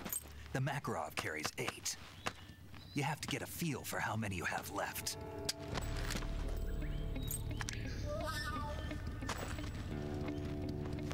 This is a high-class weapon. It's not meant for shooting people. Damn!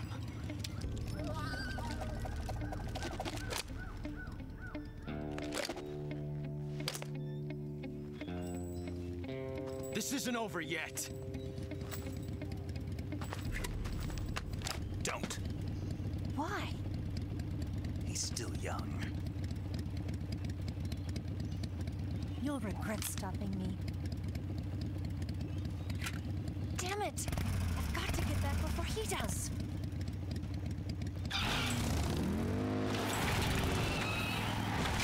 Yeah, I'm sure that guy will never do anything crazy in the future. Because this...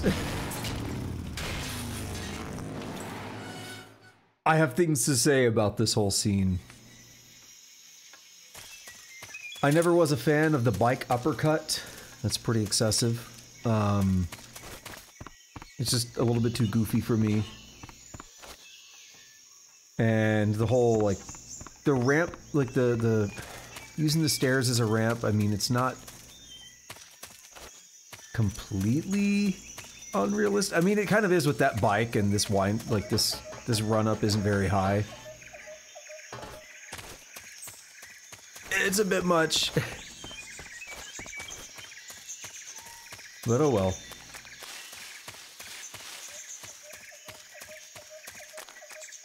So before, this was actually blocked off, right? And now it's not. So we can just casually go through there now.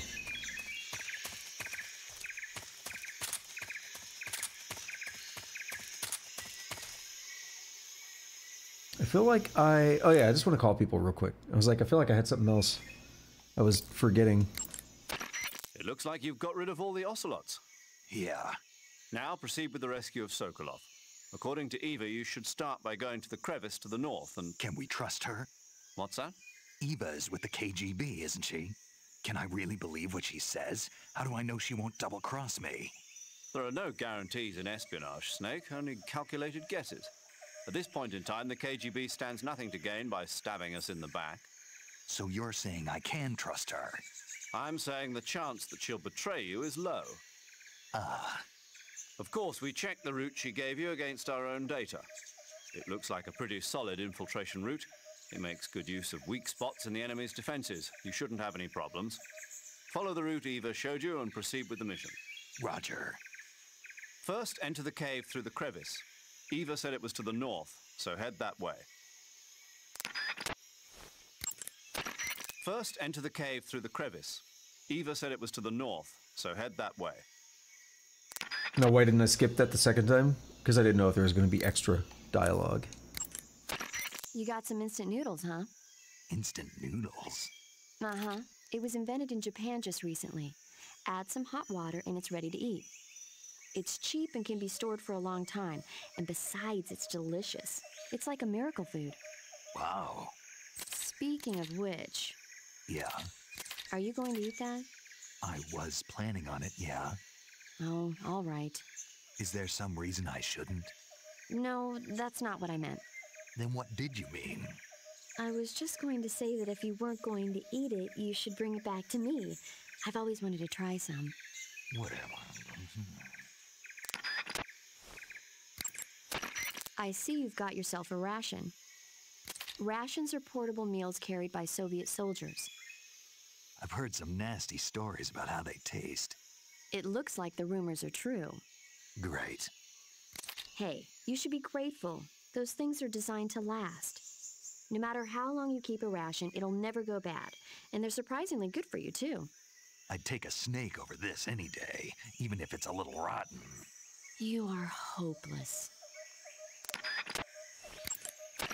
That area is home to the reticulated python. The reticulated python is said to be the longest snake in the world. It's not venomous, but it still poses a threat. Did we not hear this? I feel like we heard that. That's why she stopped talking that quickly. Hey, Snake, remember back at the abandoned factory when you whittled the grip of that 45 down? Yeah. I've never heard of a customization like that before. Why the grip?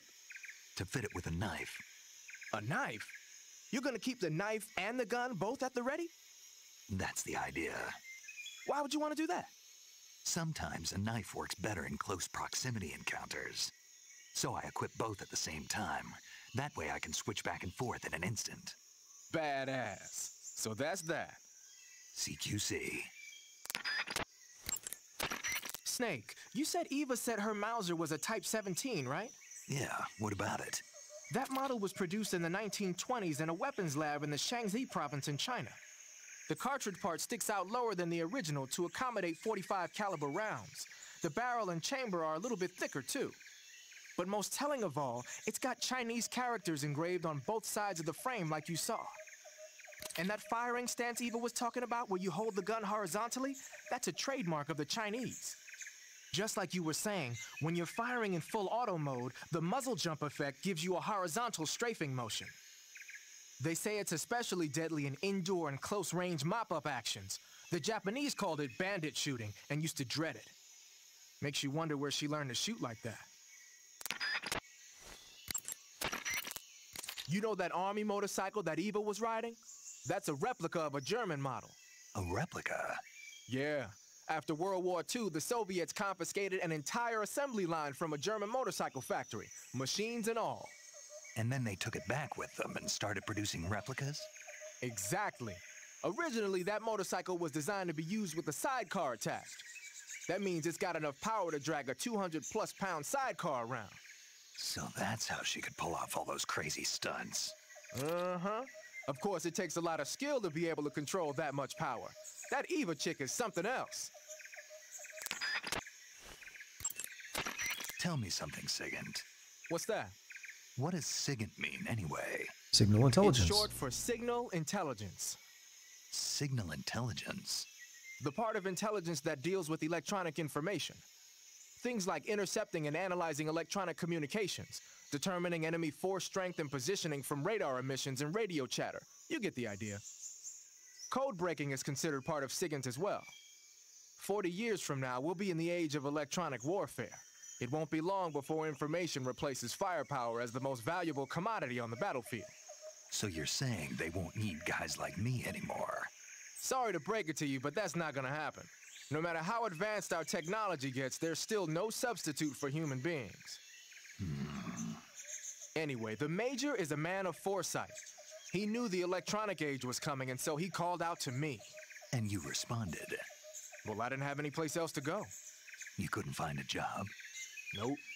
None of the places where they do this kind of high-tech research would even let me in the door. Why not? I know you've got social problems, but... Come again? Nothing. I mean, someone with your talent ought to be able to... Yeah, well, maybe it has something to do with the fact that I'm black. The Major, though, he doesn't care about what color you are. I've never met anyone like him before. He's different, you know? Oh, yeah, I know. I don't think racism's gonna go away even in the 21st century. But I want to work with computers and use them to bring people closer together. In the digital world, it doesn't matter whether you're black or white, American or Russian or whatever. Everybody's gonna be the same. That's what I think. I heard you fought against KGB troops in the Virtuous mission. But this time you're up against Spetsnaz. Spetsnaz is the Special Forces unit of GRU, the intelligence wing of the Soviet Defense Ministry's General Staff Office. Spetsnaz troops undergo rigorous training in all types of special ops, from assassination and demolition to intelligence gathering. That and Volgan's loaded, man. His unit is one of the best equipped in the entire Soviet Union, if not the best. I heard the enemies you encountered in the Virtuous mission were only carrying weapons like AKs and grenades. Well, it ain't that simple anymore. In addition to AKs, some of the patrols you'll encounter might be equipped with Scorpion submachine guns and shotguns. The Scorpion is even lighter than the AK, making it much easier to handle. Basically, a guy with a Scorpion is not gonna miss you as often as with an AK. The shotgun is a powerful weapon. One blast is enough to floor you, and you're likely to be seriously wounded. Watch for that, man. So you've got your uniform and your face paint, but that alone isn't enough to make for good camouflage. Camouflage means blending in with nature. To make your disguise complete, you've got to keep a low profile and avoid overt movements. As long as you've got the uniform and face paint working for you, and you're lying flat keeping still, you won't have to worry about being spotted from a distance. On the flip side, dancing around your enemy in perfect camo is still a dead giveaway. So if the enemy's looking for you and he's getting too close for comfort, just lay low for the time being. All right, let's do a couple more quick ones. We didn't actually talk about the 1911. Hey, you've got an M1911A1. Yeah, a 45. 50 years since the Army adopted the first model, and they're still using them. It's a real gem of an automatic pistol. But aren't you gonna need more than just one little handgun? Not at all. When you're in a tight spot or fighting in close quarters, sometimes a handgun works better than a rifle. And if I equip a knife at the same time, I can instantaneously switch over to hand-to-hand combat. I see. That 45 you've got there is a lot different from the original, though. Looks like someone did some serious work on it. It's more than a little. First of all, the feeding ramp is polished to a mirror sheen. It's not going to have any feeding problems. The slide's been replaced with a reinforced version, and it meshes perfectly with the frame. The frame itself has been iron welded and scraped down multiple times for maximum precision. The front strap part of the frame has been checkered to make it dig into the hand. That prevents any slipping. The sight system's original too. It's a 3-dot type. It's got an enlarged front sight, giving it superior target sighting capability. The regular hammer's been replaced with a ring hammer. That enhances the cocking control and increases the hammer down speed. They also reworked the grip safety to accommodate the ring hammer. Looks like they eliminated it altogether. This is a tool for pros. The thumb safety and the slide stop are extended to allow for more precise handling. The base of the trigger guard is whittled down so you can use a high grip. And the trigger itself is a long type for easy finger access. The trigger pull is about 3.5 pounds. That's about 1.5 pounds lighter than normal. The magazine well has been widened to make it easier to put in a new magazine. The magazine catch button has been cut down low to make it harder to hit it by mistake. The mainspring housing has been changed to a flat type to increase grip, and it's even been fitted with stepping so it doesn't slip from the recoil when firing. On top of that, they added cocking serrations to the front part of the slide. That lets you load and eject cartridges faster in an emergency. Whoever did this is a professional. No question, this thing could shoot a one-hole at 25 yards in a machine rest. Well, I'll be damned. That's some gun. Yeah, I've never used a weapon this fine in my life. I think he just got another erection. Pretty sure that's what we just witnessed there. Alright, one last thing I think we can talk about.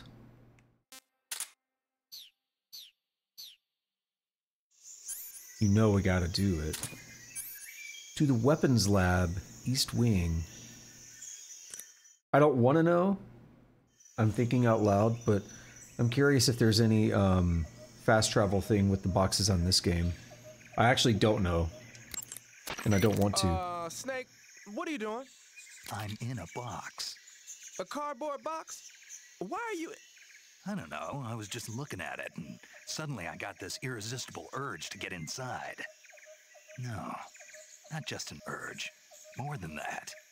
It was my destiny to be here, in the box. Destiny? Yeah, and then when I put it on, I suddenly got this feeling of inner peace. I can't put it into words. I feel safe. Like this is where I was meant to be. Like I'd found the key to true happiness. Uh-huh. Does any of that make sense? Not even a little. You should come inside the box. Then you'll know what I mean. Man, I don't want to know what you mean. Between you and Paramedic, is everyone but me that is hooked up with a Major Strange? Yeah, well, anyway, I suppose even that dumbass box might make a decent disguise if you wear it inside a building. Love it. Alrighty, next screen.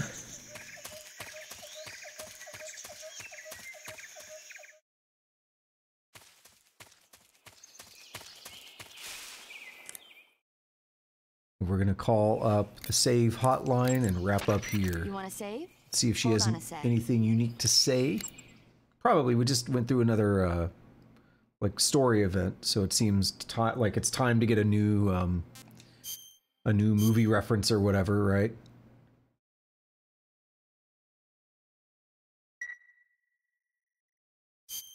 Snake, have you seen Earth versus the Spider? Nope. It's about this spider that suddenly mutates into a giant monster. They bring it into the city in a state of hibernation, but it wakes up and starts wrecking the place. So why did the spider turn huge? I told you, it suddenly mutated. Yeah, right. Snake, it's people like you that take all the fun out of watching movies. Always nitpicking and taking things too seriously. Honestly, why even bother? Look, the important thing isn't that it got big. Then what is important? The fact that there's a huge spider destroying the city. Suspend your disbelief. That's the whole point of movies. All right, so we're gonna wrap up here. As I always say, thank you to anybody who showed up, whether you are lurking or chatting. I really appreciate it. If you are new to the stream you're watching right now, go ahead and hit that follow button. If you like Metal Gear Solid, I'm going through all the main games in the Metal Gear Solid series. So after this, we'll be doing Metal Gear Solid 4, and then Peace Walker, and then Ground Zeroes, and 5. It's going to be a good time. I'm also doing other things right now. This last week was a bit of a wash, but I stream pretty much every day, and things I have going on right now are also Caves of Cud, Dwarf Fortress, Genshin Impact, and I do coding streams as well. I program in Rust, and I'm doing a roguelike tutorial. So if any of that is interesting, definitely hit that follow button. You can also go over to YouTube, Shoggoth Unknown, and it pops up in the chat too if you're here. Even though it shouldn't be. that's another thing. I disabled that and it still pops up. But anyway, you can head over to YouTube and check out the videos. The streams here go live on YouTube 2 weeks after they're live here on Twitch. And while you're over there, do all the fun YouTube stuff. And if you're watching this in the future, by the way, congrats on being in the future. But yeah, do the usual stuff. Like, subscribe, hit that notification bell. Leave a comment. I do read and respond to comments. I really do appreciate them. And lastly, if you want extra like notifications or whatever when I go live, you can always follow me on Twitter. I mostly just tweet when I go live. Not too much else on there. But yeah, that's about it. So unfortunately, I mentioned at the start I was, this is my Saturday, Sunday day stream. And I was supposed to start this yesterday, but legitimately, I was trying to get it set up before stream would have started at 10 o'clock. And then I spent about 4 hours trying to get things working, and I couldn't even get the game to run stably, at least at that point yesterday. So it's definitely running stable now. Any stutter that may have come through on the stream is not on the game. It's not on the emulator. It's something to do with the encoding or the capture. And I have an idea to fix that, so we'll see how that works. I think I may have just jacked the bitrate up too high before, so I'm going to try lowering that and see if it helps. But it's actually running smoothly now. Like I mean, I wish you could have seen it yesterday, where I'm talking every like every 1 to 3 seconds there was like what I'd call micro stuttering, and the game was like playable but very unenjoyable. So it's good now. The audio was also jacked up because of that, because it would stutter along with it, so it's not a fun experience. So looks like we're good. We're going to be able to continue with this approach of using the emulated version here. I did order the Xbox version as well because of the backwards compatibility, but looks like I won't be switching to that, but I'll keep it in mind for... because I think it also has Peace Walker, so if for some reason I have trouble with any other version, that's going to be an option. But anyway, that's enough of me rambling. It is time for me to bounce. So until next time, have a good day, have a good night. I always forget, like, when something is queued up, like all the emotes like that, when a follow or something happens, that it stays queued up until I open the thing again. So it always throws me off. So anyway, until next time, have a good day, have a good night, whatever it is, wherever you're at, take it easy.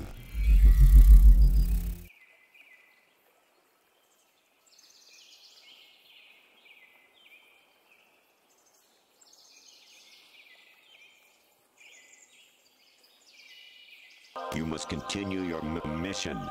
A dud!